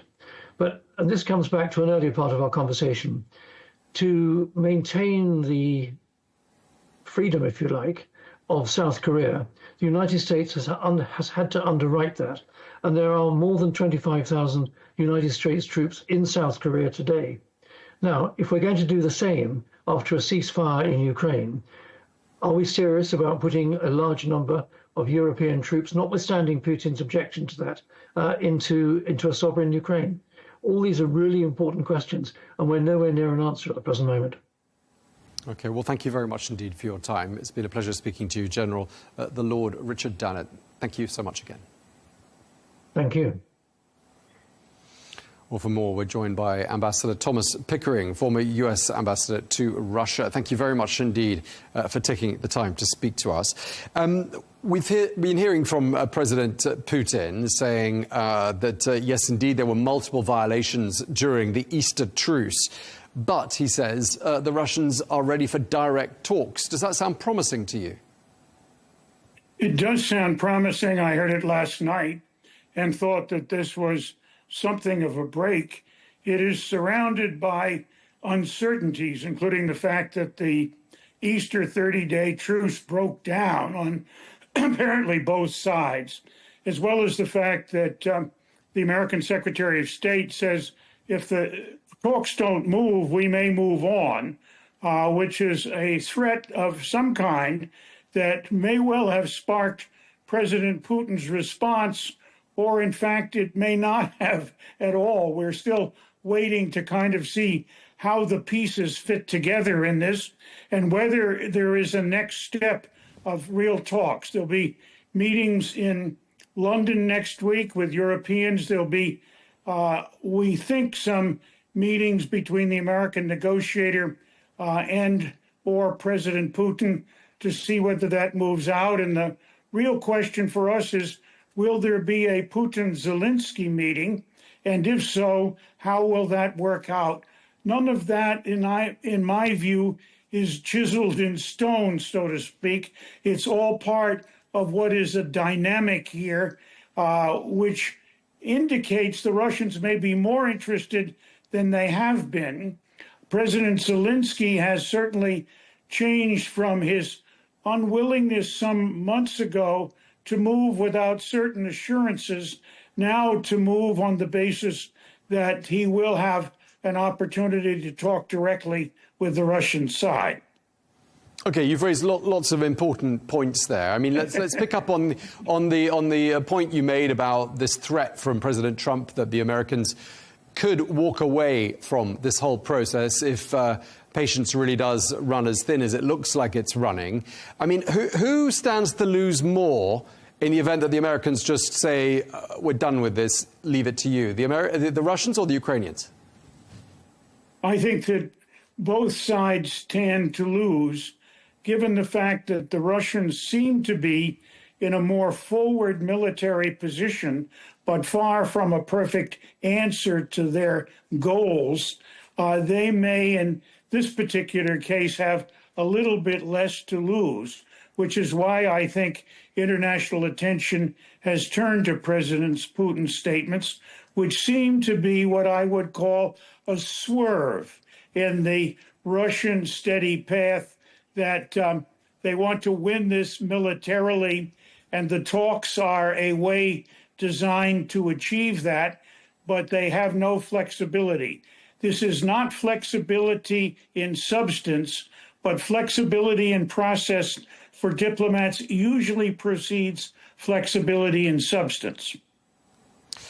I mean, what's the incentive for the Russians to hold talks at this particular moment? I mean, that's the Trump desired outcome, because he set himself this target of achieving peace within 24 hours or possibly within 100 days of assuming the presidency. But why should that suit the Russians? And what's their incentive to stop the fighting now, especially if they have the upper hand? It's an important question, Tom. It gives them an opportunity to exploit what has been President Trump's indication that he was prepared to support them in acquiring the territory they have already captured, and not seeking to support Ukraine in seeking the return of that territory, eastern Ukraine and Crimea. And that would be not a perfect victory for Putin, but a way to stop the loss of personnel, which I think is beginning to show some substantive irritations, if we could cause it that way, in Russian public confidence that President Putin's now 3-year war is a howling success. And it would allow Putin to say he's gained a great deal, particularly territorially and maybe politically, to do that and begin to stifle some of the loss in public confidence around the world that he suffered. He's quite isolated. And finally, allow him to claim enough of a victory to continue to, in effect, be able to dominate the Russian political scene, something were he not able to do might well lead him into a process of public confidence being well enough undermined to lose his position. And he and others who are in similar positions around the world have relied very heavily on wins in war to retain their public position, which gives them at least some guarantee of immunity against being put in jail by their publics. One other thing we've been hearing from the Kremlin, they're warning against rushing the Ukraine peace talks. I mean, do you think that's how they feel? Do you think they feel like they're being rushed by the United States and indeed the United States' Western allies? It may be in part how and in what way they make it clear that they're going to seek a significantly high price in the peace talks to justify their engaging in them rather than to continue the military conflict, which has been their strategy up until now. We're coming up to the 100-day anniversary of President Trump returning to the White House. I mean, when you look back on these last 90, however many days it's been, I mean, how much progress, what achievements do you think can be attributed to the Trump administration in this regard? This is a very difficult question to assess, in part because most of these steps that President Trump and his team have taken are under judicial pressures, if I could put it this way, suits and decisions by senior courts in the United States that have certainly frozen what they're doing, and some have even ordered undoing of what they have been doing, mostly in the domestic context, including the deportation of immigrants to Central America, and other important questions for President Trump in light of the popularity he seeks to inspire, if we could put it this way, by handling the immigrant problem as he did in the electoral outcome, in which he attributes a good bit of his imputed success to dealing with immigration in a harsh, firm, and finalized manner. Okay, I mean, do you think President Trump is right to be trying to build ties with the Kremlin and with specifically the Russian president? He seems to believe that this will be important to bring about a peace settlement. He does seem to be generally impressed by the idea that a peace settlement can redound to his popularity and advantage internationally, something that in the first 100 days since the election has been under, if I can be carefully diplomatic, under serious strain. There has not been a large garnering of international support, some dropping away and some criticism and some uncertainty, particularly as our European friends and allies will know. And so the ability to recover, if we could put it this way, some of the directing leadership for international activities of significance would be important for him, even if that ended up in getting the half of the loaf that he has sought to gain at the beginning. The 24 hours, I'll solve the problem of Ukraine, is obviously well gone. 100 days is not 24 hours. But there's a danger, isn't it, that, you know, this is a rush deal and it's not necessarily the best deal and it's not a lasting deal.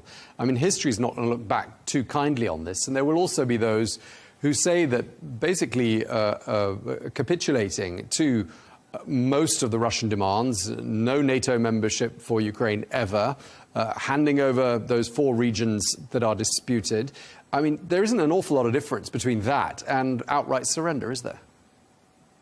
Well, there is, if, Tom, you go back to the notion that when he started, it was, we'll occupy Kyiv in 24 hours, then we'll roll on. And there were many of us who were concerned that rolling on meant going beyond Ukraine, either into Poland, which would have certainly sparked Article 5 of NATO, or to Moldova, which is not linked to any defense system, and rolling over that particularly small but important territory in which, as we know from history, Russian military presence is still significantly important. So there is a difference between settling now and settling for what were assumed to be in February 2022 his most expansive ambitions in terms of territory, at least, and territory seemingly coupled with international leadership influence. And therefore, one could see it as some reduction of demand. But President Zelensky, on the other hand, would have suffered as well some kind of a backlog in not being able to recover Crimea, the 4 eastern oblasts, and perhaps certainly being forced out of Kursk Oblast in Russia, where some Ukrainian forces still persist in military activity. I mean, it's sometimes said by analysts that President Putin, ever since he first came to power in the year 2000, has been pretty much focused on rebuilding what he sees as the Russia's rightful empire, the Soviet Union, and the loss of that he's characterized as being a massive humiliation. I mean, do you think this is really what he's trying to achieve? Do you, as someone who knows Russia well, think that President Putin's desired outcome is simply to turn back the tide on what happened in the late 1980s and early 1990s? I think that some of that is certainly there. The really interesting question is how much he is dominated by the notion that were he not to succeed and not to be able to claim success, this would endanger his continued leadership in Russia and therefore put him in a position of one way or another being forced out. And the consequences of that might not be very pleasant in terms of how that happens in places where dictatorship seems to fail to be able to establish its permanent presence, if I could phrase it that way. And just pivoting back to, the U.S. perspective on this conflict, we heard Marco Rubio, the U.S. Secretary of State, saying that patience is wearing thin. He didn't say patience with whom, though. What's your interpretation? Do you think he's more impatient with the Ukrainians or with the Russians? Well, it's interesting because that, I think, is still up for decision.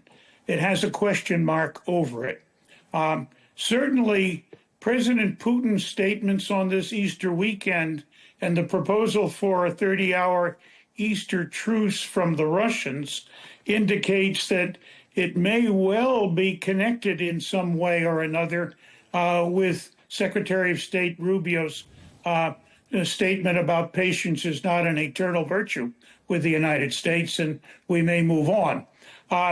Zelensky, in many ways, President Zelensky has more to lose in this. He has less territory now than he had in February. He has clearly established that he is the victim of aggression, at least in a very broad way in the international community.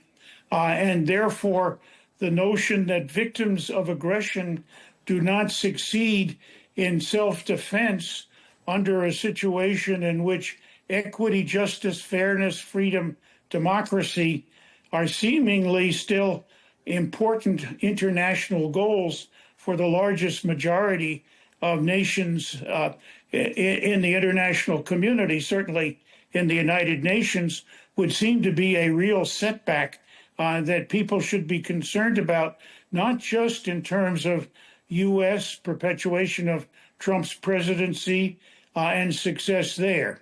We do know that apparently U.S. Representative Steve Witkoff has begun to share what real estate people call a term sheet with the Europeans and with others who are at least potentially important U.S. and Ukrainian allies that may well, from its name and character, lay out the goals that the U.S.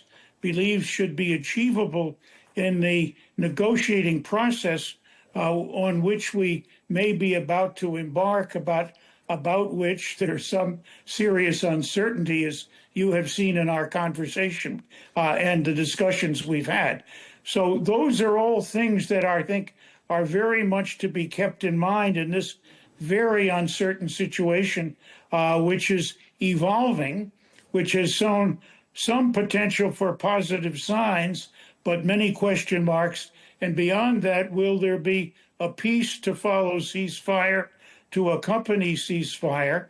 Will there be the guarantees that President Zelensky hopes to have in terms of the fact that the ceasefire will not be just a stopping point for Russian rearmament, rebuilding, and reassertion of military force, but something that has a permanent characteristic with it, and that permanent characteristic can be something in which he and the Ukrainians can have confidence, given the support that they would have from the international community and certainly Europe and NATO.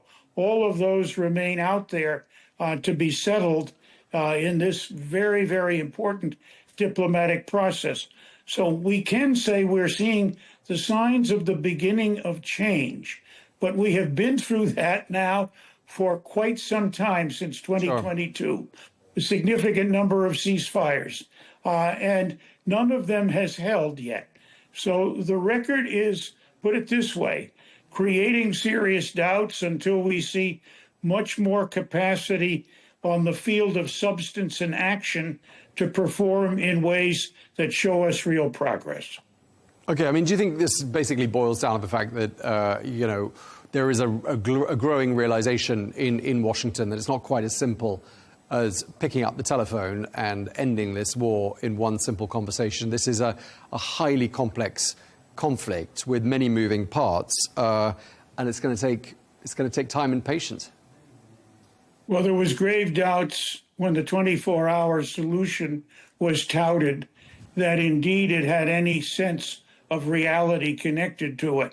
Now, 100 days in, that particular set of doubts is now, I think, reinforced for most people who follow this situation fairly closely. One should not, however, sell short totally the fact that no progress has been made. If President Putin has now moved from no negotiations and complete military victory to part of a process that has negotiations involved, from something that in one way or another seems to be a need for ceasefires, either to rebuild, reboot, rearm, or preserve human life, at least in those areas of the world for which he has responsibility, that may give us a little bit of an indication that we need to pursue this very, very carefully, and that this has not yet the quality of an open door, but it has the quality of a door that might be able to be swung open. Okay, we're going to leave it there. We're out of time. Thank you very much indeed for speaking to us. Thank you, Tom, very much. Delight to be with you. Thank you very much indeed. Sure.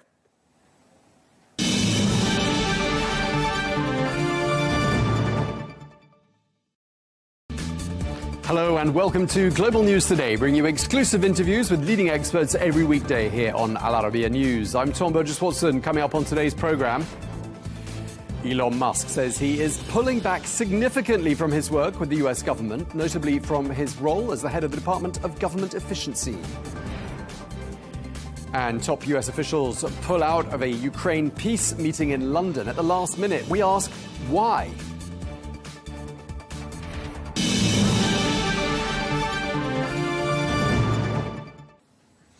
Hello and welcome to the program. We begin in the United States, where billionaire Elon Musk is saying that he's going to be cutting back on the time he spends in his role with the Trump administration. Well, he currently heads up the Department of Government Efficiency. Well, one of President Trump's closest advisors, Elon Musk, has spearheaded the so-called DOGE, which says it aims to fight fraud and identify waste in the federal government. Well, his decisions, though, have not always been well received, especially when it comes to cutting hundreds of federal jobs. Well, as protests against Musk and his companies have gathered steam, his political involvement has led to weak relations with Tesla investors and owners, directly causing a sharp drop in profits. Well, President Trump's tariffs and trade wars have added to Tesla's weakening position in the market.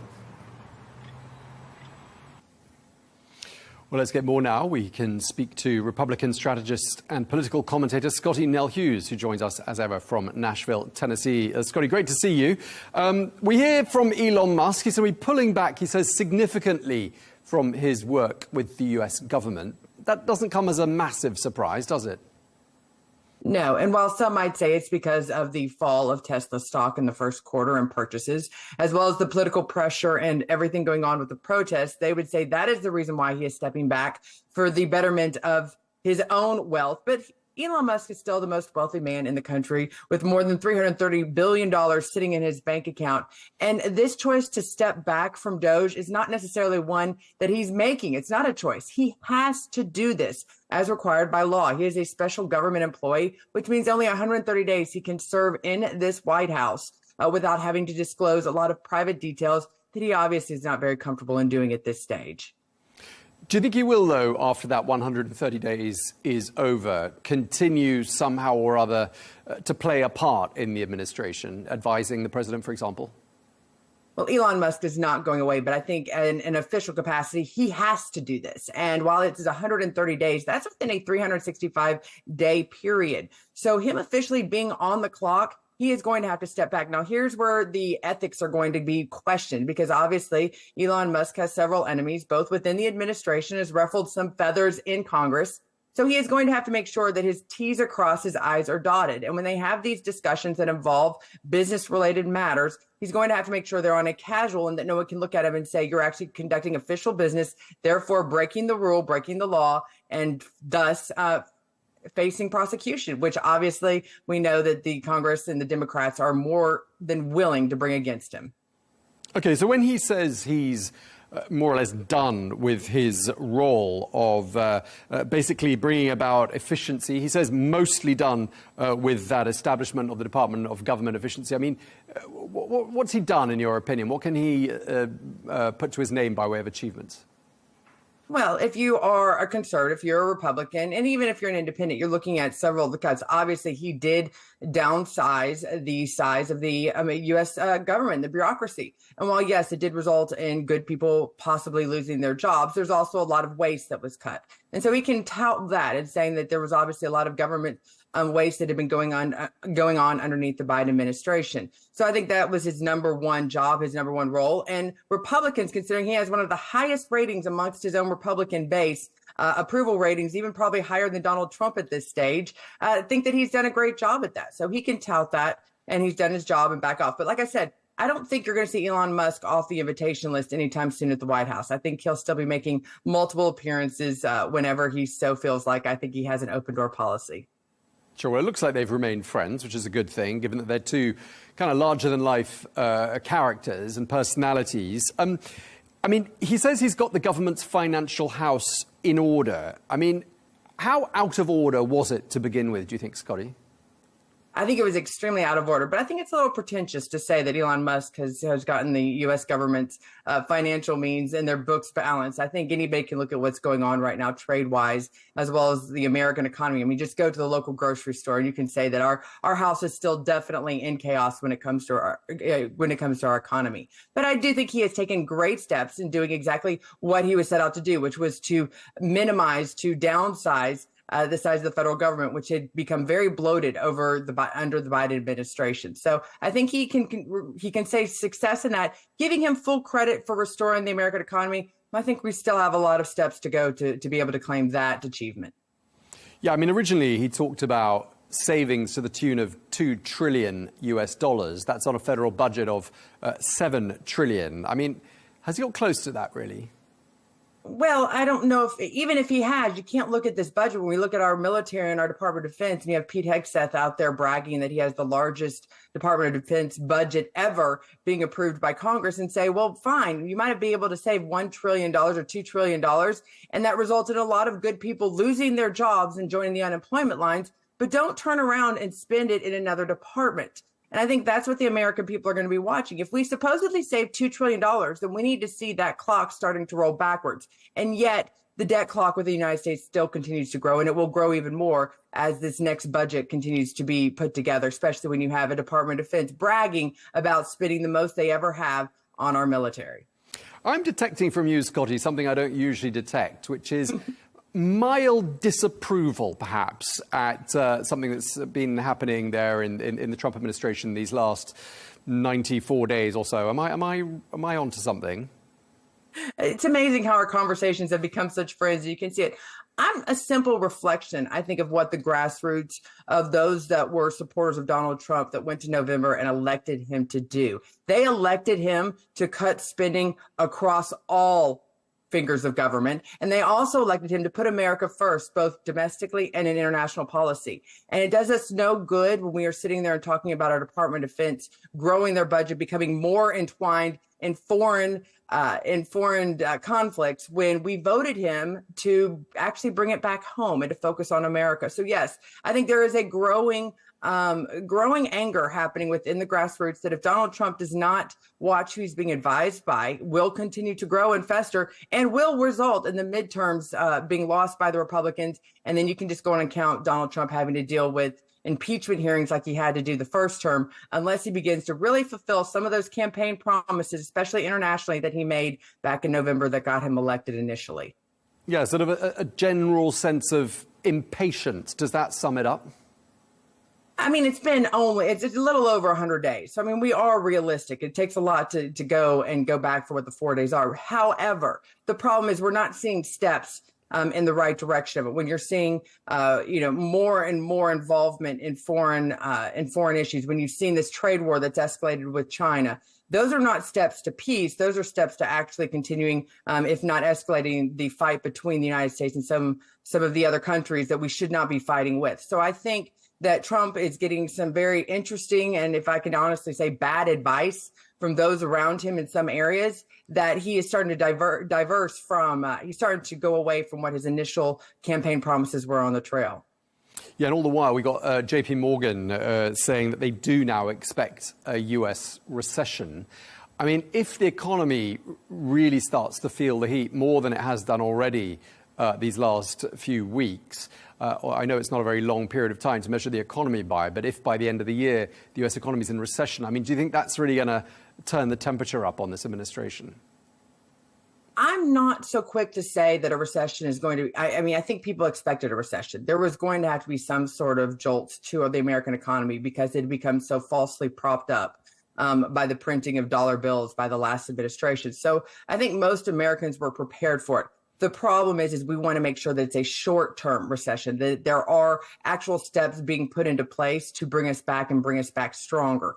I don't know if, while there might be definitely some issues with our trade around the world, I think a lot of the American workers were very happy with Trump's initial shutdown and this fair policy of whatever tariffs you put on us, we will put on you. I think Americans were happy with it. Now, those investors probably weren't.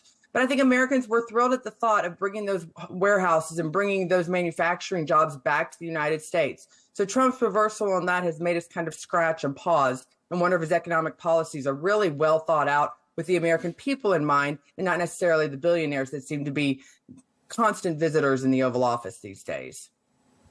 Just pivoting back to Elon Musk, I mean, how would you describe his operating style? I mean, have you got a couple of words that would sort of sum it up for us?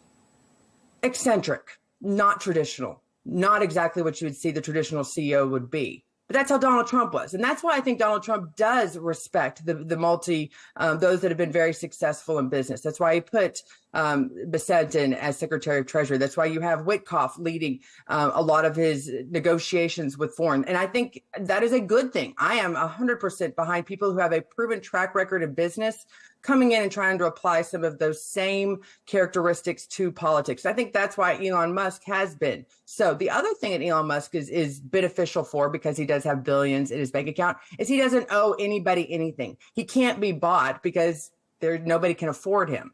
And so because of that, a lot of his decisions are being made, the American people would hope, for the American people and not based on a lot of the special interests that continue to control D.C. Right. So basically, we've got an administration here with an original approach to some old, sometimes decades-old problems, which may yield fruit. Is that basically what you're saying? That they'll bring something fresh to the table, bring some new ideas?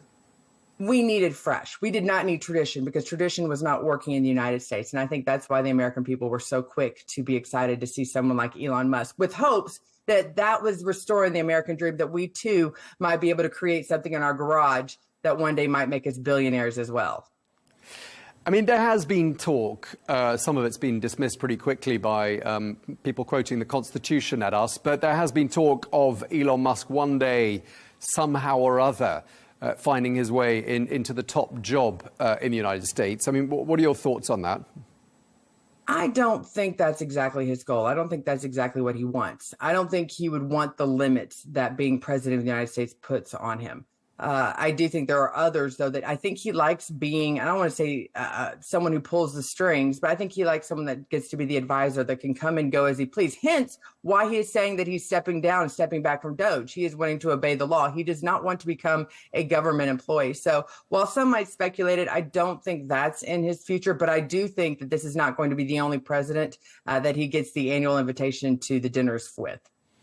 Has there been a single star performer, someone that stood out for you these last nearly 100 days, someone you perhaps didn't expect very much from, but who has over-delivered in your view? That's an interesting one. Listen, you and I are on TV. You obviously sit in the anchor desk. It's real interesting to see people who sit in the anchor desk all of a sudden become in charge of policy. And yet they do more. A lot of people are complaining that they do more interviews on television than they necessarily do actually in creating policy themselves behind the scenes. I think there's actually some credibility to those complaints they have. But what else do you expect when you take a bunch of news anchors and make them secretaries of the various departments? That being said, I think that a lot of folks right now are very happy with J.D. Vance. I think that he's getting definitely some accolades. And I think that the border czar, the person, Homan, who is in charge of, I think people are very, very happy, despite all of the controversy happening right now with the possible deportation of a gang member to a foreign country. I think people are very, very happy in seeing what is happening with our immigration. The only thing that needs to be countered with is we need to have a very legal way for people, an easier way for people to be actually become citizens of the United States. That's the next part that needs to fall into place. All right, we're going to leave it there. We're out of time. Thank you very much. Always a pleasure talking to you, Republican strategist and political commentator Scotty Nell Hughes. Thanks for your time. Well, for more, I'm joined now from Florida by Sam Nunberg, a former political consultant to President Trump. Thank you so much for being with us once again, Sam, here on Al Arabiya News. So we've heard Elon Musk saying he's pulling back significantly from his work in the US government. What's your reaction to that?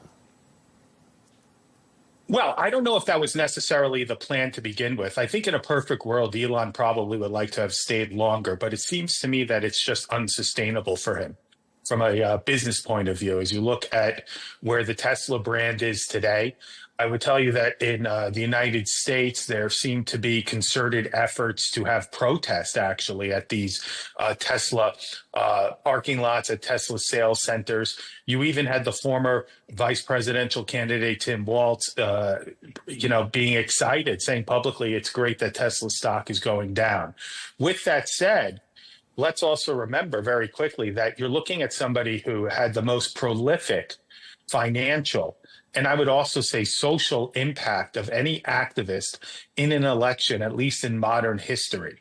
It's not only the $300 million plus, Tom, that he spent on this election of his own personal money, but let's be honest, it's buying of formerly Twitter, now X, and making sure that not only the algorithms, but that the news and the First Amendment, in my view, was protected during the last election cycle, as opposed to 2020. Right. Well, you made it sound like the backlash against Elon Musk and Tesla was pretty significant. So perhaps that goes some way towards explaining the 71% drop in first quarter profits. Do you think he's going to perhaps focus all his efforts now on sort of trying to recoup some of that lost money, do you think? Well, first of all, I have no idea. I'm not in his inner circle. I've been in the room with the man once or twice. So in terms of what his personal plans are, I just want to be clear. And he's very litigious. I don't know what those plans are. But what I would say is that history speaks for itself. And the more that Elon Musk is involved with Tesla, the more it succeeds. But let's also talk about another issue here. The issue is, what's his ongoing relationship going to be with the White House? Donald Trump cannot afford to have Elon Musk as an enemy. Donald Trump cannot afford to have Elon Musk on the outs, and Donald Trump cannot afford to have Elon Musk feeling as if he does not have any further input. So Elon Musk will be around politically. I think that you're going to see him when it gets to the midterms. I'm sure he will financially be supporting the Republican Party. I don't know how active he'll be campaigning this time, but just reading between the lines, Sam, I mean, sorry to interrupt you, but I mean, tariffs have obviously been a thorn in the side of Tesla. So conversely, Elon Musk has lost out to a key plank of Trump's fiscal policy. Do you think too much is being made, though, of differences between the two men, or would you say that by and large they've got along pretty well? Well, it remains to be seen how long Elon Musk will not hold Trump accountable for the amazing, this disruptive activity in terms of these across the board tariffs, and in terms of the supply lines that Tesla needs, which is the number one American car manufacturer. And in fact, all public studies say that it has the most American produced parts. So it remains to be seen how long he would be willing to take that. And I think that it's in no small feat that Donald Trump has seemed to, is changing course here and taking a less hostile approach. It would not only be because of Elon Musk. Very quickly, Tom, give you 2 seconds. Remember, Donald Trump only had 90 days before the United States Senate was going to get involved in these tariffs. Donald Trump cannot afford for the markets to continue to fall. He can't afford for the Treasury interest rates on the United States Treasuries to continue to go up. So while Trump took extremely, I would say it wasn't exactly smart what he did on quote unquote Liberation Day, I think Elon Musk played a very important role in changing the course there as well.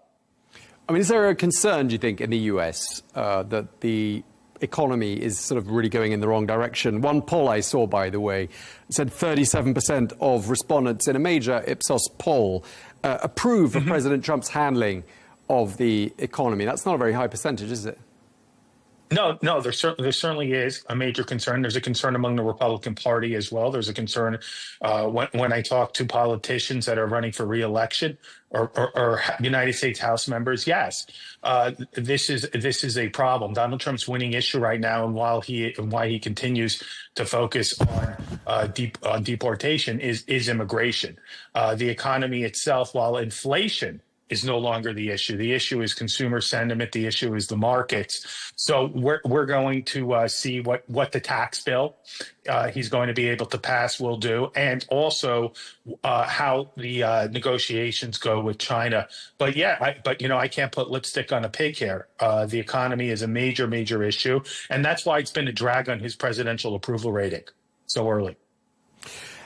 Just going back to Elon Musk and his role in the government, I mean, how do you think history is going to look back on these, whatever it turns out to be 130 days in total, because that's the maximum he can do, although it's been considerably less than that. How do you think history will look back on his tenure as Doge manager-in-chief? I would hope that history looks back on it fondly from a substantive point of view. The cuts that he did, educating the public on what was going on behind the scenes and how dysfunctional even the operations of the United States government financially were, and then quote unquote, if not corruption, we would see failings. So I would hope there. And what I would also say too is you have to look at the Democrats wanted to launch protests in the beginning. You had House members even going in front of USAID, and they don't talk about that issue. They're now focusing. They're going to focus more on the economy as we go forward, and they're focusing on certain deportation issues, which I would say is a political mistake on their part, but it's neither here nor there. So and in general, it's a longer discussion, but it remains to be seen who the historian is that is writing. I would also say that we should also look at Elon Musk had to know going in that this was not going to be good for his finances, as we talked about earlier in the interview, and for Tesla's brand itself. So we will see. But those cuts are cuts that would not have been made without Elon Musk, and the public now knows about how dysfunctional certain things were going on. So I think that overall, besides the amount of money he spent, being the most prolific donor of all time in the last election cycle, look what he's done here too. He's walked the walk. All right, we're going to have to leave it there. We're out of time, unfortunately. Sam Nunberg, we really appreciate you speaking to us here on Al Arabiya News. Thank you, Tom.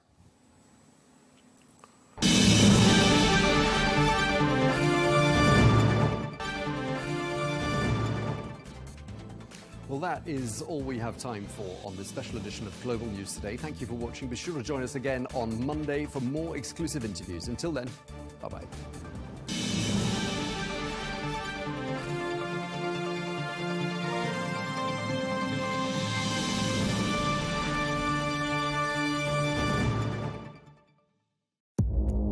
Our allies, in many cases, are worse than our enemies. Stay informed and connected with the latest international headlines. There obviously is a risk. From breaking news to in-depth analysis, it would appear that this war is coming to an end. Who buys this stuff? Investors, pension funds. We deliver the most important developments straight to your screen. Iran always wanted to deal with militia. Join us for compelling, expert-driven conversations. A curfew order has been established. And an insightful look at the issues shaping our world today. There are lots of proposals about European architecture for security. I'm Leigh Ann Gerrans, and this is W News. We dealt with this when I was chief of staff in the first term. Where you don't just hear the headlines, you get the full story.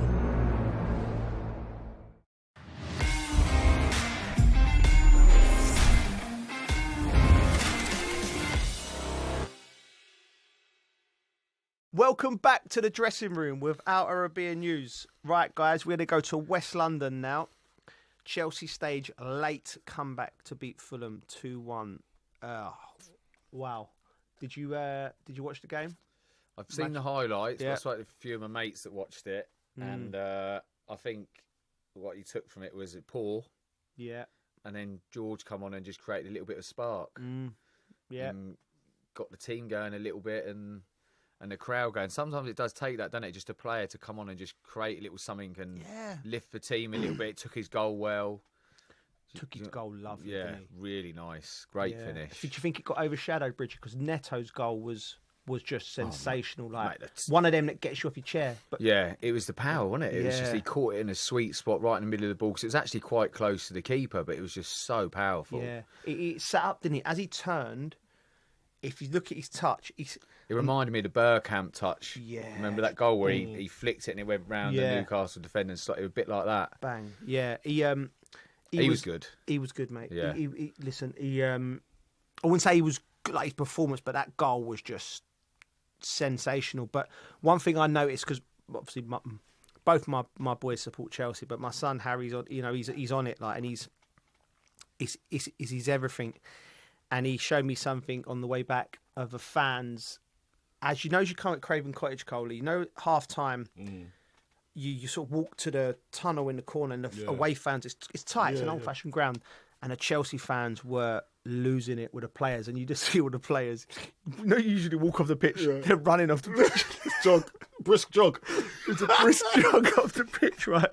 We've all been there, right? Oh, I've been there, yeah. Because they can come right, it's literally, they can touch you as you get onto the tunnel, into the cottage in the corner. I mean, I've never had a bad experience at Craven Cottage. You like Craven Cottage? I love that place. Yeah. That place was like it was spiritual lovely. home. It was a spiritual home for me. It was a lovely place. It was a safe place. Yeah. Why do you think you liked it so much? I scored so many goals there.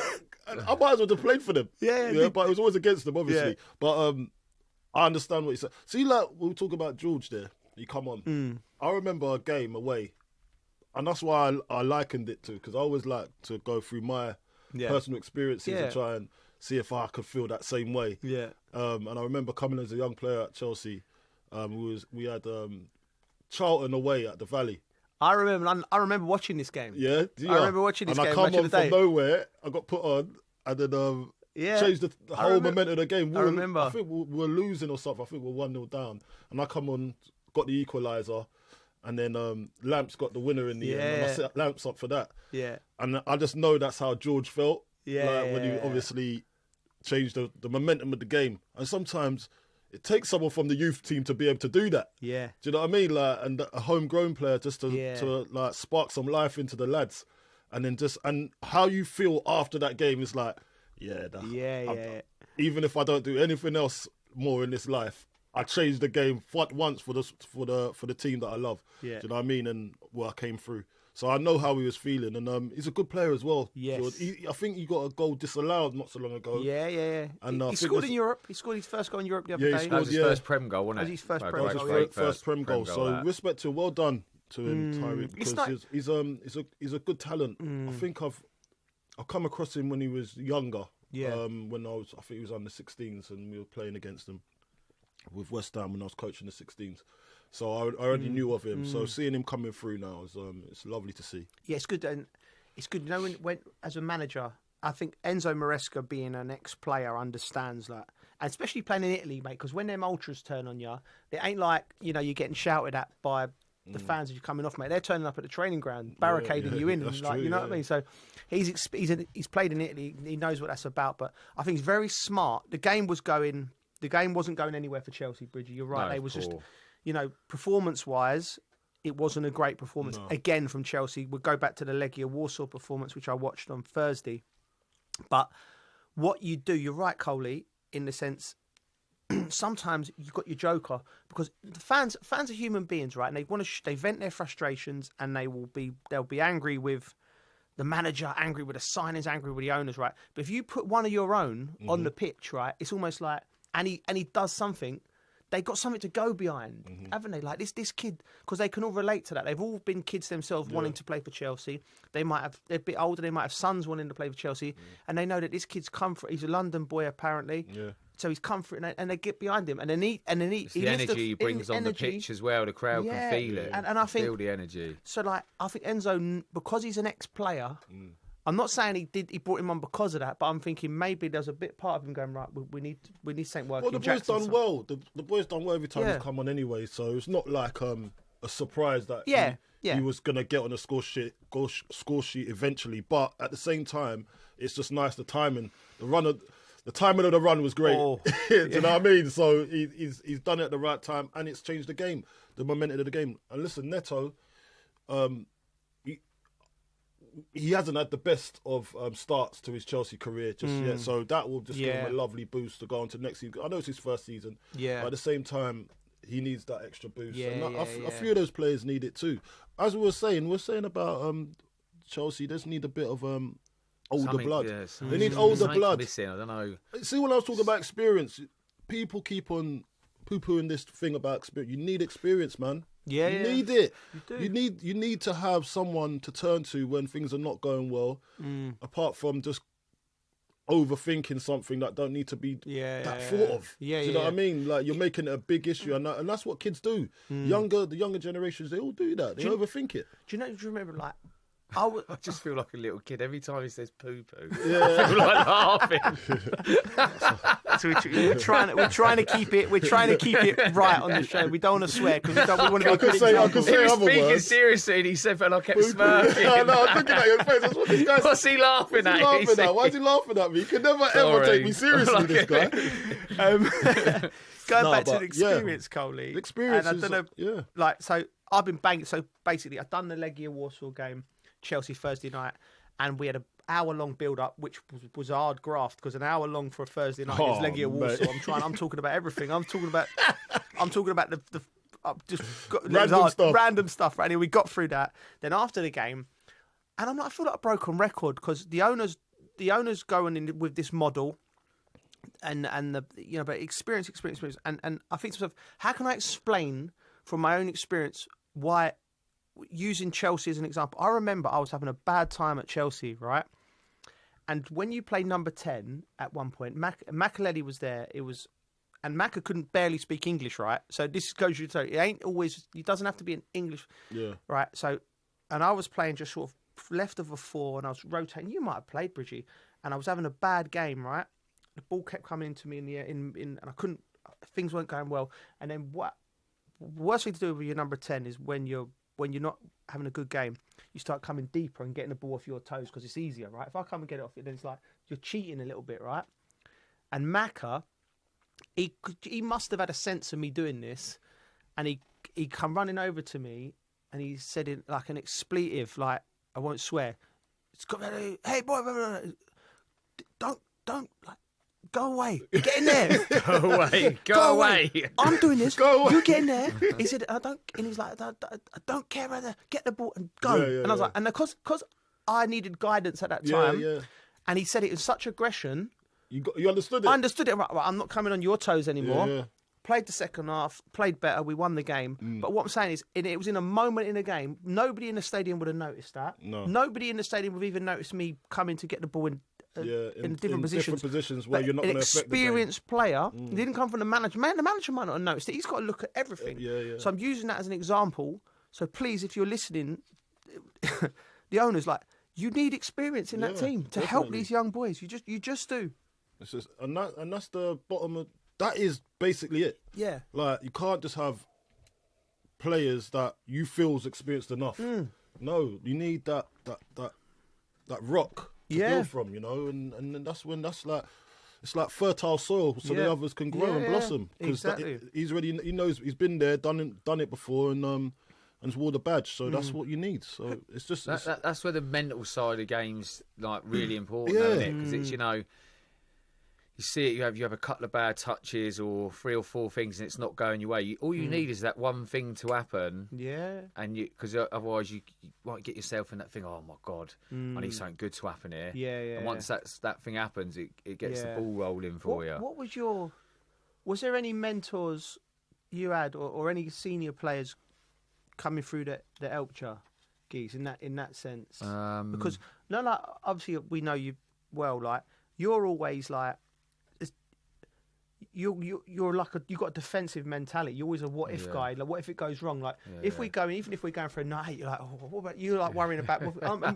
me and Cole are attacking variables. Me and Cole are look after everyone. We're dreaming about how good a night we're going to have. We ain't worried. You're there on time. Getting angry because we're not there. You know what I mean? Proper captain. Captain material. See, I'm not angry you're not there on time, but when we're meeting at a venue and get to go to another venue, I want to be in that other venue. I'm like, look, we're supposed to be here then. I like to make sure everyone's having a good time. I'd probably say there's only a couple of things that probably stand up for me. It's probably the early days would be at Southampton. Would probably be Glenn Hoddle. Yeah, I spoke about before, and then probably Dean as a Richards, player, though. Sadly, obviously passed away. He was bless him. He was great. And do you know what? A lot of the other Saints players like Jason Dodd, even Francis Benali, probably got me to like believe in myself a lot more. I'd probably say, which is, and I think that would have come from Glenn Hoddle as well, getting them around me. You love to do that. Protecting I love him, mate. He was great for me, and I think I've probably took that on with my kids, where I've just tried to kind of be positive in what you do. Like, you making a mistake. I don't like calling it mistakes in football. You just make the wrong decision. Do you know what I mean? But don't let it beat you up. You get on with it. You go and get after the ball because you'll do something good in a minute. Football's like that. Something good will come in the end. So don't beat yourself up about the little things that haven't gone your way. Do you know what I mean? You just got to get on with it, haven't you? You take the holistical approach. I like that. Holistical. I like that. You like that, yeah? Yeah, I do. Yeah, I like We're going to get Glenn on, hopefully, at some point, and we're going to go through that, because I think that's that would be a great episode, because I love Glenn, and I know you do as well, Coley, and like, he's like uncle. He's like, uncle. Uncle Glenn. I think he's been given a bad rap by English football, way ahead of his time. Way ahead of his time. Like, even like, if I took a job tomorrow as a manager, and he'd be one of the first people I'd call. Just start. Do you know how many jobs do you reckon he's been offered? He must have been offered. I don't know. You'd think so, Coley. Like, he got a terrible rap by the British press, and he was way ahead of his time. Which was unjust, I think. Unjust, yeah. But that's going to be good. I can't wait to get Glenn on chatting here. We do love Glenn. Let's move on quickly, because Chelsea's parked up now. You know, I don't listen. The next two games, I think, are make or break whether they get into the Champions League. Nottingham Forest, I think, and Everton. I think it's Man. Definitely Everton. But I want to talk about Aston Villa, because they was ruthless against Newcastle, keeping their Champions League dream alive. Ollie Watkins, he put Villa ahead after just 33 seconds. They won the game 4-1. They hit the post three times. More. He hit the crossbar, hit the post, Watkins. Yeah, he was brilliant. And, I mean, first of all, Coley, do you think Villa will make the Champions League spot? And where do you think they are as a club? I think they're on the cusp, aren't they? They're to be doing it regularly. I heard you say earlier that they're going to be in probably a title race. I think they'll be in. I think they'll be in a title race next year. I think they're more of a late stage competition type of team. Like, they'll like Unai Emery's like, he understands what's needed and how far and how many times he can, like, he'll probably have a list of the games he can win during the season, and then the ones that probably get to Christmas he might lose. Do you not think they can beat anyone? I think they have a chance against anyone. I think they do have a chance against anyone, but it's not going to be like we're a top team. No, but they've got a chance. We are expected to beat you. They could beat anyone on their day, I'd say. Yeah, but they could. That's like anybody though in the Premier League. Like, but they're probably more consistent with it, because I think he's got them in a good place where they're not expected to win the league or expected to get Champions League. They're not expected to, but it seems like they're achieving it because of what Unai's bringing to the team. Yeah. Do you know what I mean? I think without Unai, they're not in this position. Yeah, absolutely. Do you know what I mean? Like, absolutely. They've got the players, don't get me wrong, but moulding that team together to where it is now, they're heading in the right direction. But they're going on the right track. So I think another season like this will make me seriously think about title contender. Really? If they've done this again. They've spent a lot of money. I think behind the scenes, I think the financial thing, they'll have to make sure that they're on on board with all of that, because there's a lot of money, mate. When you think about it, I know they sold Gerrans for a lot of money, but they bought Asensio and they bought Rashford in. The squad, you've got great young players in Morgan Rogers, Jacob Ramsey. I think as good as 2 young players in the country. They got Annan as a top player. You've got experience in McGinn. I think the goalie's as good as there is around. You've got 2 left backs in Matson and Digne. Matty Cash, I think, is a very good fullback. Centre of defence, I think, could strengthen there a little bit.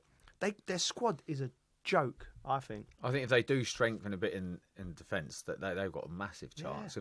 When I watched the PSG game, I just thought Konsa's a top player. The PSG game, mate, they done well. Look, don't get me wrong. I know, like, some people say they were hard done by because they had a few chances, but PSG obviously had chances. But they had a right old go, mate. Yeah. And like, you know, you can say they're unlucky, but PSG had chances. They probably should have scored, but Villa had some chances as well. So I mean, they got a chance against anyone. Like you say, if they did shore up, if they worked on, maybe signed a couple of players, defence, made them a bit more solid, mate. They're dangerous. I think Watkins, for me, what stands out for me about him is his attitude. The fact, you know, he was gutted he was left out. You know, like some players, you can have some players, you know, when they're left out, they can proper sulk, can't they? Yeah. And then when they come to play, they don't perform what they should do because they're still sulking. It was his attitude, mate. I thought it was brilliant. He was good. Well, I think he's got to accept that he's got top players that are playing. Beside him and with him. Yeah. You know? That's a good point. But, mate, that game, when he came off, how he was feeling, he made a statement in that game, I think, to say, I should be playing. Yeah, and that's takes you to different levels as a player. It should do anyway if you're a serious player. You're not going to sulk because you're bringing in this player to replace me. You don't look at that. It should do, but it don't always, does it? Because of the mental side of some people. Well, I think with where he's come from the lower leagues and his rise, I don't think he feels that he wasn't born with a silver spoon in his mouth. He's had to work for everything. So this is another challenge for him. So he deserves what he gets, that's for sure. Yeah, he's got the right mentality. It's like when he goes to England, he's not the starter, but he wants to be. But that's what pushes him to get better and better. And sometimes you need like a Rashford to come in or whoever is going to take his place just to push him to the next level. As simple as that. And if you are a serious player, you're up for it, aren't you? Yeah. Can I make a point? He got joint top scorer with Gabby Bonlahor with 74 Premier League goals. So he's been at Villa a long time now and done the job. I want to make a point about him because you're right, Coley. Right, he nearly got the move to Arsenal. Remember, you know, it was Gerrans going to Saudi, him going to Arsenal. There was bids accepted, so his head would have been turned. Right now, think about his rise from lower leagues, bang, bang, bang, and he's gone to Aston Villa, and Aston Villa will be classed in that club mid-table, right? Okay. Over the last 10 years, that he's thrived in that environment, right? But he would go Arsenal, right? Title contenders. He's probably thinking, I need to make the step up, right? It didn't happen for him. Disappointed. He showed great attitude, like what you said, to come back and perform, right? But what he needs to understand now, rather than going from like a mid-table club to a top club, and then you've got to recalibrate and focus because there's going to be competition. Aston Villa is going in that journey with him now. I think Aston Villa now are going to be, I believe, will be title contenders next year. They'll be in and amongst it. And that means that there's going to be a Marcus Rashford next to you competing for your place. And you're not just going to be definitely starting every game. You're going to have to, the pressure's going to be performing. So he needs to get his head around that. And I think he will because he's a great player and a great lad. And he's got good people around him. Good people around it. We know his agents. John Fortune, Paolo Vanazza. Yeah. So they're good people to have around you because they played the game, they understand it. And look, for me, when I look at Ollie, I see him doing his extras after work. And this is, every young player needs to see what he actually puts into the game, into his game. He does all his extras. He makes sure that he's got a striking coach next to him. And he's taking his game to the next level. So he's always got belief in himself. Like when you do something repetitively, naturally you're going to get better. Yeah. But naturally you're going to believe in yourself because I've done this 100 times in training. So naturally, subconsciously, I'm going to hit the ball exactly where I want it and I'm going to score. And those repetitive actions will always bode well for you in the future and with your club. And your club seeing you doing that, they're going to always have faith in you because more times than not, you're going to put the ball in the back of the net as a striker. Yeah, absolutely. I mean, I think massively impressed with everything Unai Emery's done. I think Villa will be up there, and I think they'll I think they comfortably get Champions League. I think they're going to win the majority of their games between now and the end of the season. Who else do you reckon get Champions League? Mate, I'm worried for Chelsea. I think they've got hard running. I think who they got coming up? Is that they in the running? They've got Forest, Newcastle, Man United, Liverpool. Now that looks bad on paper, right? But very bad. But Liverpool could have won the title by the time Chelsea play them in Liverpool ain't easing up. Yeah, I know people say they don't, do they? When you I don't think you ease up, and they'll probably play with even more.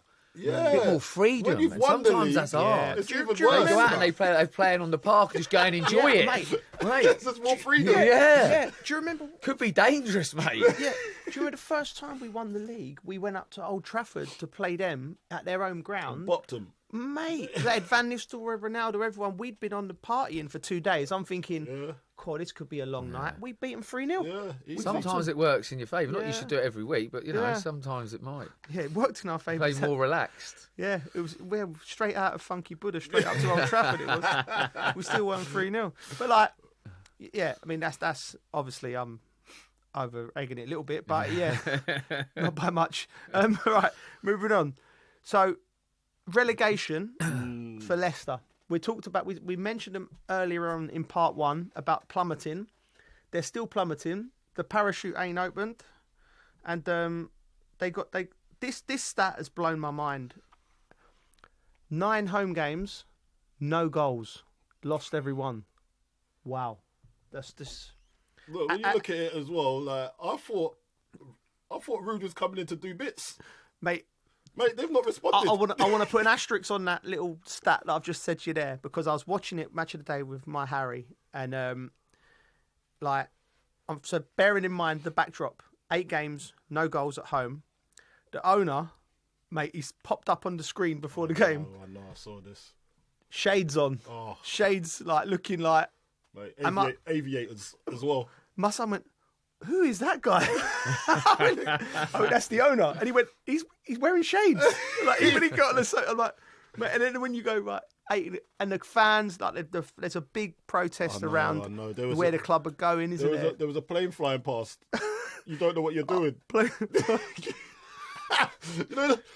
you get in Miami, in Miami, when the plane come to this beach club. Yeah, come to this beach club.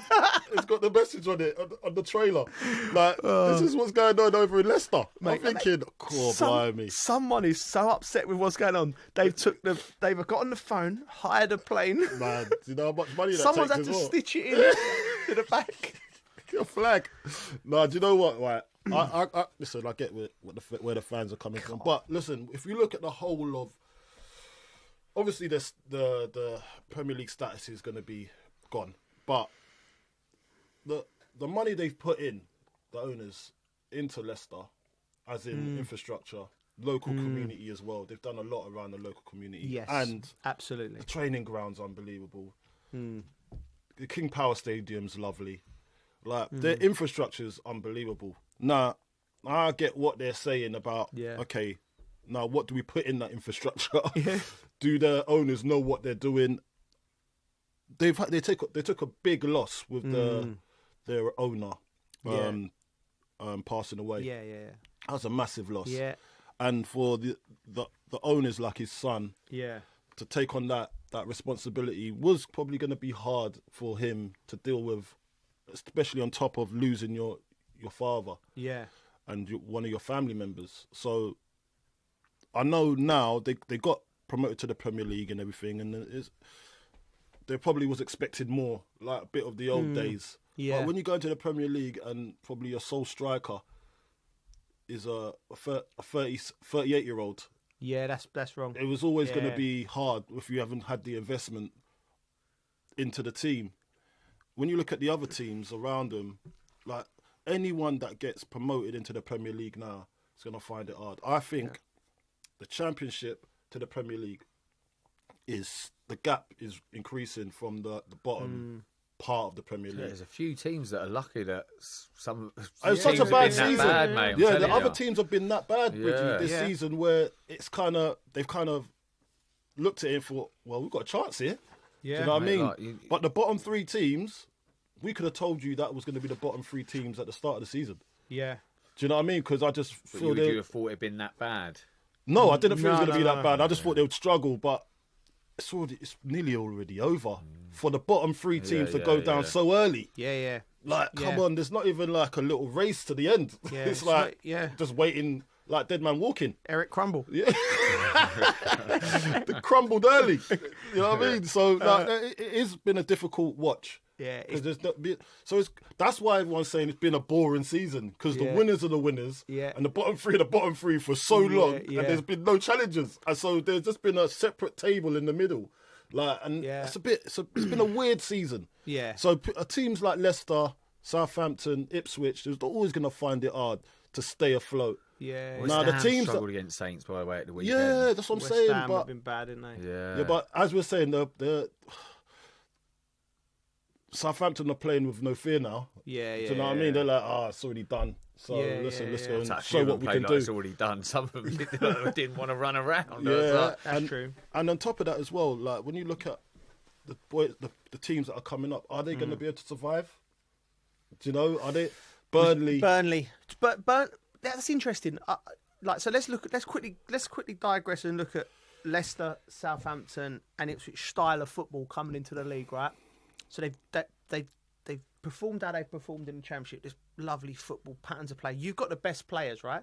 So that tells me the next teams that come up have got to go, right, okay, right, this works in the Championship, and all my players are comfortable. You've got to rip up the book and Burnley start Leeds. again. Burnley, Leeds, and who? It could be One anyone, other. You know, Frank's doing well at Coventry, Middlesbrough up and around it. I've not really paid much attention to it, but I just think it just goes. You're right. The gap between the top 12, 13, 14 teams. I think everyone down to like Tottenham and Man United, because you look at them, they're 14th and 15th in the league. They're both in the semi-final of the Europa League, like beating top teams from other countries, right? So anything under them, the bottom 3 clubs got it wrong. And I think West Ham are in a real big transition. A real big transitional period. Apart from that, mate, it's like the gap's massive, isn't it? So if you're coming up from the Championship now, you play in a certain way, I think you've got to go right. You've got to go more almost like what Rob Edwards tried to do at Luton. Just go and give yourself a chance. Don't get beat. You know, nick a point here, nick a draw here. You know, you've got to be good. You've got to be strong defensively. Yeah. You know? And look, if you look at Burnley, go on. Well, no, I was saying, coming up, you think when you watch all the Premier League games, we ain't going to do what everyone's doing, all playing out from the back, being too risky. You want to be fit.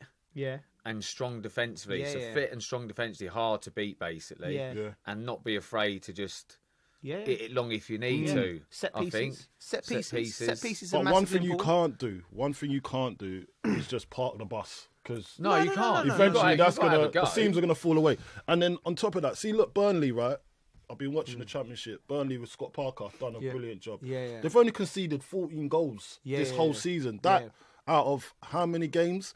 That is unbelievable. Yeah, I know. Now, transferring that to the Premier League is going to be a lot harder. It's a massive ask. It's going to be a lot harder. So, is he going to change his style? But I think because of his experience, with these the past times when he's been in the Premier League, I think he will change his style to suit what's in front of him. He's going to play, wants to play, but if something's not going right, he'll be able to change it. Yeah. So Plan B. Go right. Plan B. Yeah. So, and that's what a lot of these managers don't have. Yeah, I know. A plan B. They've never had one. I know. You need Scott. He's been in and around teams fighting for relegation, so he would know that. I think out of all of the teams, because of that record, because of that one stat, I'd say right. Got a chance. Put your foundations in place when you come up. Let's not get beat, and you will get beat. Someone will hit you for 5 or 6. Then Monday morning, how do you lift the lads and go, right, lads, we knew this was going to happen. We're playing Man City. Or we're playing Liverpool.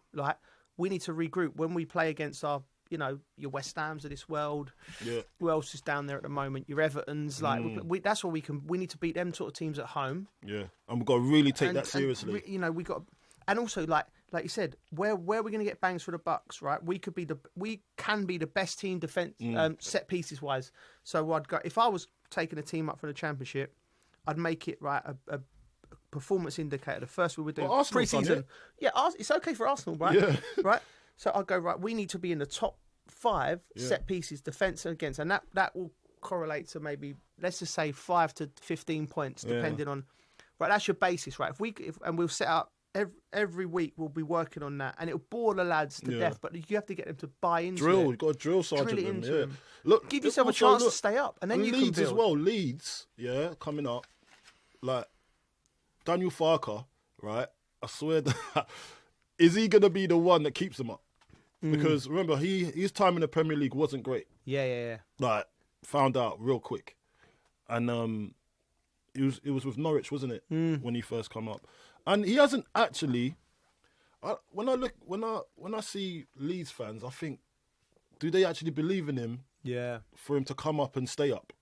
Yeah. And every fan that comes up into the Premier League is gonna want to stay up for the first time of asking. Yeah. They don't want to be known as a yo-yo club. Now, when I look at Dan Fark, is he gonna be able to keep them up, or is it one of those ones when you come up, they sack the manager and bring someone else that can keep them up? Oh, that's a big shout. Do you know what I mean? Like, because does that ever happened? I don't think that's know. ever happened. But I reckon you got Championship managers, and I reckon you got Premier League managers. Yeah. Not Championship managers trying to be Premier League managers.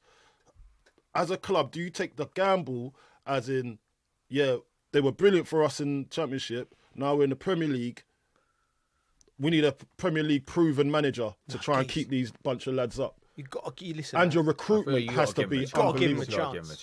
Give him a chance. I think you think it's unjust. I think you got to give him a chance. Yeah. But listen, I hope you don't own a football club one day.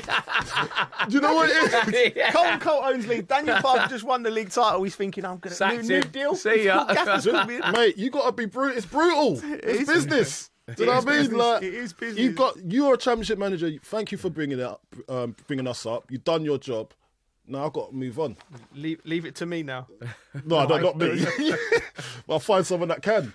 You never know. Like, I don't know what they're thinking, but it is a conversation. I think it is a conversation for Championship managers to be looked at and reviewed if they can keep you up in the Premier League. If you're serious about staying up in the Premier League, that is. But, that's for owners to worry about. That's not for us to worry about. But I just personally think, there needs to be a real. If you're coming up, you need to have a real look at the way you play, and don't just think this is what we do and carry on with it. Like you said, Bridgie, there needs to be Plan B, Plan C, Plan D, and you have to look at the Premier League with completely different eyes. Well, your recruitment's got to be good. Man. Your recruitment's the most. Yeah. Look, when you look at Nottingham Forest, their recruitment's been unbelievable, isn't it? Mate, but do you remember when that guy was signing players left, right and centre? He had about 40 players. I remember that. But it kept them up. By the skin of their teeth, though. Yeah. It worked just. But that could have gone horribly wrong. That was a tipping point for them, isn't it? When you look back now, it was crazy what they were doing. Then they signed 24 players in one window. They were talking about there was multiple buses. They couldn't even fit the buses into the training ground. You know what I mean? It was like... But now it's settled down. You can see the future. It's unbelievable how football works. I'll quickly go on to Manchester City quickly. They've won the last two games, Palace and then at the weekend. De Bruyne opens up on a City exit. He said I was shocked.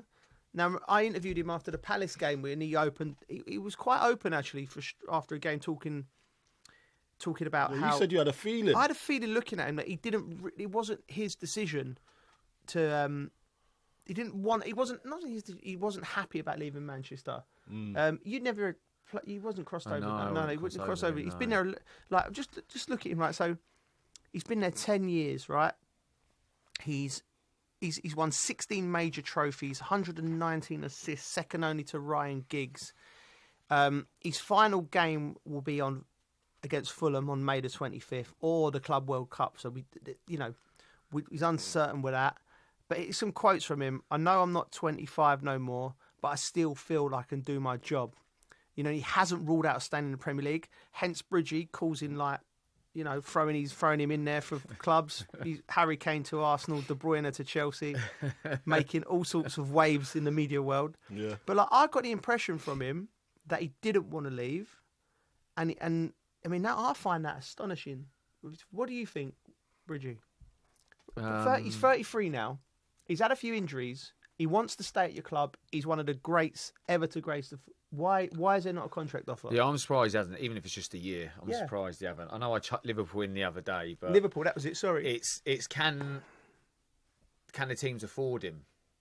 He's still going to cost money, isn't he? He's still going to cost a lot. Well, he's on a free, but wages. He's on a free, but his still wages going to cost. Like, you think they got Salah?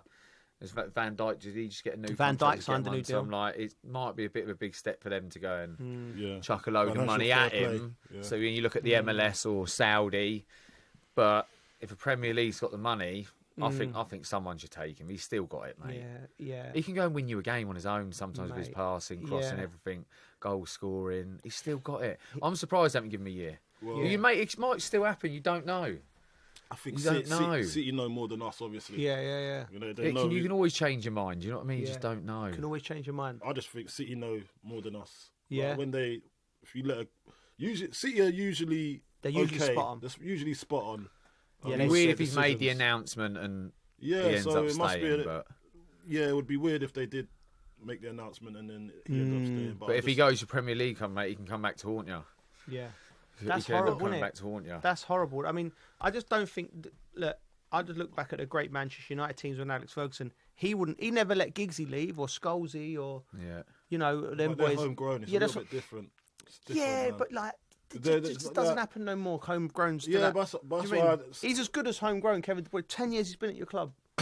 Yeah, it's not as good as homegrown. Homegrown's different, isn't it? That's totally different. That's your Phil Fodens. And, you know what I mean? And if Phil Foden goes and has half the career that De Bruyne has, then you ain't letting that go. You're just going to keep that under your stable for the rest of eternity, really. So De Bruyne is such a wonderful player, and we do want him to stay in the Premier League because we'll miss him, and he keeps it exciting a little bit. You know, he keeps it. Can I quickly jump? We haven't spoke about Liverpool because it's just boring, isn't it? They're going to win the league. Not boring for Liverpool fans. Like incredible achievement. The news of Van Dijk saying after Salah saying the third will in that little trilogy of transfer. Well, not rumours, is it? Transfer drama. Trent scored at the weekend. See the passion in that celebration. Yeah. Saw the passion. It was a lovely strike as well, wasn't it? Yeah, great strike. What I find this quite, Liverpool fans, there's murmurings of them being very, very frustrated he hasn't signed his contract, and almost like I think once you leave Liverpool, if you're one like you don't get the same love that you would get. I'm thinking of Steve McManaman, who I work with. Yeah, he left for Real Madrid, and he was the Liverpool's best player for 4 or 5 years. Steve McManaman. Yeah. Do you know what I mean? Like I just think sometimes hate overpowers love in terms of what you hear. There will be some Liverpool fans, we're all different. Some Liverpool fans will still love him, appreciate what he's done, and be happy for him. Do you think the majority? But you don't hear that as much. You'll hear that more. I don't know, mate. No, you say the majority. I just think you hear more about the hate stories rather than the love stories. You're right. It's more interesting. Exactly. Like, no one cares about love, man. Only we do. No one cares about love. I'll tell you what it is. Know, mate. Listen, but he's obviously come under it, and I kind of get it. Why? But I'd be more the other side of. Go on your way, son. Thank you for doing what you've done for the club. One of our own. Look, when you talk about the noise, because you hear the noise, everyone are affected by it in different ways. But when I look at noise and the hate, it always comes from like Twitter. It always comes from social media. That's not the main bulk of the noise. The main some people are not even on Twitter. Some people are not even on social media. But they have an opinion, but they're not that bothered by it for them to go on Twitter and vent their frustration. That's an elite lot.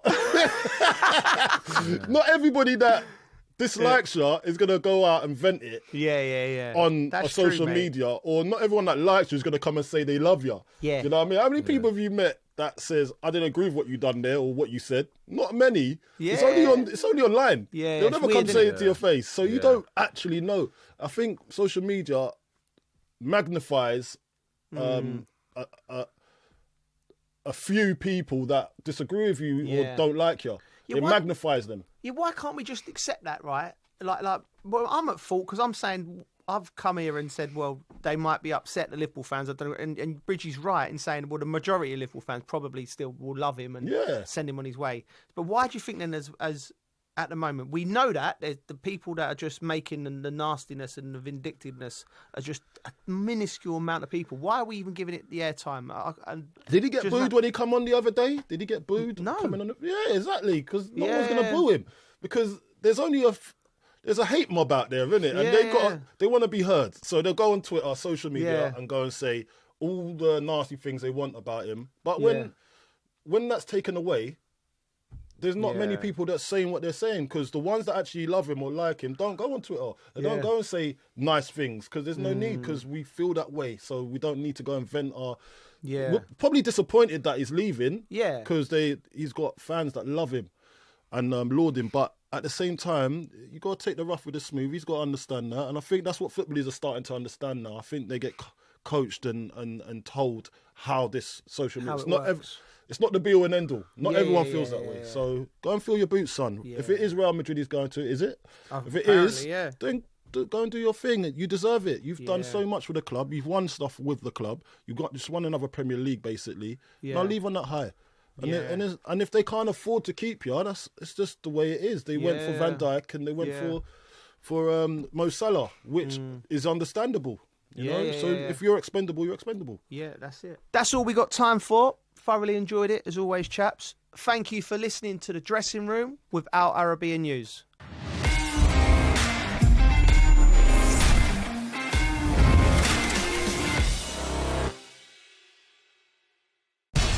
We have to take care of our people, and we're going to take care of our people first.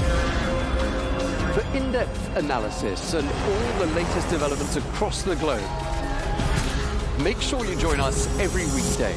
President Trump is trying to negotiate a ceasefire.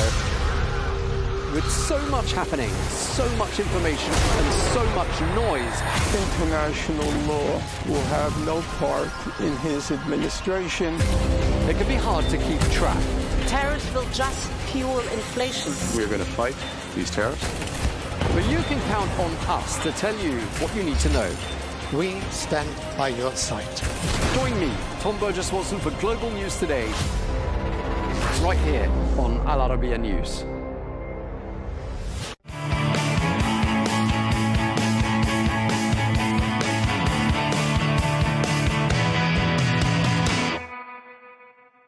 Cairo, one of the world's greatest megacities, Cairo. It is rich in its historic finery, while at the same time known for its extremely hot weather, traffic, and yes, noise and air pollution. While it is perhaps the city that tourists both love and hate, the experience makes it rather worth the challenges. It's got history that spans centuries, the city is full of vigor, and Cairo is a place to be when you're looking to experience the Egyptian street life. It is, in fact, where the only surviving wonder of the ancient world is. No words can describe the majestic view of the 3 5,000-year-old pyramids on the Giza Plateau. One of the most popular ones is the King's Chamber, considered one of the deepest man-made silences on Earth. Of course, you can't miss the Sphinx. It is both an enormous sight and an overwhelming experience you will never forget. It serves as the guard of the pyramids with its lion body and pharaoh face. It is certainly an iconic monument of the ancient world. You can take hours-long camel rides to get through the pyramids. Despite the heat, dust, and other hurdles while traveling, it is definitely worth it. The pyramids of Cheops, also called the Great Pyramid or the Pyramid of Khufu, is the largest pyramid of the Giza group. You can explore the mysterious interiors of its narrow passages. There's also the Solar Boat Museum behind it, where you will see the ceremonial solar barks that's amazingly been restored to its original glory. On the south, there's a Pyramid of Khafre, which is also known as the Pyramid of Khafre. It also has an internal tunnel that invites you to explore it. Finally, there's the smaller Pyramid of Mycerinus, or the Pyramid of Menkaure. When it comes to shopping, you must visit Khan el Khalili, which is considered to have one of the world's greatest shopping experiences. Its narrow alleyways have been established since 1400 AD, and up to now is still up and about with all sorts of trade, from tiny stores to cluttered workshops. For sports and recreation, find tennis courts around the south of Jazeera or ride the stables at the sports club. The Cairo Tower, built in 1961 by President Nasser, offers you an amazing view of the sunset at its observation deck.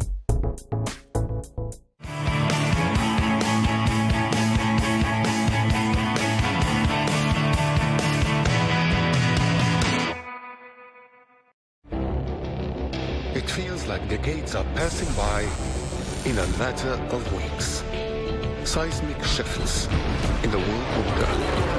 Never, ever will be part of America. With so much happening and so much noise. Whether it's political upheaval, Canada has been ripping us off for years. economic shifts, or social movements, And no one wins from tariffs. I think America can be more friendly to the rest of the world. For in-depth analysis and all the latest developments across the globe. To have an inclusive policy together. The meetings with Hamas gave me some hope. We're in another nuclear arms race.